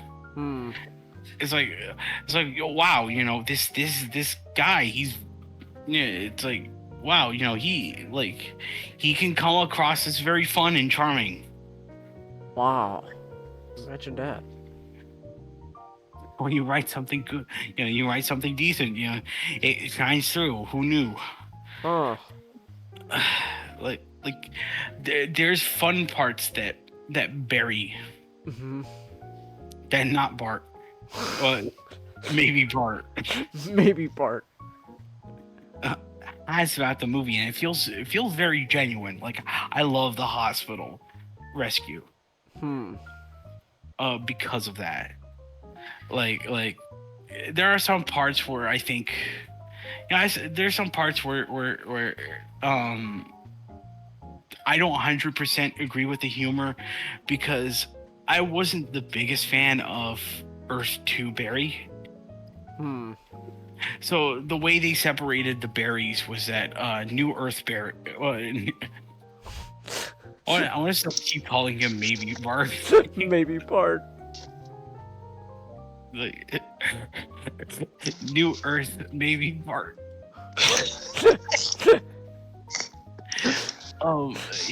He kind of acts closer to how, you know, Barry does act a bit, to where he is, you know, straight. So he's promoted from maybe Bart to maybe Barry. To maybe Barry. Like, he just, you know, he is like straight and to the point. Because Earth 2 maybe.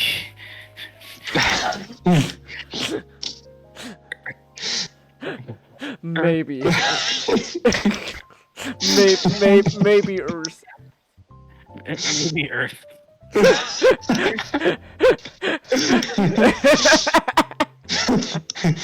Earth 2 Barry, he acts like a goofball, which they sort of explain. He is that way because, you know, he hasn't had the tragedy of losing his mother and having his father incarcerated. He was allowed to live a normal life, and also because he's 18, he's still a teenager. So, like, it just comes down to you whether or not you find his antics kind of funny. I wasn't a big fan, like, cause he kind of acts too much like a stoner. Like a stoner, okay. But not like Shaggy, like something a bit more. I'm a little disappointed. Well, technically he does technically after he gets his powers, he develops Shaggy's most important mannerism. He has to constantly eat. Like Scoob. I can imagine Ezra Miller being cast in a really shitty Scooby-Doo movie as Shaggy. I want to see that now, actually. What's wrong, Scoop? I just kidnapped someone. We would have Ezra Miller as Shaggy. Shia LaBeouf as Fred. What we have is a really shitty but kind of fitting versions of Daphne and Velma. Oh no. Well, I thought something. Well, I thought it was shitty, but fitting. I don't know. Ah. Because there is one I definitely know. Ah. Good old Mindy. Yep. We should have cast Ezra as the purple guy instead of Matthew Lillard.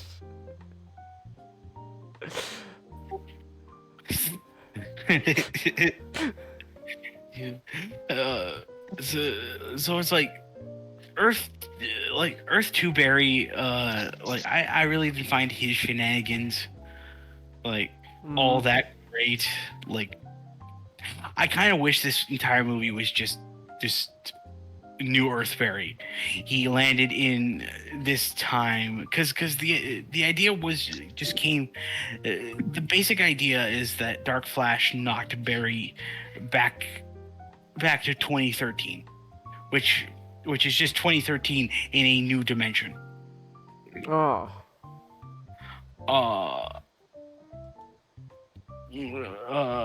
And General Zod, he's attempting to terraform the Earth, and so Barry needs to construct the Justice League. But the problem is the Justice League doesn't really exist in this. There's no way he could make it exist in this timeline with what he has. Because he doesn't know where Diana is. Diana is still living in the shadows, apparently. Victor isn't a cripple yet. He's not a cripple yet. Well, let me be more accurate here. His dad didn't make him a cripple yet. Something funny just about the way he's not a cripple yet. Yet. You gotta wait for him to become a cripple. Yeah, Django Fett didn't have sex with the sexy fish woman, and then Arthur wasn't born. I think that's really dark. Hey Arthur, you haven't been born in this reality. Or maybe he did, but he's no longer Jango Fett's son. It's just you go to see Aquaman. It's just that kid. It's just that kid who played Boba Fett.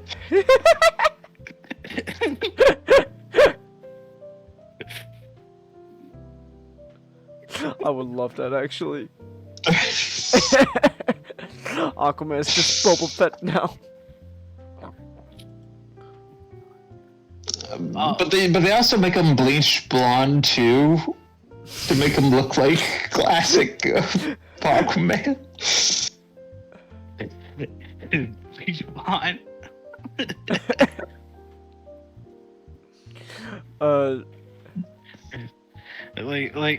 Orm is probably still around. Presumably you could try to convince him.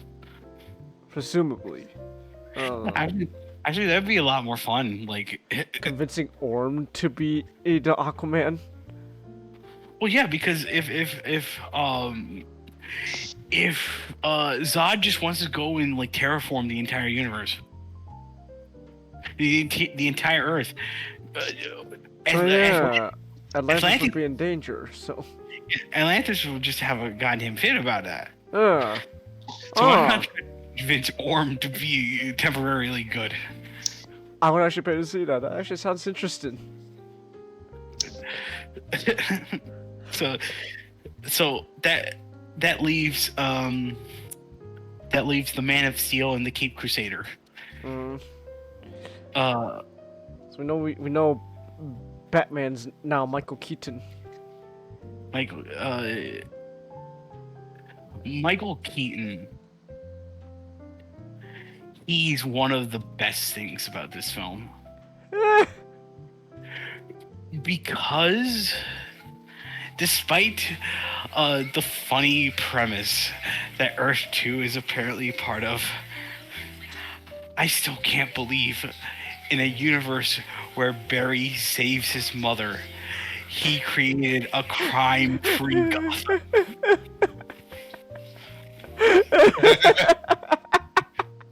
Barry committed a miracle in front of us. He did the literal impossible. Oh. Not one crime. Not even a jaywalking. Not even a jaywalk. Not even littering. Crime free. The last minute detail. Good job, Barry. I hope you're happy. I gotta. Alright, have a good night, Comet. Have a good night, Comet. And so, like Bruce, he's just living, he's living a normal life in his Batcave. And what I find interesting about like the portrayal of Batman in this film is he doesn't so much act like how you would typically know him, like in Beyond or Dark Knight Returns. Where he's very jaded and cynical. Yeah, where he's very jaded and cynical. This Batman, he's lost. Huh.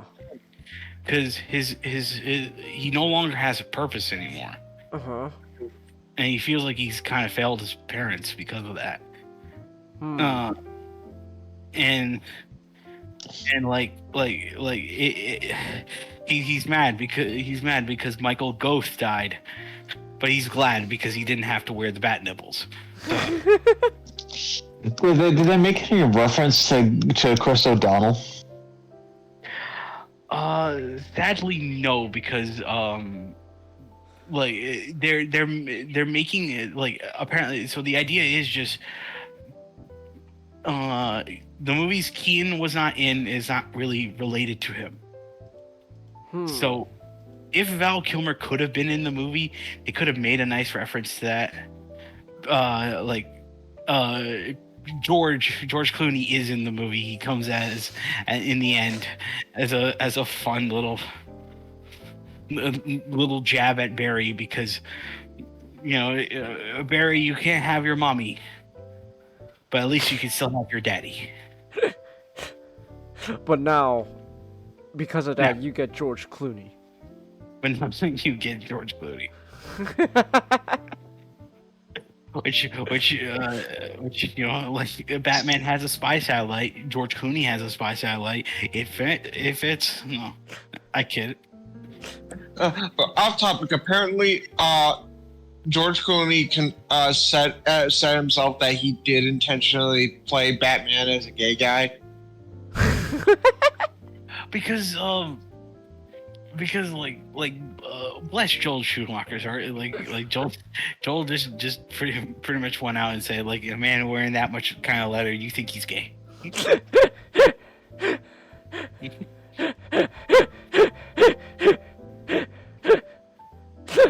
That's amazing.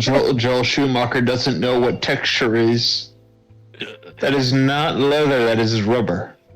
If you want gay people, you should look at the X-Men. Brian Singer, no, those comic costumes are, well, I can't say that word, but he said, they're pretty gay. And then look at what he made. Yeah, look what he made. Boy, that's way worse. I don't know. I think that's more gay. The black leather. The black. Which is all black leather. That's really gay, Brian. That's pretty gay, Brian Singer.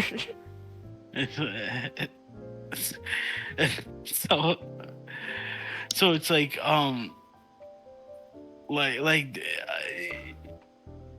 it's all really like Keaton. So they make a slight mention to Michael Go's Alfred with the pen and all that. The pen is mightier than the sword. Bruce stabs Barry. Sorry. Yeah. No, it's fine. It's just it's like one thing because the entire movie is essentially just like Barry comes in. He's like he comes in. He's just like Bruce, you gotta help me. It's like, I don't know, Barry. I don't know if I have the chops within me.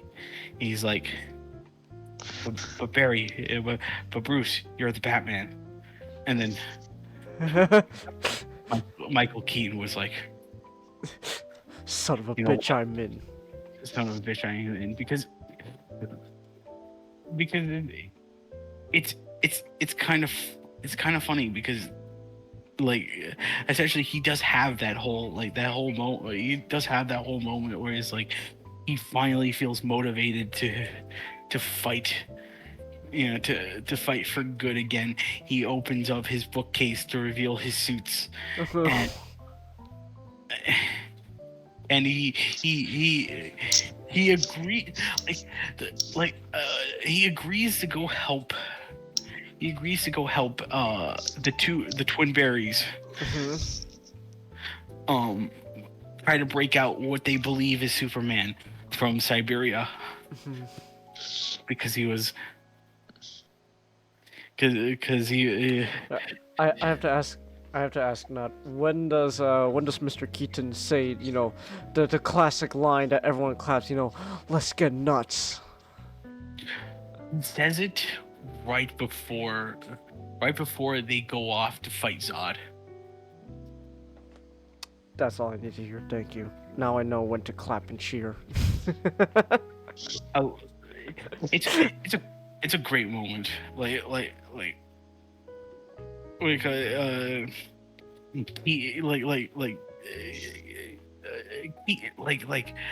It's like as a 70-year-old man, he could just go and throw around like he's throwing around. He's doing Arkham things.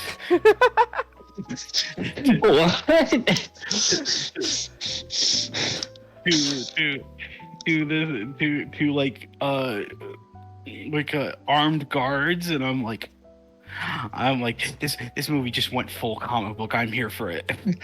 Was he doing inverted takedowns and some shit? Sort of. Sort of. Oh. He did an inverted takedown. Oh, okay.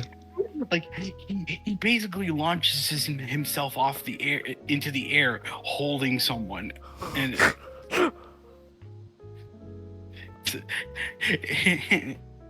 it's like man, it's like this like Michael Keaton is moving like he's moving like he's got like piss and vinegar coursing through him,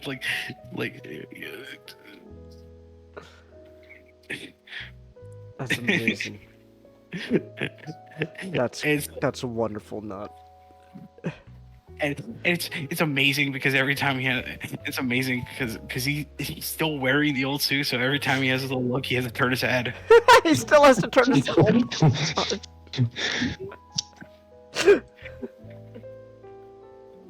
And he blocks bullets by using his cape. Like it's fun because it's like he's not using his cape to drape over his body. He's just like using it as a screen.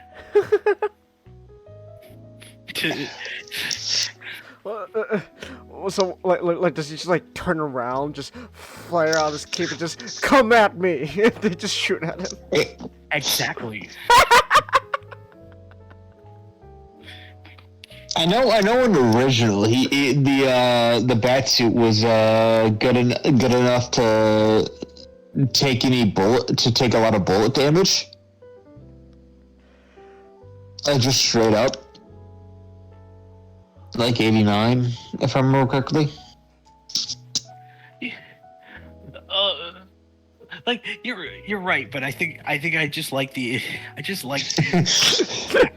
how much they just made these like details that may have not been in the 89 film just to give to this Batman. I'm like, this is amazing. It's like, I mean, I guess so. I mean, the Pattinson can now just tank bullets, so it's not unique to just him now. So now Michael Keaton can also tank bullets by just turning around. There you go. He's bulletproof. and it's like he puts when they rescue Kara, he puts he puts a dead pack charge explosive underneath an elevator well because he couldn't turn it on. He's like he's using a measuring tape to measure how far he has to blow themselves up. He's like, how much do you guys weigh? It's like it's so great. It's like, and he has to essentially hack things with a BlackBerry.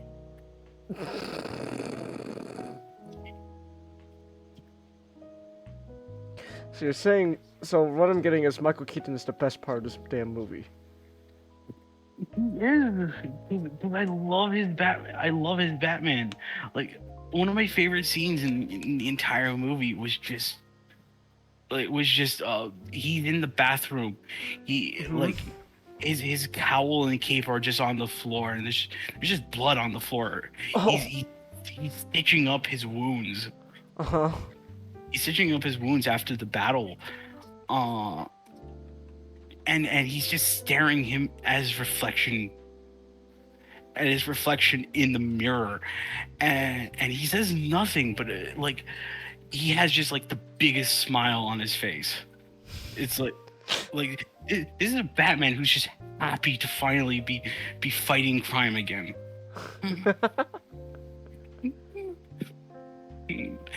So if I were to watch this movie, at least watch it for Michael Keaton. Yeah. All right. And like in the final battle, he's mainly in the Batwing, trying to take out things as he can. What do you call it?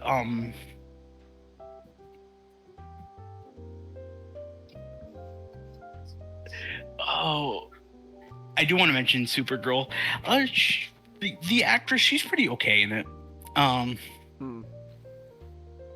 She tries to like the movie at first they act.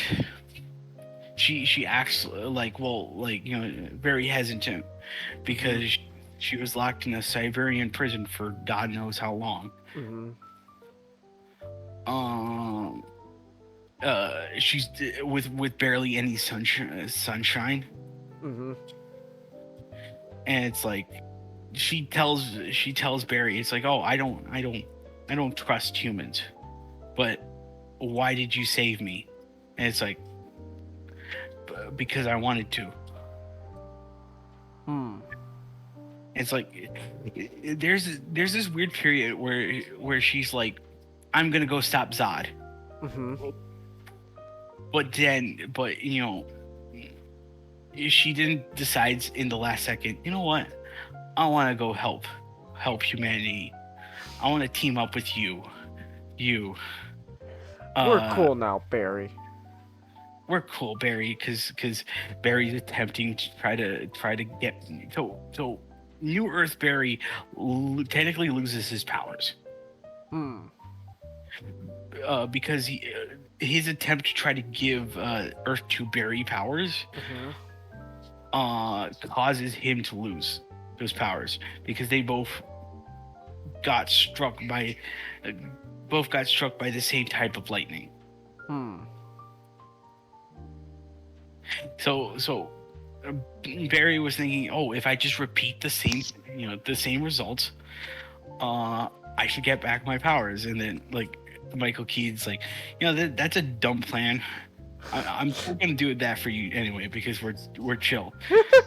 but this is a dumb plan. Alright, it's getting late for me. I'm gonna head to sleep. You guys have a good night. Alright, have a good night, Magic. Have a good night, Magic. Have a good night, Chelsea. Alright, everyone's had a bet, man.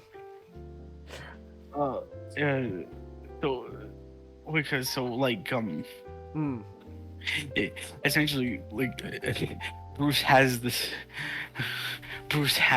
Benjamin Franklin contraption going on where he's trying to capture from a literal giant bat kite. like he's Dr. Frankenstein. That's amazing. And Barry's strapped in a chair with chemicals right next to him. It's like this movie is not afraid to feel like a comic book, and I love that about it. And he's like he gets shocked, but it's like it almost kills him. And he's like, but he's telling them, it's like, let's do it again. And then Kara comes back. He's like, Barry, you're pretty you're a cat. And so she brings him up to the stratosphere to get struck by lightning. To get struck by lightning, and he gets back his powers. That's amazing. It's great. It's awesome. It's like, and then they're like, well, I mean, I guess this is kind of a Justice League. Should we go team up to punch Michael Shannon in the face? Like, oh, yeah, sure, why not? Woo! And so it's like Michael Keaton drops the line, and then we're off to go save the day. Except not really. So this is the second issue I have with the movie. It wants to have the insistence to to pull off the idea that this whole thing is caused because of Barry trying to go back to prevent his mother's fate. And so the battle is essentially it becomes a zero-sum effort because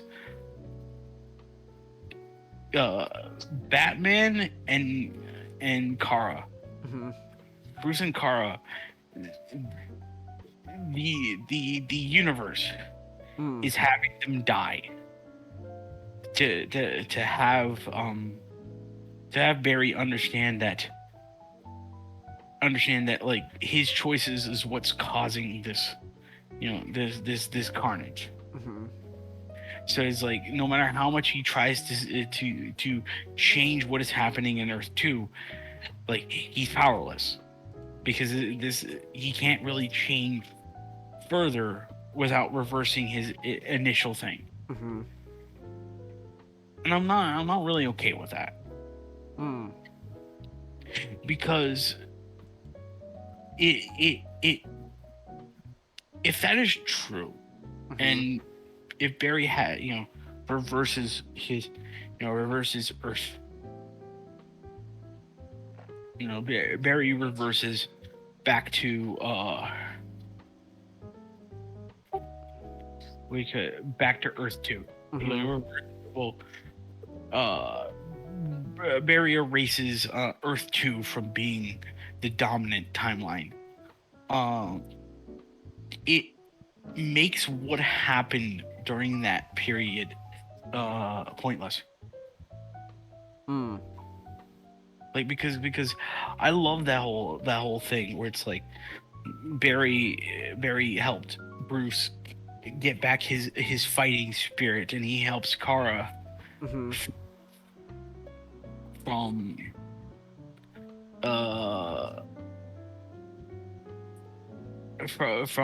from prison, and he inspires her to at least view humans in a different light.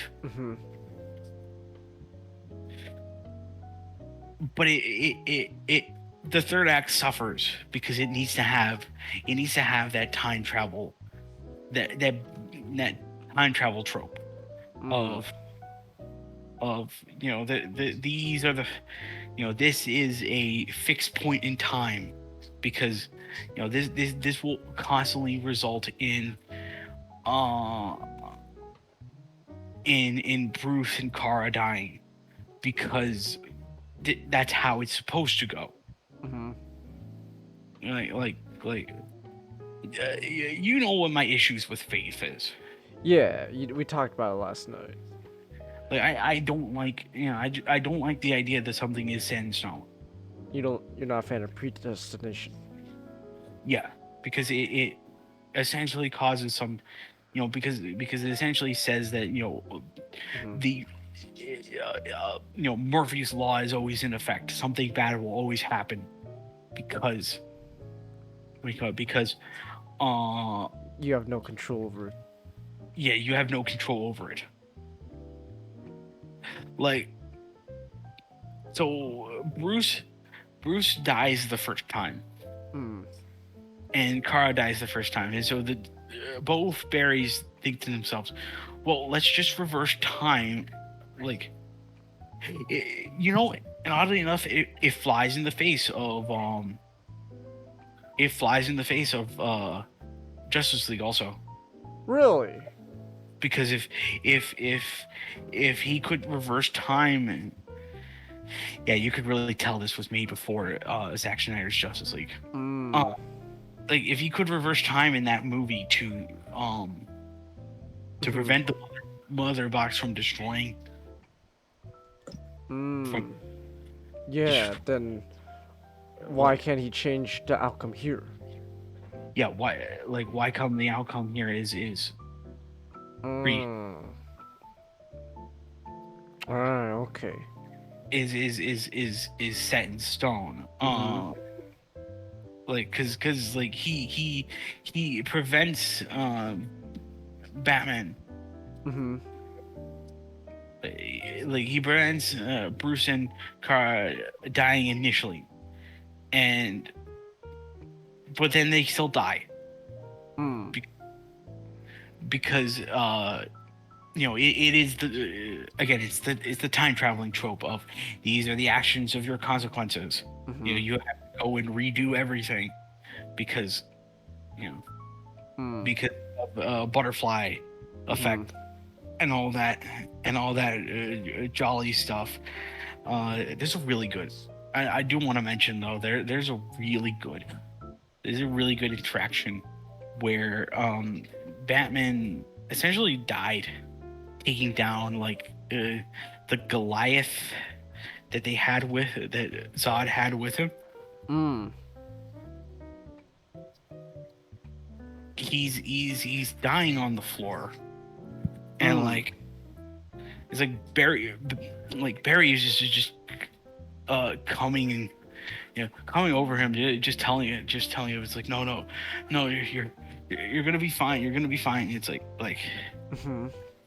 don't worry, Barry. It's okay, because you already saved me once. I'm like, God damn it! I wish they were in better movie. Hmm. I'm like, that was such a great moment. I'm like,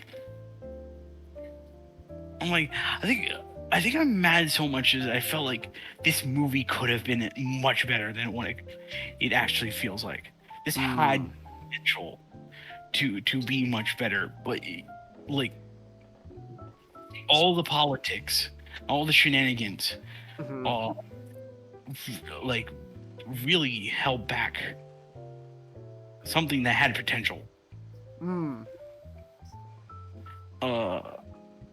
And so we learned that oh, surprise, oh, like Earth 2 Barry can't accept the idea that, you know, because he throughout he in the film he eventually learns why new Earth Barry is with him in his time. Like why things are the way they are, because, you know, he went back and prevented his mother's fate. He's not okay with that idea that he, you know, his mother, you know, his mother is supposed to die. His mother is supposed to die. And the thing that they set up throughout the film is that essentially these two Barrys are different, because one didn't have to live with the fact that he lost both of he had technically lost both of his parents. So new Earth Barry, he's a lot more mature. He's a lot more, you know, he's a lot more you know, like Peter, like Spider-Man. Right. You know, Earth 2 Barry, he's not. He's right. I think they do it fairly well in that result of just, well, like he's like he's bullheaded and he's reckless because he's never had to lose anything, and so he constantly keeps thinking to himself, it's like, no, if we keep reversing time, we will eventually get this right. Because he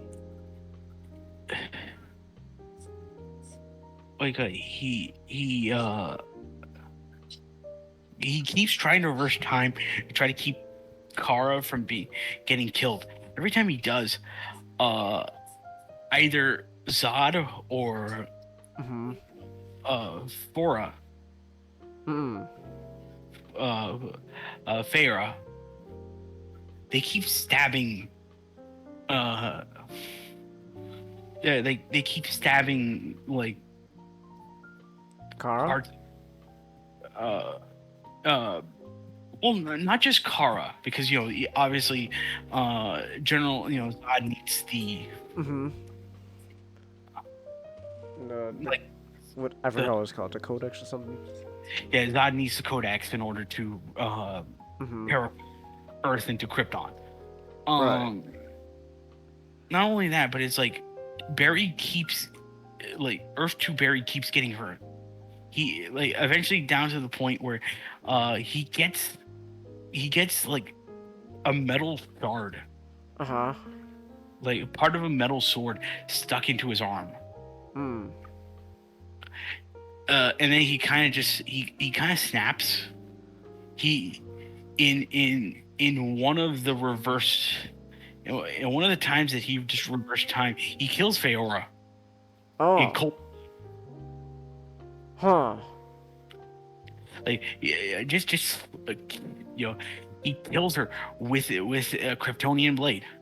And then he keeps trying to reverse time so that he can get at Zod, who's a much better fighter than he is. And then eventually we finally get it, you know, where it's like, oh, who is that dark speedster that we saw in the original? You know, that we saw. So what does the metal shard just, like, become the suit? Yeah, he keeps getting, like, I don't really know how it works. He just keeps getting He just keeps getting like stuff attached to him.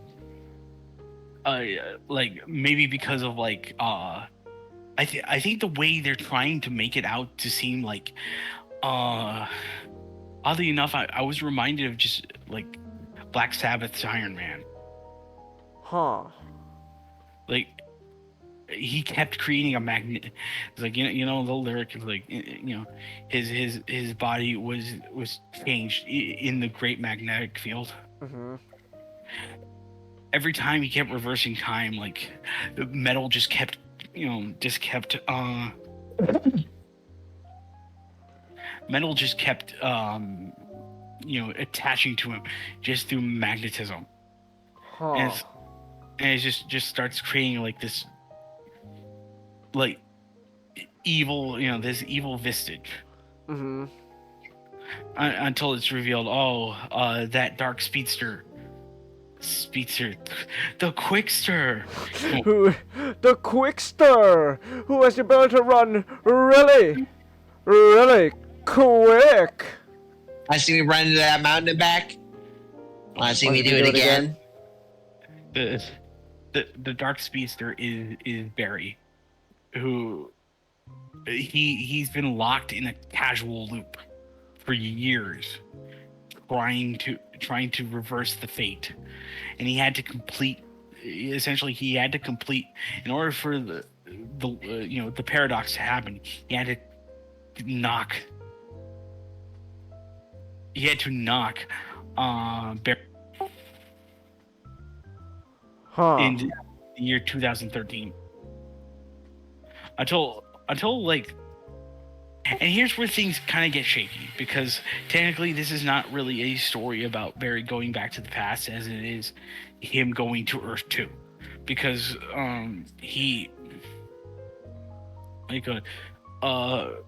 Earth 2 Barry finally understands, upon looking at what he will later become, he finally understands that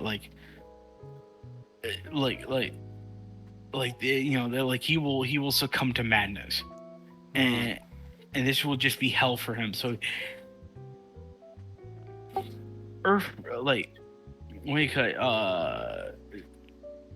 Dark Barry tries to kill New Earth Barry to try to replace him, but then Earth 2 Barry takes that blow. Huh. And so you kind of get the impression that, these two Barrys were nothing alike. Uh-huh. Because it doesn't really do the Back to the Future thing where he's fading away. It's just, because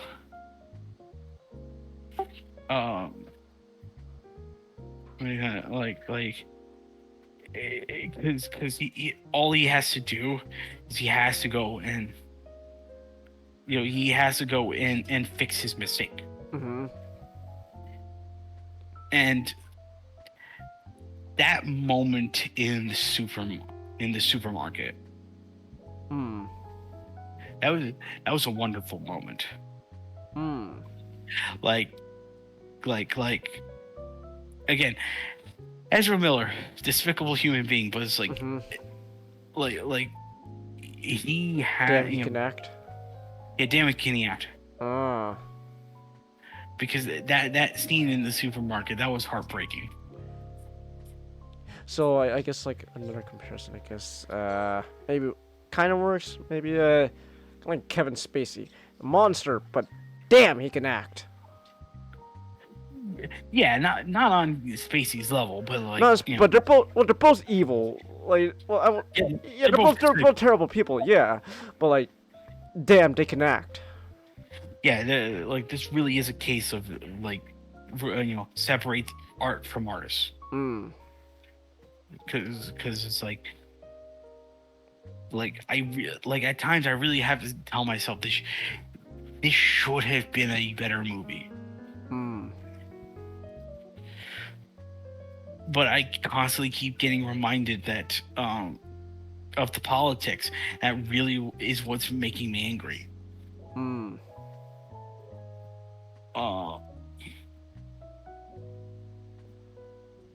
and so Barry helps exonerate his father. That's it. He gets George Clooney as his Batman. I guess they sort of set up the Aquaman sequel, because Arthur. One thing I want to mention about this film is it doesn't try to be like a lot of like the production design and the sets. They don't spend their time trying to look like Chicago or New York. Huh. Like a lot of it really feels like it wanted to emulate the comics and the animated series, where you have like shops. Obviously, you have a shop right in behind one of the scenes that says Grayson. It's like, so it's like you have shops that are obviously nods, but it's like it feels a lot more closer to what the Batman was doing, where it's like they were trying to make Central City not look like Chicago, but its own thing. And I kind of like that. So there is an after credit. Yeah, like the after credit scene, it kind of sets up, I guess, Aquaman 2, because Barry's talking to Arthur. He's trying to explain Arthur, who's drunk off his ass, like, about how he was from a like about how he time traveled and he changed events, and he's like, wait, hold on, but last I checked though, the Ben Affleck was gonna show up in Aquaman 2. I don't know. I don't know. Are they? I don't really know anymore. I don't know anymore what's going on with fucking DC Universe stuff. All I know is that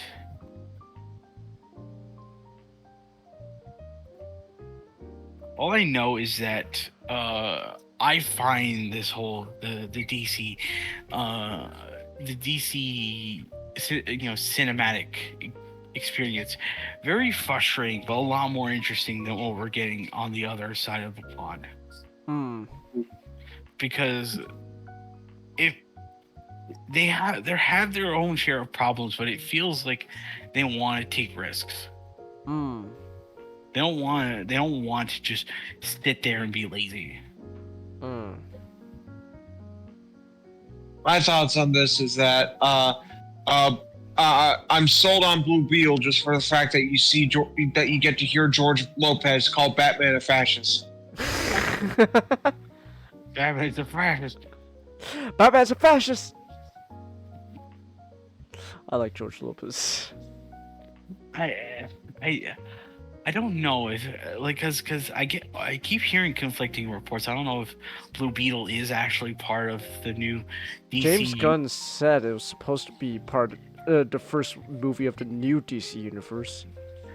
But he also said like Superman Legacy was supposed to kick off the DCU. I don't know. I guess it's a case of, if this does well, that it is part of the new DC universe, and if it doesn't do well, it was part of the old universe. I guess it's weird. I don't know. Like they get James Gunn, obviously, to start planning this new DC universe, but yet at the same time Warner Bros. Still wants to do stuff with the old DCEU still. Like, we still got Aquaman 2 coming out, and Ben Affleck's, last I checked, he's still in it. As, Mr. Bruce Wayne. So...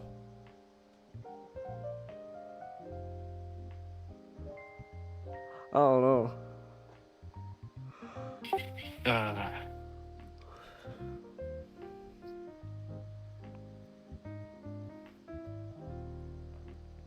Oh Apparently no. no. Apparently no. No? Really? Because I don't. Did he decide we're just gonna cut out Ben Affleck now? Cause I think with what they just did with the Flash was that was supposed to be the last hurrah of like a ton of them. That's why you got like that's why you got like like Aquaman, Batman, and Wonder Woman in the movie, just as cameos. That was just. Was the point of Aquaman 2 then? I think Aquaman 2 is supposed to be the definitive last movie of the DCU. Huh. But it's funny because it seems like they couldn't change how these movies were released. Uh-huh. So you couldn't have this movie come after that.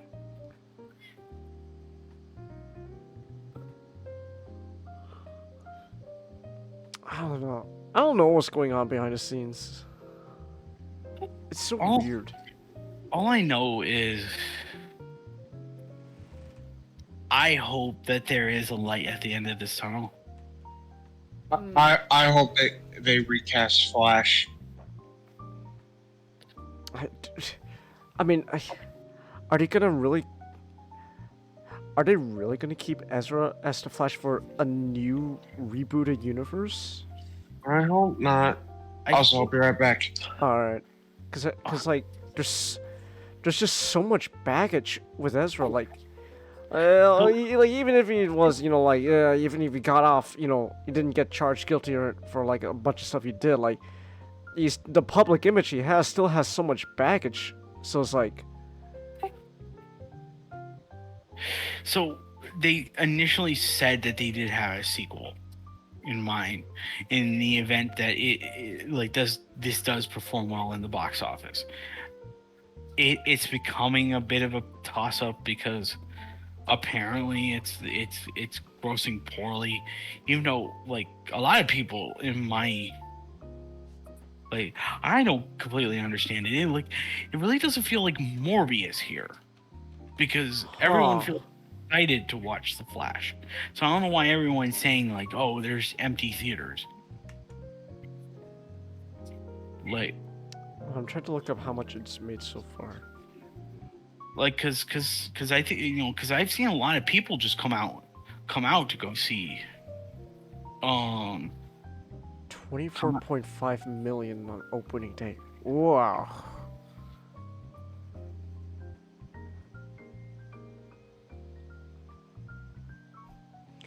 Oh man, film's just looking to make just only about 60 million domestically this weekend.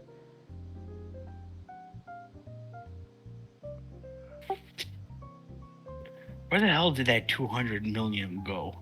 I don't know. They canceled Batgirl for this.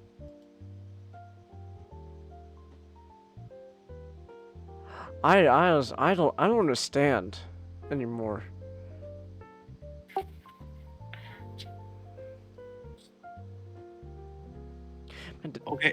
Okay, so from what I read here, apparently the ending for the film is actually changed constantly because of leadership. Really? So the original ending when Walter Hamada was still because Walter is still an executive producer, but that's just because he was working on the film far before he stepped down as head of DC. Like Walter Hamada and Toby Emmerich, they wanted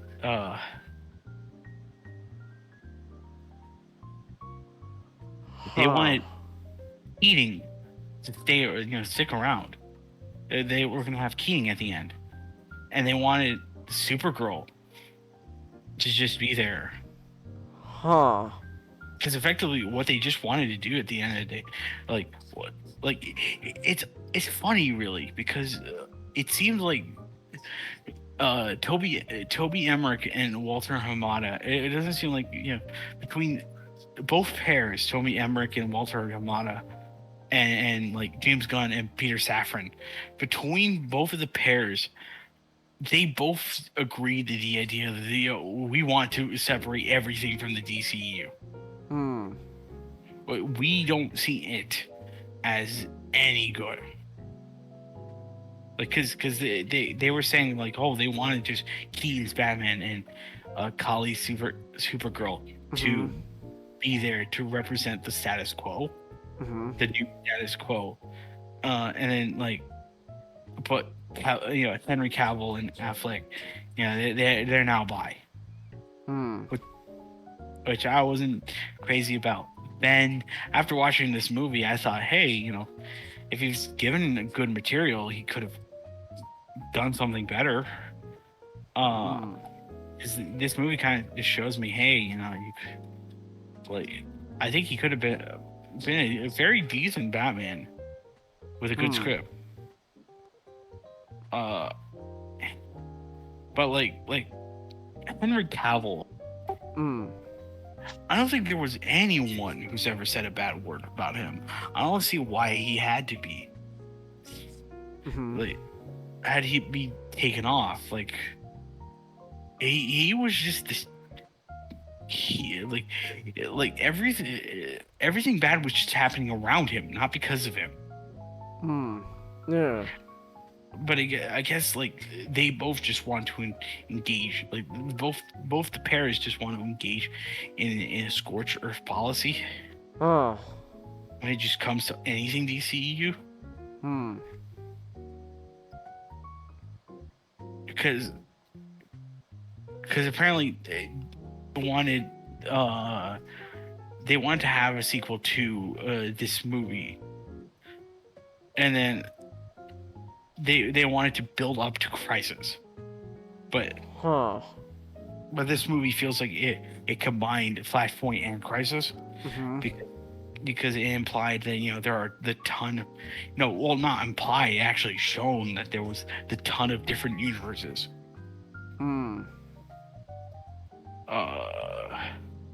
Of like where those are the different Earths. And they all just squished together.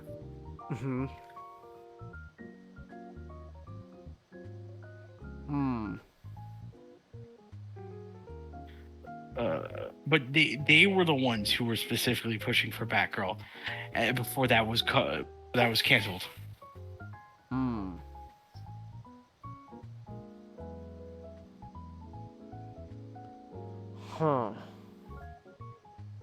And Henry was supposed to be in the movie. Because he shot like he shot his scenes around the same time he shot his cameo for Black Adam.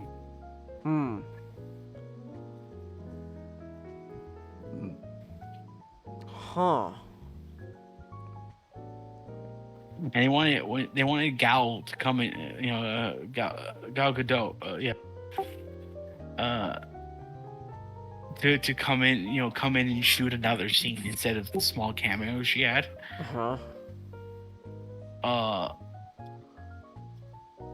Wait.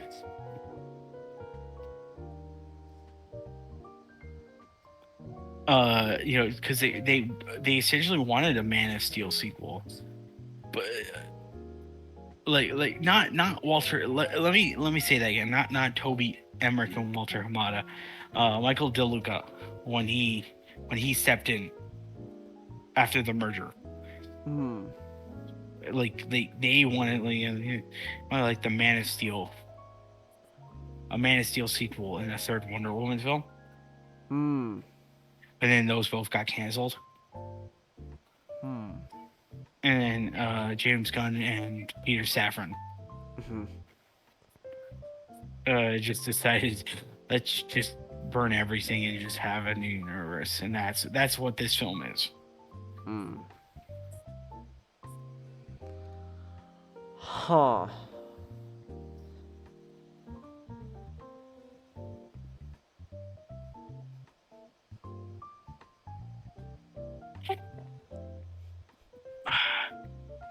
Like I said, I can't really label this. I'd be disingenuous if I try to label this as good or bad. because the thing about this movie is it has a lot of promise to it. Mm-hmm. But its issues did not come down to the result of the movie itself. Issues just came down to the fact that it was a broken car and a lot filled, in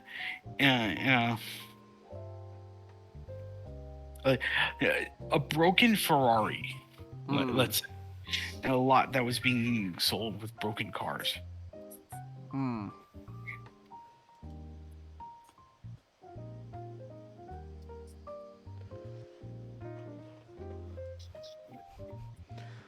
Alright.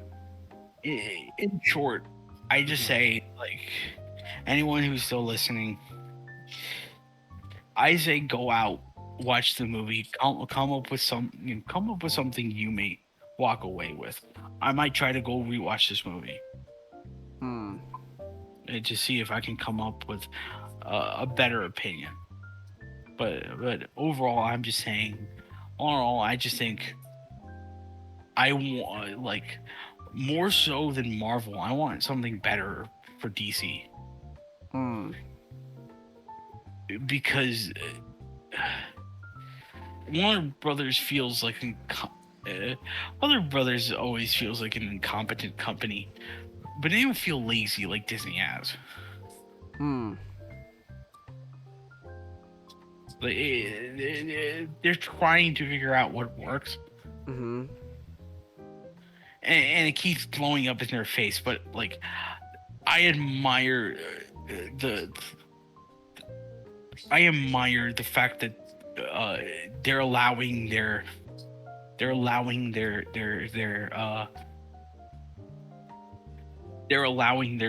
creators to still have their souls intact.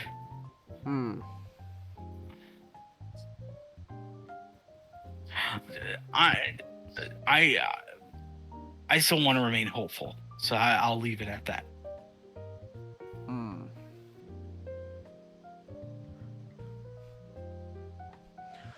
Okay.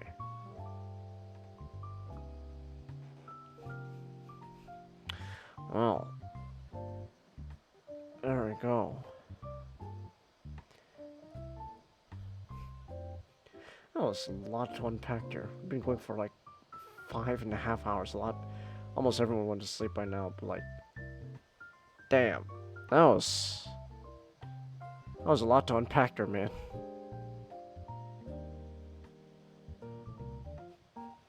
I don't know. I think you. Again, I think you're actually gonna convince me to go watch The Flash. Not gonna lie. I think I might actually do that now because of you not.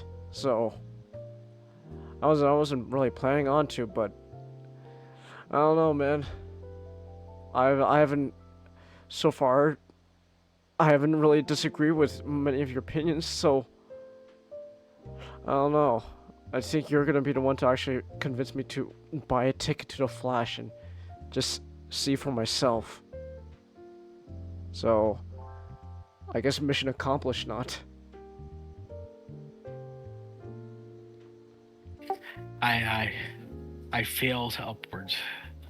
You failed upwards. I finally feel like I'm a Hollywood executive. Not richer than one, but, like, at least I can finally say I have empathy towards them. Alright. Alright, well, I'm a stretch. Alright, well, there's no really point in saying goodnight to anyone who's still watching. They all went to bed, so I guess. Oh. Damn it, Nick, you're still here. Yeah, I'm still here. You're always so silent, man. I was like, I kind of forgot, like, This is on you guys. Cal Yerk showed me an image. Okay. I decided to share it with you guys. Okay. Okay. Before you guys say anything, make sure blame him. Okay.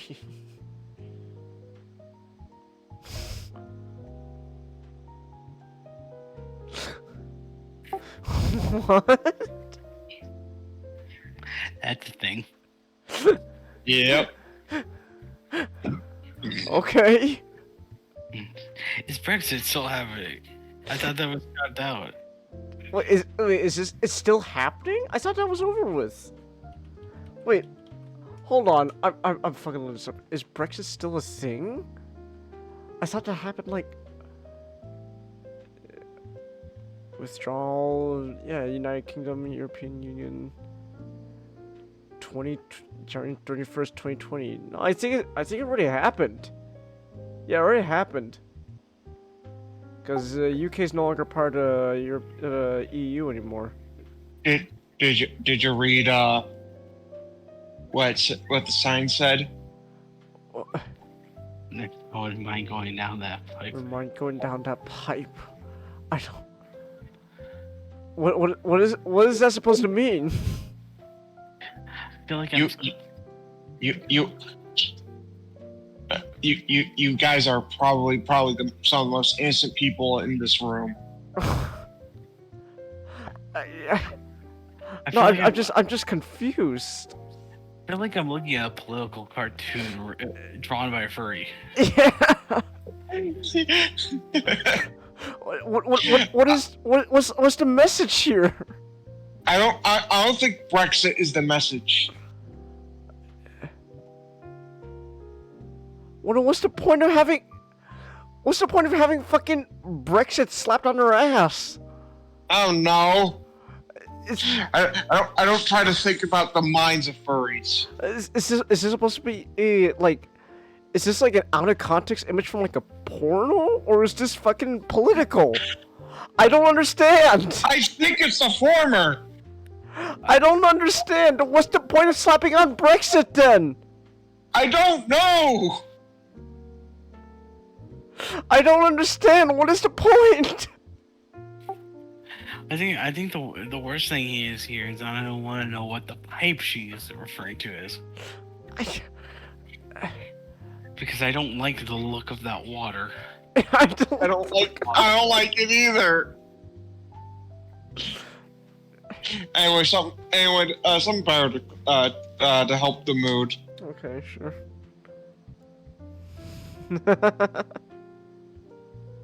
We were robbed in season 3. You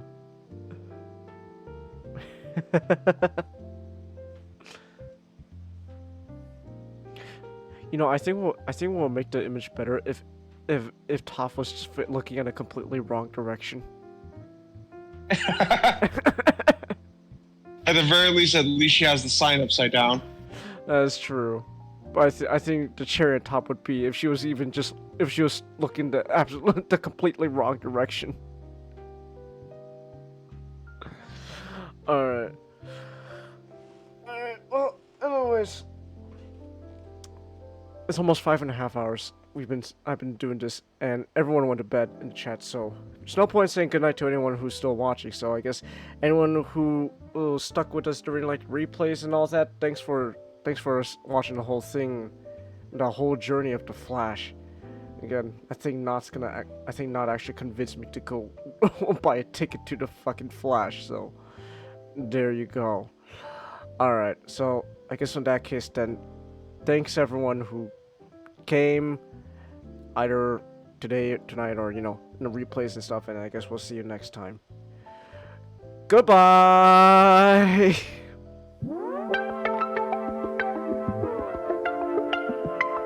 I'm sorry, that fucking Brexit pin is still getting me confused.